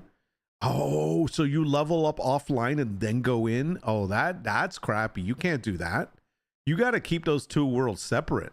Context is willing to play Tarkov. Tarkov is a seasonal multiplayer extract shooter that has the base price of $60. Different pay-to-win bundles ranging from $79 to $159. The bundle includes extra starter content, inventory space the normal player would spend weeks to grind for each season.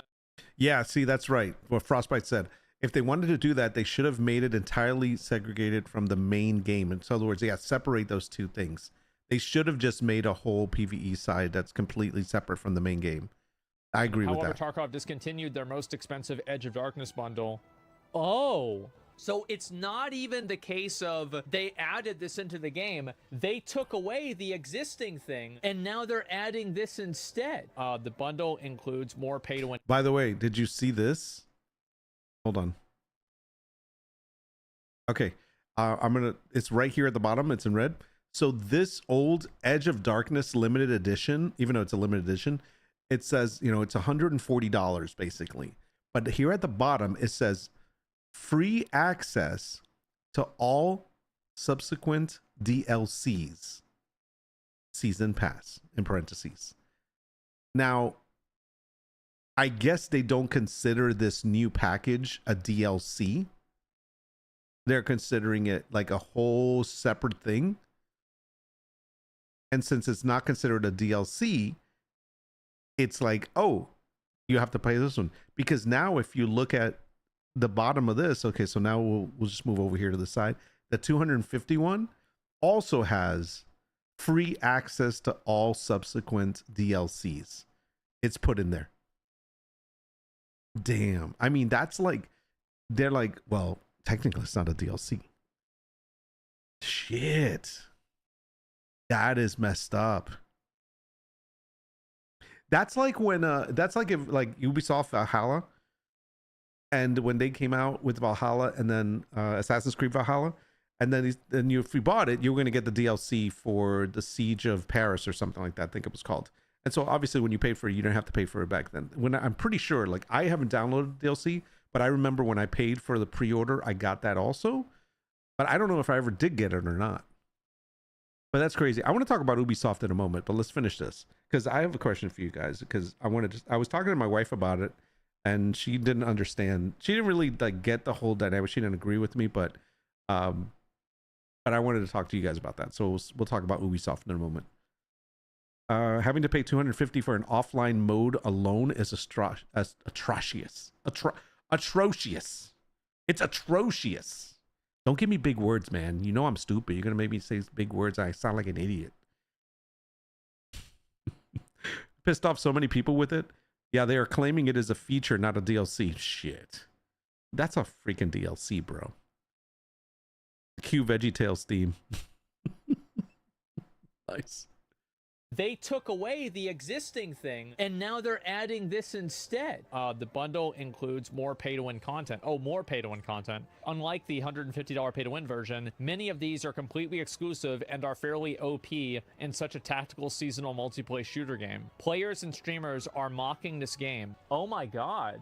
The reason for the anger is because this is a $150 thing, had exclusive items promised along with free access to all future DLCs, which they are with new additions and features and game modes, claim they are not. Wait. So yeah. What you're saying is that whenever you bought the $150 version, you were effectively getting like a gold card. And it's like, this will always be relevant. This will always be valid. And now they said your gold card, it's actually silver. Is that accurate? Or it has been declined. They fucking removed it? Are you kidding me? They removed the word unique. They literally removed the word unique because it's no longer unique because they're offering it in another edition. That's a real cock in the ass, I'll tell you that. You don't see that kind of stuff every day. That's bad. That is bad. That is totally bad. Oh my gosh. That's just great. Hey, who's this coffee chat guy? Episode 37. That's today. Today's 37. What are we gonna do when we have 50? You know what I realized? Since I'm not streaming every day anymore, it's only been 37 episodes or 37 streams that I've done this year. That's nuts. That is crazy, man. See, this is where, like, I'm wondering with the Ubisoft thing. I wanted to get your take on this. I think the devs company is based in the UK, which has some pretty big consumer protection, so they might be able in some legal trouble. They might get into some legal trouble of this. I hope they do. That's pretty messed up. Thought the devs were Ukrainian. I don't know what they are, to tell you the truth. The coffee chat guy has good hair. Nice. When do you ever see the coffee chat guy with good hair? Because he always wears a hat. So, interestingly enough, you know how like Ubisoft with the Star Wars Outlaws whatever game that's coming out, and it's coming out like at $70. You can buy the base game for $70. You can buy the deluxe version or whatever the hell they're calling it for $109. Is it like $110? And then you can buy the ultra edition for like $130. I think I'm right with the numbers, somewhere along there. So you can buy it. You can basically spend that money, $130 or something. Is it $130?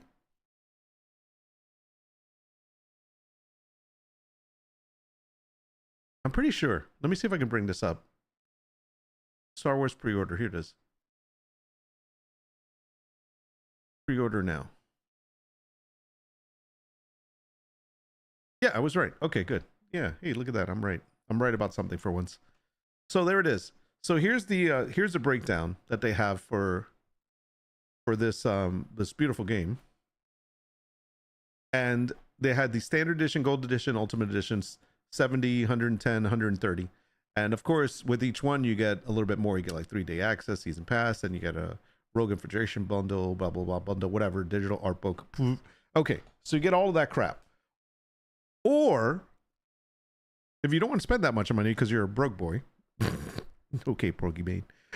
If you don't want to spend that money, you can spend $17.99 a month and play the game in its ultimate edition, because they'll give you all that stuff that you would have gotten for 130, but they'll give it to you for $17.99 along with 100 plus PC games included, including new releases.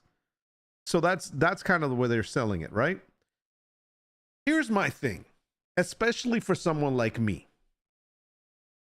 I don't finish games very quickly.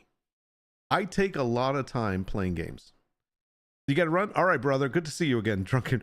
I love it. Drunken Dragon is like, he comes in and comes out because he's working. And I appreciate you coming in, by the way, brother. I know you got meetings going on, but when you come in, you're good. So I really appreciate that, brother. But he's got to go to a meeting. Catch you next time. I will catch you next time. Hope to see you on a Monday. If not, we'll see you soon. So what I don't understand is, like, for somebody like me that takes long finishing a game and sometimes never finishes a game, I will never own this game. And basically, I would be renting time to play it by paying $18 a month for X number of months to enjoy it. And if I ever wanted to play it again, I would have to pay them $18.99 again in order to continue playing it. Or I'd have to just go ahead and put the $70 out and then get the game. And that's where it's it's like, which would you do? Would you just pay for the game, the $70, or would you do the $17.99 to try it out first? Because I think in the end, it's like, you're gonna, and listen, if you think you're gonna like a game, you would just buy the game. Because it's bullshit about, let me just pay $18 a month to try it out and then pay $70. Then you're paying freaking, how much are you paying? Let's see, $88. So you're basically paying $88 for the freaking game if you do this for a month and then you decide to buy it. They should give you a discount for the month that you paid to try this game out. Ubisoft can kick rocks. I know, this is a stupid plan. So my wife is like, yeah, that's, they're giving it to you so you can play it for $17.99. That would make sense. I'm like, yeah, but you don't finish these games in 1 month sometimes. I mean, it's great for somebody that just plays for a week and finishes and be done and then plays all the other games. But who really, I mean, realistically speaking, not sometimes you're going to pay $17.99 for a monthly subscription and only use it for half of that month because you're going to be busy. You work in, you got responsibilities. You can't be on the game all day. This is great for kids that have nothing else to do. And what are the Ubisoft Plus terms? Locked in for X amount of months? No, you're not. It's a monthly thing. You can log in, you can just basically pay per month. And when you cancel, you cancel. But once you cancel, you can't play the game anymore. Paying a few dollars for a 5-hour demo times maybe not 18. Yeah, and that's what I think. I think I'd rather pay a few dollars for like a demo to try it out. And then if I like it, I want to buy the game. I don't think, and that's the other thing. I don't think Ubisoft, from Ubisoft's site, I don't think they have a refund. Excuse me. I don't think they have a refund system. So I think it's like, if you pay for $70 and you didn't like it after 2 hours of playing it, I don't think they're going to refund your money. I know Steam will, and I guess I would buy it through Steam if it was sold through Steam. Yeah, this is crazy.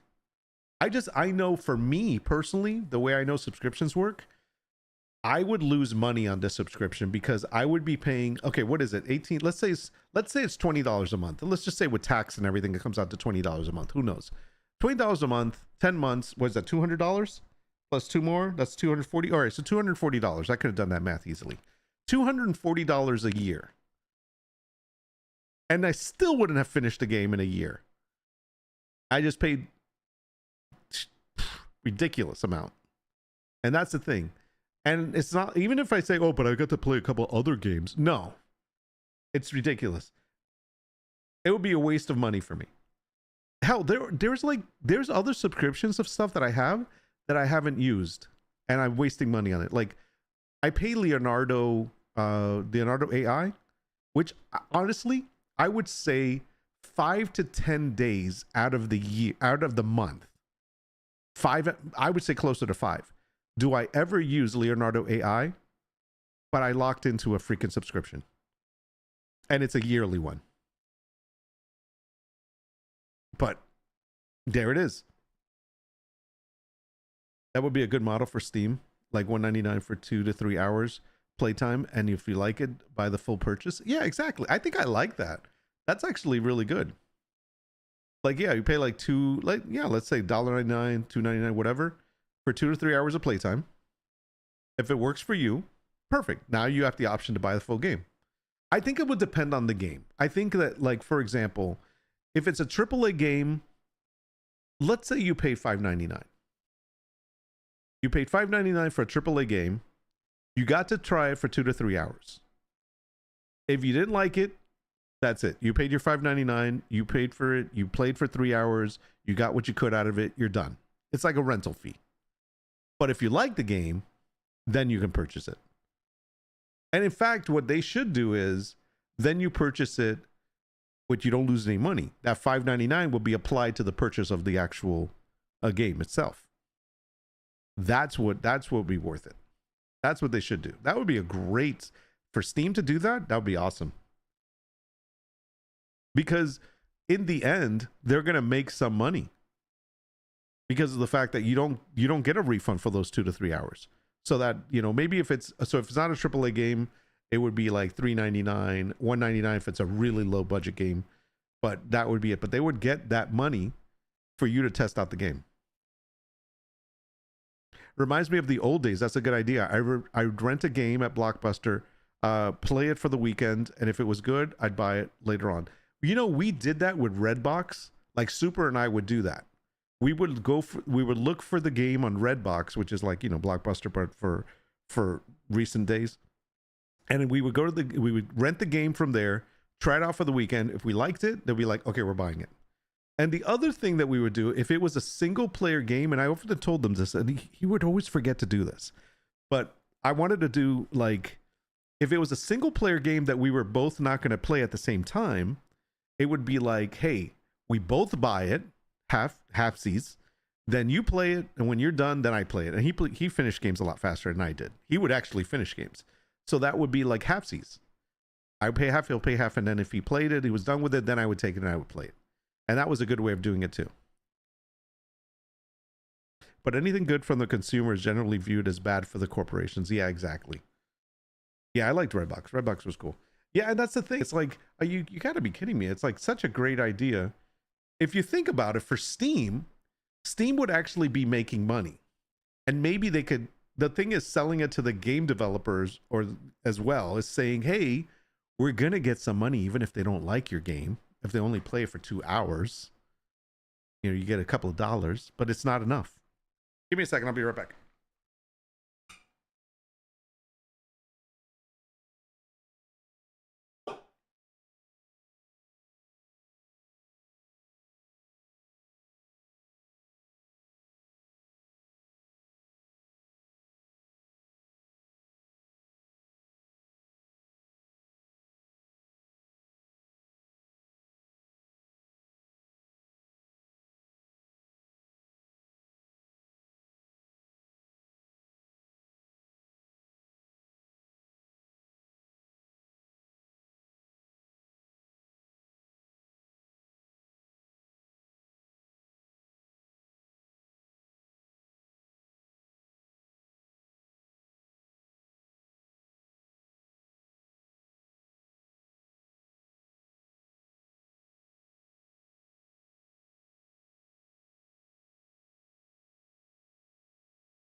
I'm downing liquids like I'm on the desert or something, man. Whew. Remember when even big games offered free demos to try? Those days are gone. I remember that. I mean, I remember they would like, they'd have like DVD demos and you can just get that little demo disc and you try it out. And if you liked it, then you bought the full game. There's not many demos anymore. They don't do demos games anymore. It's really sucks. Like, I like when PlayStation, like, hey, I'm looking at it right now. I thought it was Stiletto Blade. Stellar Blade, which looks like Stiletto Blade. They had a they had one of these demos that you can actually play. It was great. I played some of it. And now if you liked it, then you bought the rest of the game. It cost you nothing. It was like free. Try it out. All right, we're going to try this out. I'm going to go to main. Hopefully I don't crash here. So I've been wanting to try this game. I did try this a long time ago. It's been a been a couple of years probably, who knows. And I remember when I first played it, I didn't really like it. This is Medieval Dynasty, but this is version 2.024. So I think when I tried it, it was like 1.0, or it was like before, it was still early access probably, who knows. And it really wasn't that great. So I'm gonna try this again.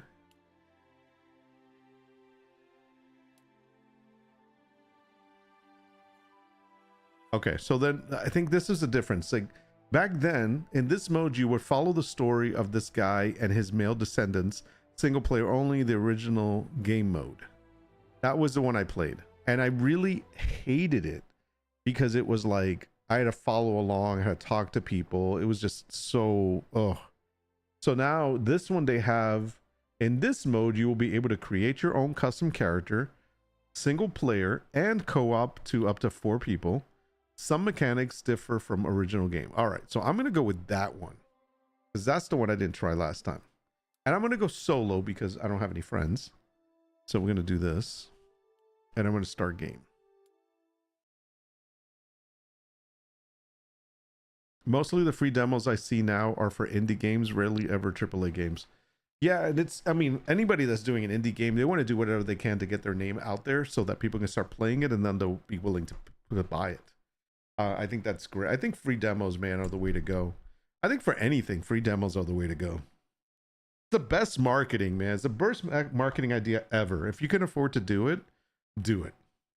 Just give stuff out for free. All right. Let's look for somebody. It's got to look like me with no beard.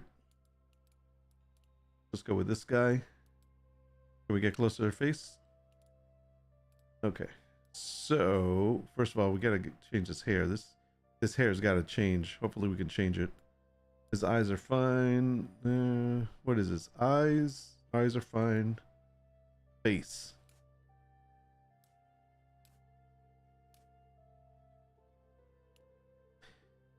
I think I like that face the best. All right, we'll go with that one. And what is all this? This is just nose. Okay, next. How do I do next? Categories. Oh, male or female? He's obviously male. Okay. Eye color, moles, scars, freckles. One of his eyes is a different color. No, we're not going to do that.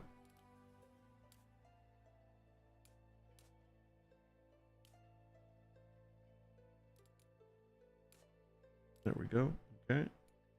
No scars. How do I do like... What's flip? I don't know what flip is. All right, let's go here. Oh, hair. Okay, hair's type. Here we go. All right, color's fine. Can we get a different hairstyle? Yeah, he's gonna look like Jesus. AAA is a crock, more so with Ubisoft's claim of quadruple A. Such a pretentious BS. Quadruple A plus now you should tip the devs. Oh, I saw that.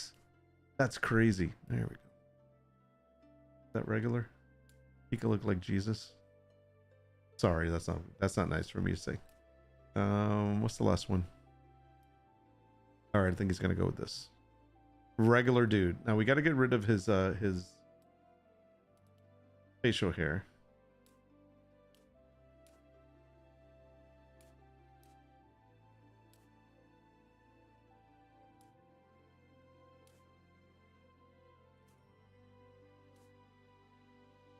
No facial hair. Okay.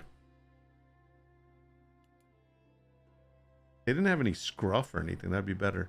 All right, where's the hair color? I think it needs to be...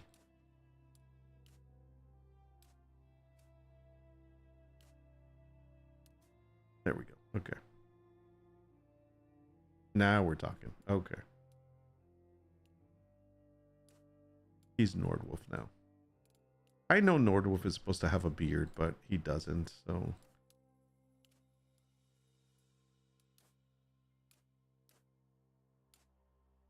He's Amish. No beard. That's fine. All right, so there we go. This is our dude. Accept. Yes. Enter. Who's wanting tips now? Not yet. Oh wait. First tip is, how do I get to third person? There it is. I got a scroll key. Okay. So wait a second. I'm in a house? I actually have a place already? This is great. I don't have to do anything. All right. This is the one thing that has been making me feel really sick lately in games is this camera movement. It's so fast. So let's see how I can do the settings, controls.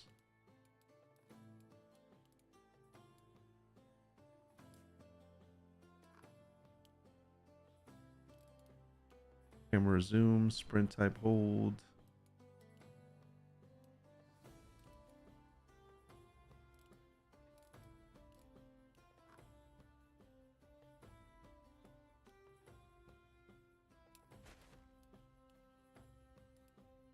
Okay, turn the music off. I can't stand the music. Is there a motion blur or something like that? Oh, some studio CEO said we should all tip devs now. I forgot who. Yeah, I saw that. I'm trying to remember who that was too. It wasn't an Ubisoft, was it? That's freaking pretentious. Oh. Yeah, I don't know who that was. Wait, that was recently too. That was this week.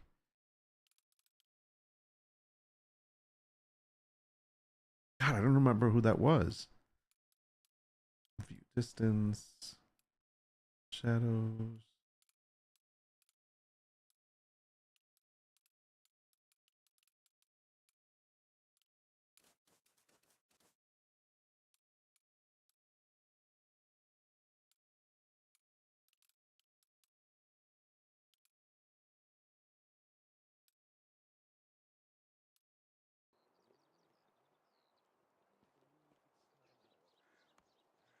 How do you open the doors? Oh, you just push them open? Okay. Wait, they give me a whole freaking village? What the hell? I thought I was supposed to build this stuff.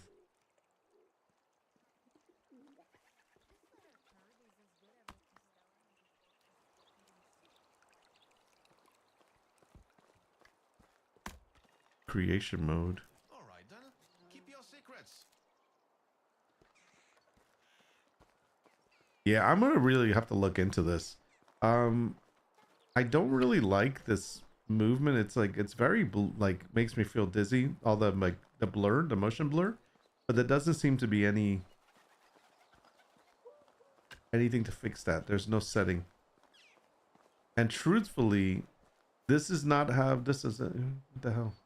Oh, I'm supposed to talk to somebody. Okay, well, too late. I'm gonna collect sticks. I'm just randomly looking. I don't care. I'm gonna have to play this with a little bit more time, but I am just experimenting right now. There are like 6 villages around. Blizzard used to be so good, then they went and sold to Activision, of course. I think when that happens, that's when the That's when the issues happen, when they sell to the bigger guys. Because of course they change everything around. There should be a rock here somewhere, right? Yeah, I don't like this movement stuff. I don't know about this. Shit, I feel like if I'm gonna play this, I might as well play Scum. Wow, this is really bad. Like the movement is. Holy crap. I mean, I'm gonna throw up just by doing this. That sucks for me. Let me see something. Yeah, there is nothing that says for graphics.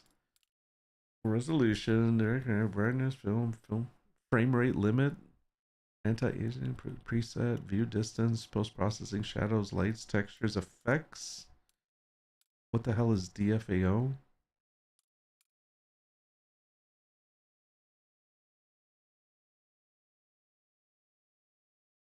Oh yeah, I know what it is. There, how's that? That's because I had to raise this other volume. I've noticed that too. Ever since I changed something on my system, I think Streamlabs is the one that does it. Yeah, that movement is rough. Okay, guys, I'm sorry, I can't play this. Like I wanted to check it out. Let me see. I'm gonna try some other games. I want to show you what I've gotten. Okay, let's try. So, do you remember? Where is that one?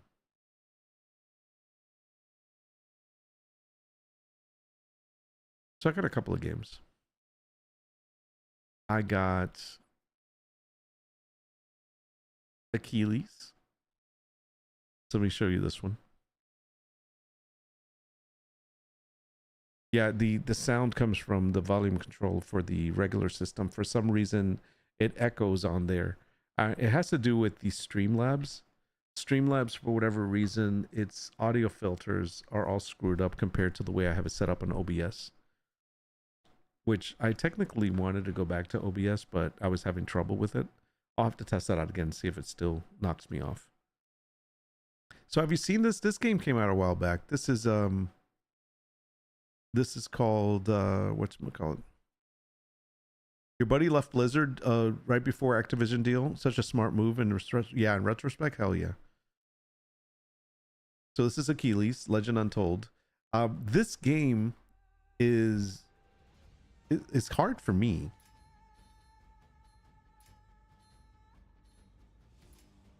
I don't get very far, and then I die when I fight the first boss.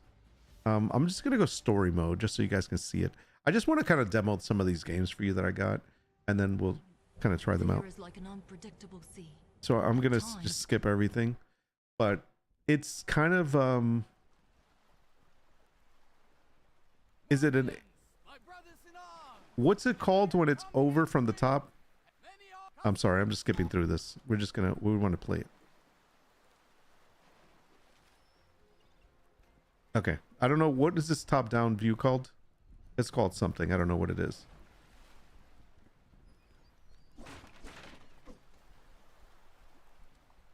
And he can go, it's pretty linear though, so he has to actually follow.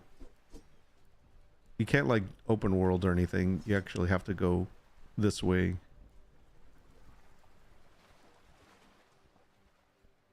It's not, is this called an, is it top down or is it called an ARP? This is not an action role-playing game, is it?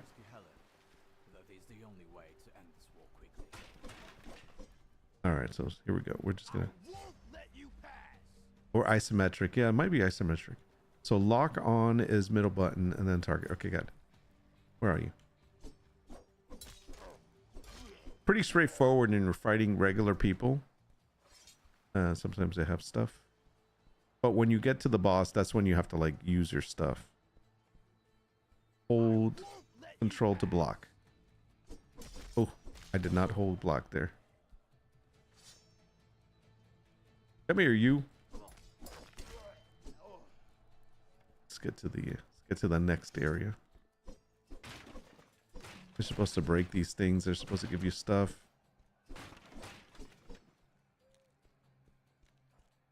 Oh, and you can kick them too. ARPGs is more about the gameplay feature. Oh, okay. Thanks, man. I'm glad you explained that. Okay, use for your belt. Equipped as tab. Got it.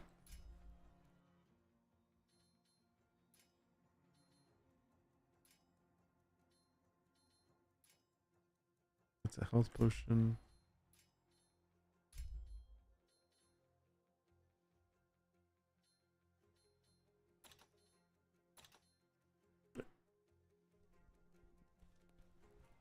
Okay, it's gonna just play a little bit of this.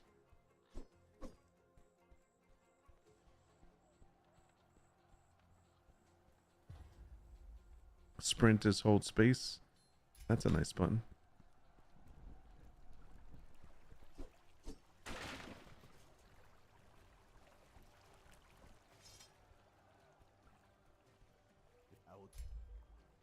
Okay, well, that's where we're headed, but we gotta go this way.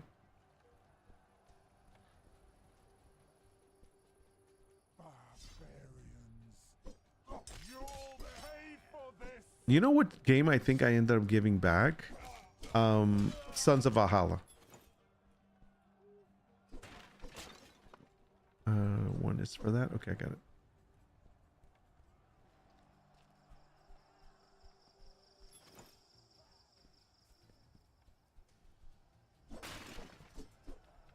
So kind of boring at first, right? Myrmidons fight fiercely, but even they cannot endlessly withstand such numerous enemies. Where am I going? I gotta go this way. I think I'm supposed to go through here.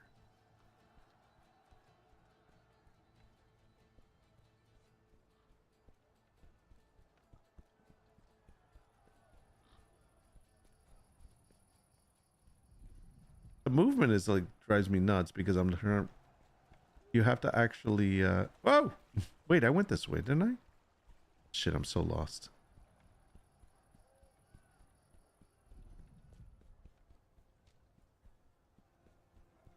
Yeah, I think this is better for a controller, by the way.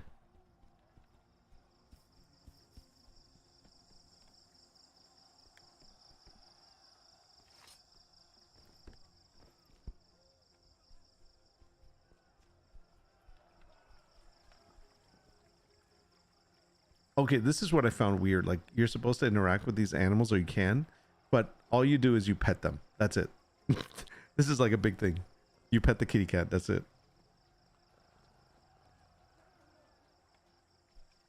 Yeah, I thought about the No Rest for the Wicked. I think I'm gonna wait, and if there's a sale on it, then maybe I'll try it out. Okay, so this guy's kind of a boss, but he's not the big boss. I think this is Hector. Yeah. So Hector's like, come on, let's fight. Yeah, whatever, blah, blah, blah. And so I gotta remember control.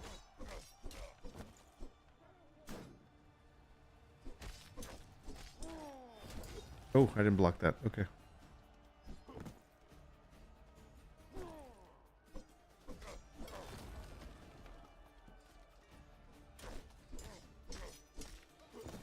So this guy's easy. His brother, I forgot his name, Legolas, whatever his name is. I'm just kidding. His brother's hard because his brother's a freaking archer. Paris.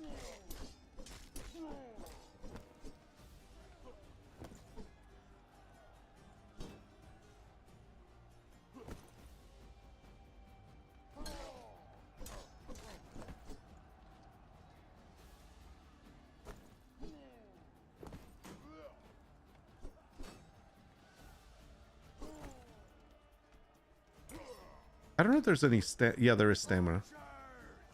Archers. Fate is in your hand. Kill. Oh gosh. Okay. You were right, Prince Hector. History is indeed written by the victors. So that's basically kind of like the game is. But what's cool is that once you get to the end here, you get taken somewhere else. And let me see if I can just get to the ending. I just want to get to the end so I can show you when it starts the real game. Actually, hold on a second.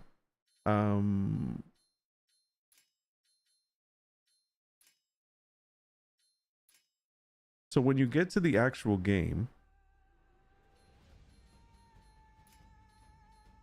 let's go here, level 3.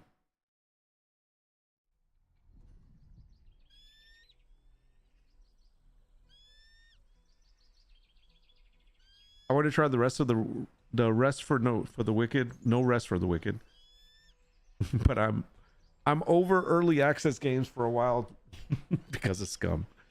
By the way, earlier you asked about what Drunken Dragon plays as far as tabletop. He streams on alternative Thursdays, one called Ixia and another called Tales of the Mutants. They play on Foundry using the GURPS RPG system. Interesting. I like watching. I've never played that stuff. I've always liked watching it. Okay, so see, once you pass the intro of the game, then this is what the game looks like. And if you look at, there's a map. And so you kind of like get through this area and then you go to the next area and there's little quests along the way and little things to do. And the map is pretty big. I mean, if you look, this is me scrolling through it. It's a pretty big area. And I don't know how much this game actually cost. I can't remember. But it's, are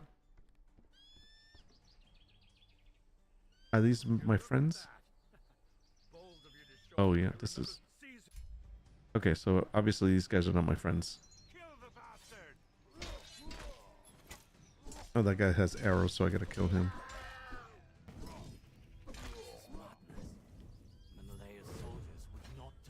There you go, so I got a new level. Anyway, so that's how you do. So it's more of... It looks like an old style Baldur's Gate. Remember Baldur's Gate before? But that's a pretty good sized map, right? I mean, I think it's fun. I probably would play a little more of this game. I've been playing offline just to try it out. But, nah, you know, it's kind of casual. All right, so enough of that. Let's exit. Save and exit the desktop. DMS for Axia, a friend of his DMS mutants. Dungeon Masters, right? Nice. Yeah, I'm not very knowledgeable about that stuff. Okay, let's see. I also bought Game of Empires. If you got, I mean, Age of Empires. If you guys remember this game, I'm not going to do it now, but this is the one where you actually build a city based on whatever, you know, continent you happen to be on and whatever colony. It's pretty cool. I used to play a game a lot before. You guys remember Galaga? I just got that just for fun, just because I like me some Galaga. I ended up getting Cities Skylines 2. Now, I definitely am going to be playing this as soon as I figure out how to get the pumping system to work. The water pumping system. Man, I keep screwing that up and I have extra pipes into place, but this is actually, I really like this.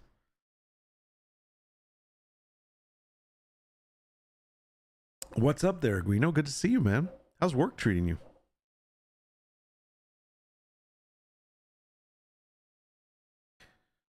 Should have said GM, Game Master. DM is more appropriate, more specific to Dungeons and Dragons. It's all the same to me. Let me see which other one. I just got this. I have not tried this. I have no idea what this is like. Death Must Die. I need to try that out. What's this game like? Let's just take a look at it. I'm just curious. I'm going to skip any of the introduction. I just want to see gameplay. Just getting home? Nice. Yeah, we're finishing up. So I stopped by and get a burger. Nice. Yummy, yummy. All right, let me play this. So this is not a game that I am familiar with at all. Space to dash, attack. Okay, cool. All right. Oh, so it's one of these games. Okay. I remember these. Someone suggested this game to me, so I thought I'd give it a try. Yeah, well, I don't think it was very expensive, so... Oh, this destroy. Okay, all right. There's a lot of them. Okay, there's. Oh crap! Oh crap! Wait a second. Oh shit! Oh shit! Oh shit! I'm in trouble.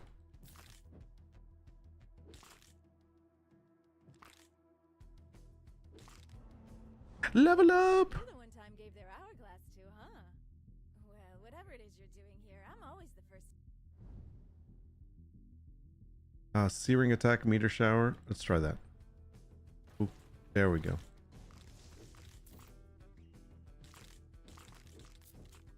I gotta get my levels, man.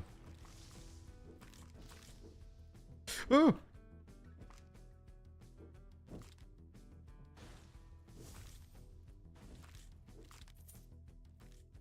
Get my levels. Who's this guy? Oh shit. Oh shit.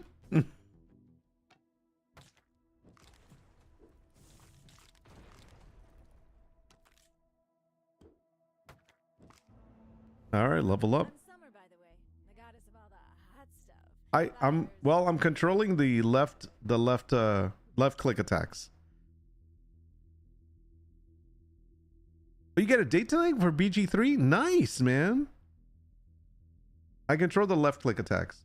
The other ones are, these here are just random, I think.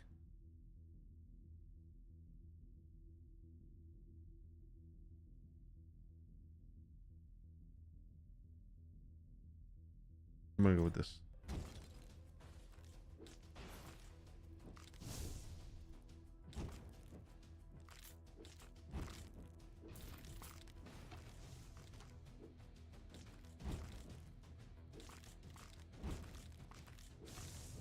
Ah!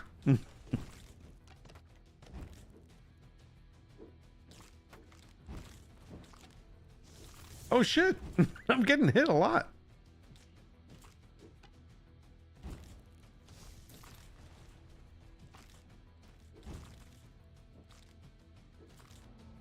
Ooh.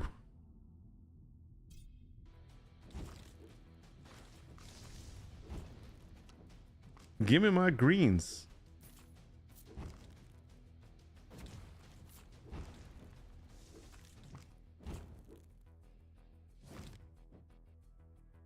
I can't get past level 3 on my Galactic Survivor, whatever it's called. Oh shit! Who are these? Oh no! Oh my god, I need some help. Oh hell no, stay away from me.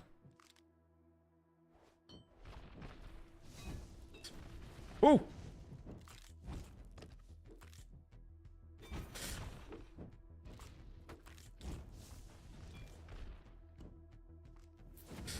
Damn it! Aha! Ah!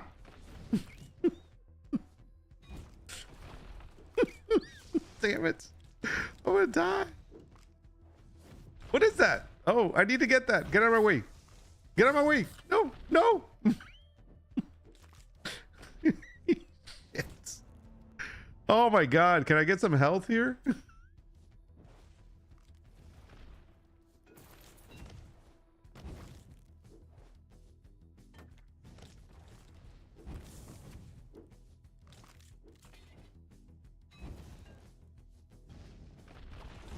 Oh my god, I'm gonna die. Ah, I'm gonna die.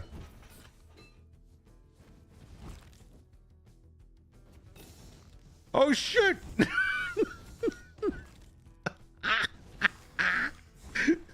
Oh my god. Ah, I can't get away from them.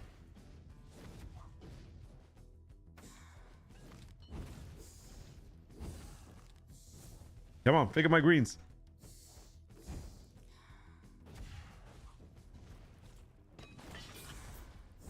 Oh, damn. Yeah, I'm reminiscing through my library. I'm just going through recent ones that I just bought. Also, Olympus on PAX D, so might be slaving for Asmonds instead. So is PAX D out or is it early access only? It's like, isn't it like the second alpha or something like that? DRG Survivor is pretty tough. Level and 4 are very challenging that I've seen. Yeah, man, I'm telling you, I only get to level 3 on that. Okay, well, there you go. So that's that one. I just want to exit. Quit! Damn it. Oh, all right, let's see. So I just got that one. Let's see, what was the other one I just got? Oh, it's Alpha 2? Okay, so you have to actually be invited to the Alpha? Okay, yeah, I don't have that. So, okay, I got this game, and I really wanted to try this out because it's like what's that game I play? RimWorld, where you have it's a community that you have to build and it builds itself, whatever. dude, I can't even understand the freaking tutorial.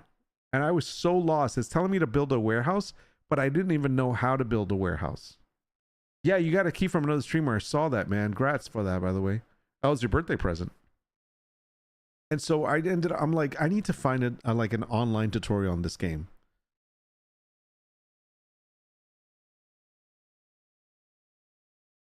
Oh, it's coming out early, like spring 24. Nice. Oh no, that's the early access. Okay. Well, whenever it comes out, I'm going to play it. So I'm waiting. I'm not really watching too much of it because I don't want to. I want to kind of like not be surprised. I'm sorry, be surprised. I don't want to just know what the game's about. Here's another one that I ended up getting. I got Terraria, and I have no idea how to play this either. I know Super played a lot of this, so I might have to talk to him. But I was just like, okay, I'm chopping down trees. I'm killing stuff that's coming at me. What the hell do I do next? So I was totally like in the dark on this game. Yeah, it's one of those that I have no idea. It's kind of trippy. Yeah. See, I like RimWorld because like I can build on RimWorld and let them do their own thing. I knew what the hell I was doing there. I have no idea what to do in Songs of Six. I'm going to look up some tutorials. But I totally want to play City Skylines. I just got this one, the Skylines 2, and it looks so real, so intense. I only played for, how long did I play for? 35 minutes, and my city was going, and all I had was like one road with a road to the side, some houses and some commercial property, and it was freaking filling up without me doing much. Yeah, no, Bronk doesn't like these games. He doesn't even like RimWorld. Like, I thought RimWorld was fun, but it's definitely a lot of management. So, yeah, that's that. Anyways. I'll have to figure out what the hell I'm going to play on Monday. I'd like to play something on the next stream. I might not do a coffee chat. I might do a let's play chat, a let's play podcast instead. And I'll pick something to play. What do you guys think we should play? What I should play on Monday? If you're familiar with Core Keeper, Terraria is just a side scroller of the same. I'm not. I know my buddy, my buddy Super. You guys can see him on here as, what is he now? Boiled Peanut or something? He has different names, but he played it a lot, so he'll probably give me some direction too. So what should I play on Monday?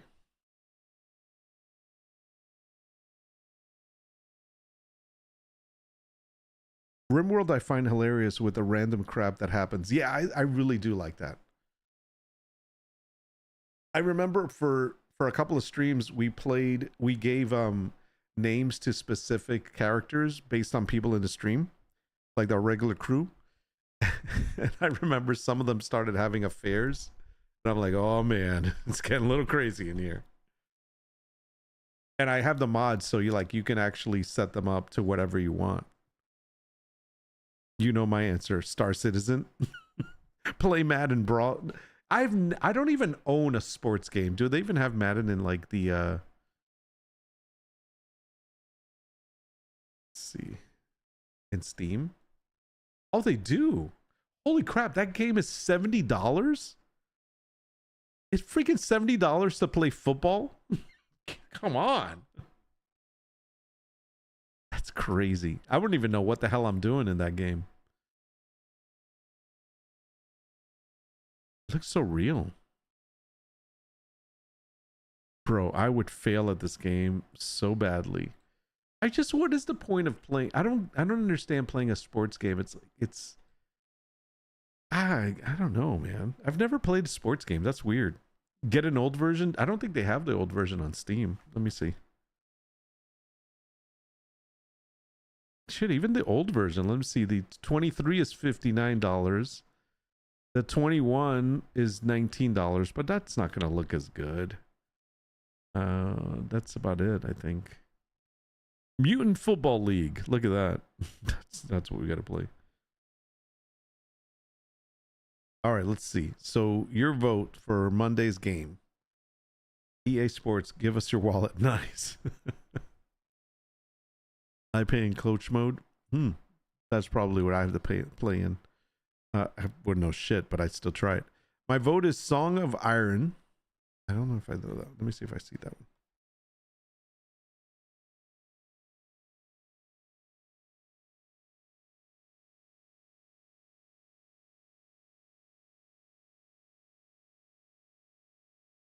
Wait, is this the game we were looking at before? Yes, I remember this game. I couldn't remember the name of it. Okay, so either this one or Star Citizen if 323 goes live. Yeah, if it doesn't go live, I'm not playing it. I enjoy the management the most. Oh, as far as the sports games, I could see that. I could probably see myself playing coach mode. I kind of like this game. Looks interesting. Let's check it out now. It's out now. Oh, it's been out for a long time. Here, let's take a look at this.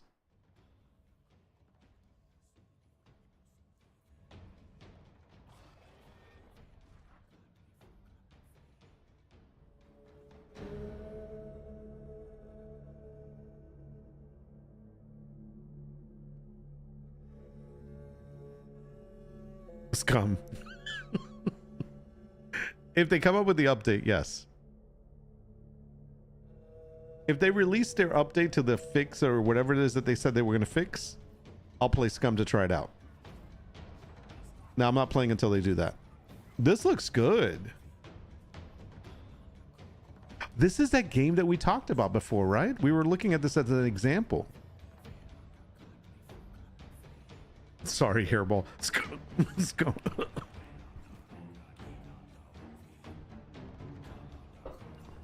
Copyright music.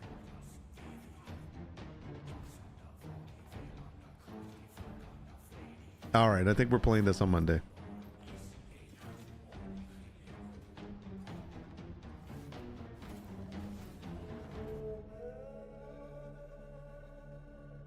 Update by Monday for Scum. Doubtful. Yeah, that's what I think. Okay, we're doing this one. Add all DLC. It has DLCs. Oh, all it has is the songs. Unga unga unga unga unga unga unga. Okay. Yeah, I think this would be the choice. All right, so Monday, let's do that. Let's do a let's play stream, and we're gonna do Song of Iron as our game. That will be the one. Unless Scum comes out with an update on Monday before I go live. Otherwise, no. Yeah, the developer seems like a super nice guy. Solo dev made. He used He used to work on Halo. Wow. And this came out in 2021. Yeah, I remember we looked at this. We were talking about this game. How interesting it was. How it was like had background and foreground, and you could move back and forth. Yeah, we'll definitely play this. All right, so we're gonna do this on Monday. Expect that as our stream for Monday instead of coffee chat, and see how that goes. Probably by the top streamer that day for that game. It's definitely not gonna be something that streams on YouTube. It's hard, you know. This is the weird thing with YouTube, and this is the only reason why I would continue to stream on Twitch. YouTube is not a place for discovery when it comes to going live with a specific game. I don't think anybody does that. Like, nobody searches for games that are live. You either are looking for videos, and if you happen to see somebody playing like the game that you wanted to watch, then maybe. I think you have more of a chance of being seen on Twitch. I'm sorry, yeah, on Twitch. I almost said Twitter. Let me take a look at something. I always try to do this to see, where is it? All right, let me try.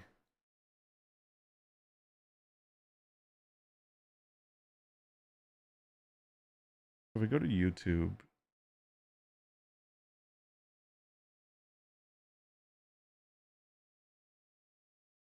Celebrate gets censored by Sony? No way. I gotta watch that. Okay. Okay, so obviously if you're following somebody, you'll see when they're live. All right, so I have that. But if you want to see other live video, then you go to live here, and then you'll get like everything that is live. Feature live streams, live now. But I'll see if we can find gaming.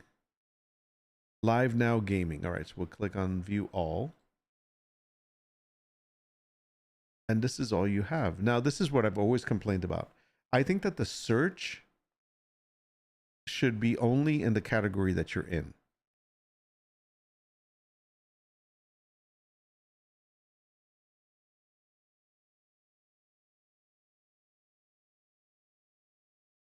I did just yesterday search for PAX D Live, then NFL Draft Live. Yeah, if you do a search for lives specifically, you'll find what you're looking for. But yeah, but it's kind of tough.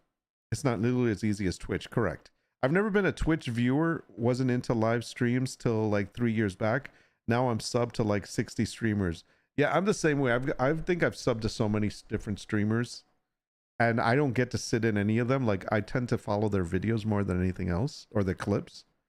Every so often, yeah, like I'll watch VODs, but I can hardly sit in a live. Search a game first, then hit the live button. Oh, really? Okay, so let's see that. Search a game first. Okay, so Sons of Iron.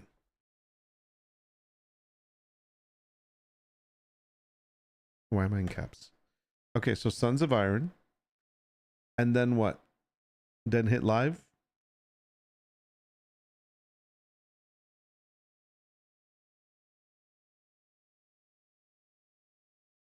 So nothing for that game.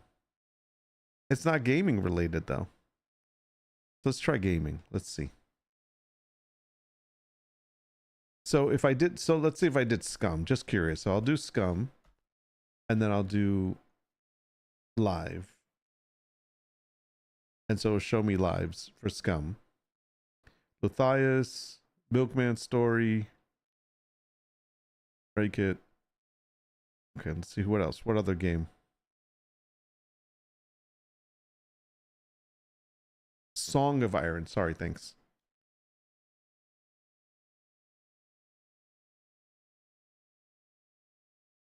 No. Still nothing. I'll be the only one playing that game. I specifically like smaller channels and streamers. Couldn't care less about huge channels. Works better. Yeah, you know what's funny? I'm kind of the same way. There are some big streamers that I do watch from time to time. But for the most part, yeah, I've got a variety of different people that I follow. What's funny is that I'm in tune with the streamer drama based on all the big channel people that I follow. And like I know everyone that they're talking about. And so it's funny because if I try to talk about some of those people here, most of my audience would be like, I have no idea who that is. And I'm like, oh wow, you know, they're big streamers, but they're big streamers in another realm that my audience is not a part of. That's what's interesting. I find that really interesting.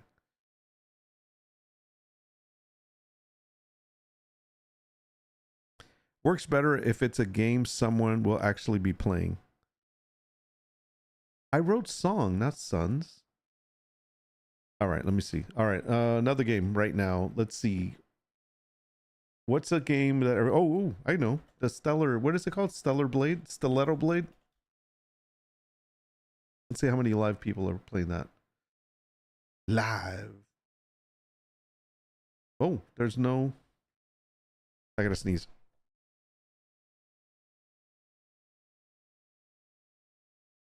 Woo, that was a bad one. Okay.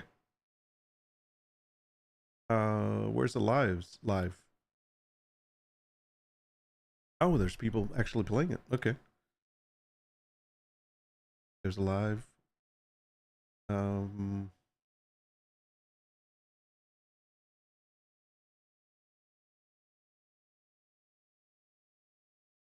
can you do English speaking?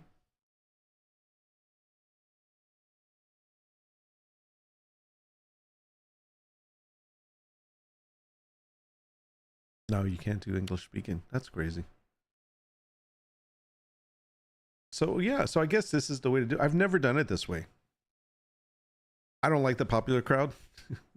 Yes, never heard of Mr. Beast until you talked about him. Really? I find that so interesting.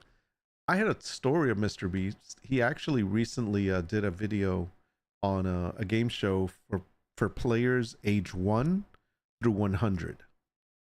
And it was like, it was kind of like a elimination kind of kind of game.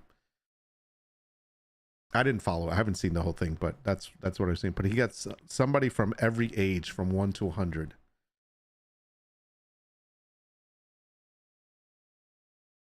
Bellwright. Let's see that one.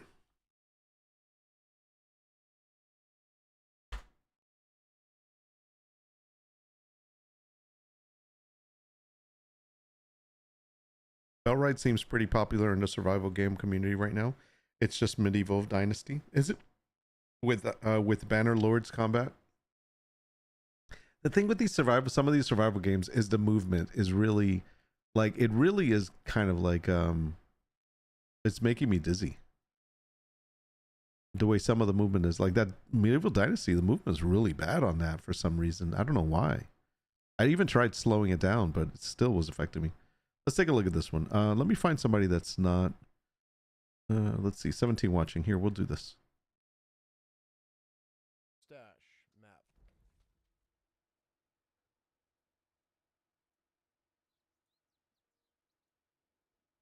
How old is this game?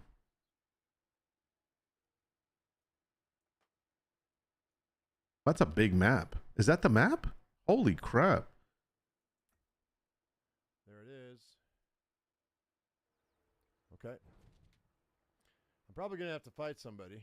It's played everywhere, very similar to Medieval Dynasty. To go this way. Go. Ha. Oh, it's new? I have no berries, I have no mushrooms. Huh. I don't think. Oh.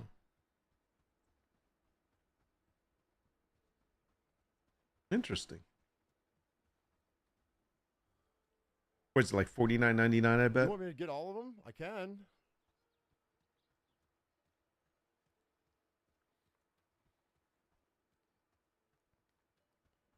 We can get all. We can get more. We can get more than one. Oh, it's more than one cheap. quest. That's fine. It's only $26. 27. There's a question mark right here. No, that's not a question mark. That's a leader. I mean, there's somebody that wants to talk to me here. Looking for trouble? Yeah, $26. Okay. This dude right here. Greetings. Can I help you with anything? You're just the person I was hoping to run into today. My wife, bless her heart, has been poring over one of the new books Oscar brought. All right, hold on. Let me see if I see somebody doing combat or something like that. Or is it more of a survival game where it's just traveling around?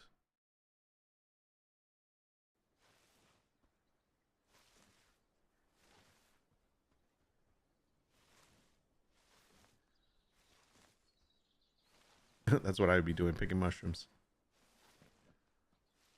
Inventory's full with what? Oh, Inventory's all these arrows. full. Oh, because I tried to steal everything out of. So you don't actually get to see their inventory. You just try to grab all of the items out of their bags. Sorry, I'm just skipping through people. Let me try this guy. But it's cool that he also just did it Can himself. do it, yeah. That's nice. All right. So here's a that. bigger streamer. Conserving energy, I don't know. Is he gonna go make the? Quality's better. Let him craft the trap at the simple workbench. I think he is. So there gonna is go no craft like that. research points. It's more like researching by using the desk, working on the research project, and providing their required materials. Let him craft the trap at the simple workbench and set it in the desert. So come over here. You can show this off as well. When you go to manage on the simple workbench, the top one, Right. not craft, you see how it says one off for the small trap? So that means he's going to make that, but you could also put things into the local storage to make that small trap. So is it like is it a survival game? Is there any danger in it? After you actually have to put effort into combat? Oh. Yeah, no thank you.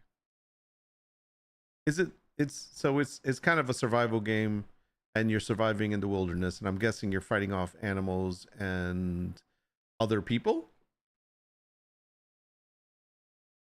Is that what it is? I haven't seen this. I haven't even seen this game before. So it wasn't on my list.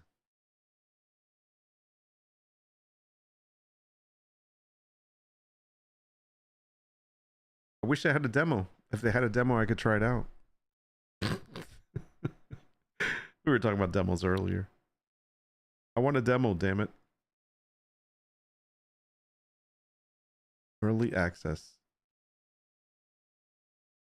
Let's see.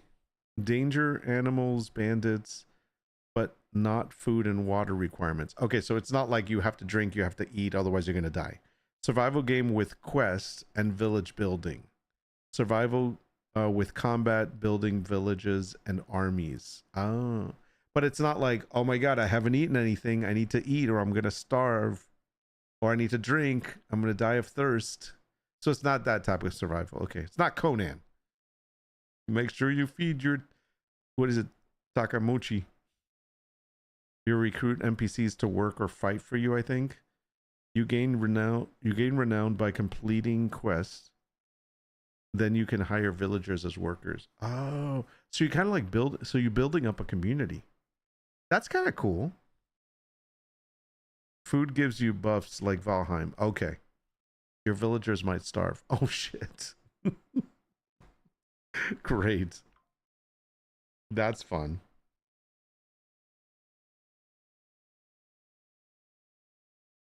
I gotta check on my daughter real quick. Hold on. Interesting. I'll have to look at this a little bit more. It's very similar to Valheim and Conan, according to this. People who like this usually have played similar games.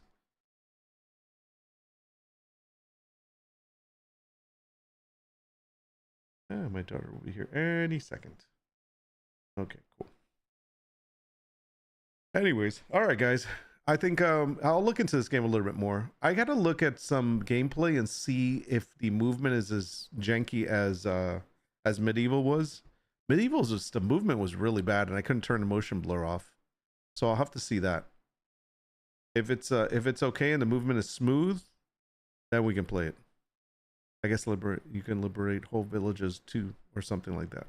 All right, I'll look into it and see what it is. If it's worthy, I'll take a look. I'll maybe download it, try it out. Hey, I can always return it in 2 hours, right? If it's on Steam. So I'll do that. I'll play for 2 hours. If I don't like it, I'll return it. Maybe we'll try it out. So it's either this or Song of Iron, if not both. Premise is to rebel against the crowd, etc. Okay. Against the crown. Oh, against the crown. I'm sorry. I missed the last letter here. Okay, I'll check it out. Cool. Hey guys, thanks for hanging out with me. I gotta end it because I've got to go do a couple of things. It's 4 o'clock on this end. A little longer than I wanted to today, but we had a lot of stuff to talk about, a lot of fun. I appreciate you hanging out with me. It is the weekend, so I hope you have a good time, whatever it is that you do. I don't know what my weekend has in store for me other than some work and some family stuff, but if I get a chance to drop by here, I will. If I can't, I will see you on Monday. But if not, you can find me on Discord. That's usually where I hang out, or send me a message anywhere on here that you find me. Listen, it's really easy to find me. Just write Nordwolf in a Google search and you can actually find my Instagrams and all that stuff. So until next time, have a great weekend. I will see you on Monday. And take care of yourself and do something that makes you happy. Until then, I'm out. Peace.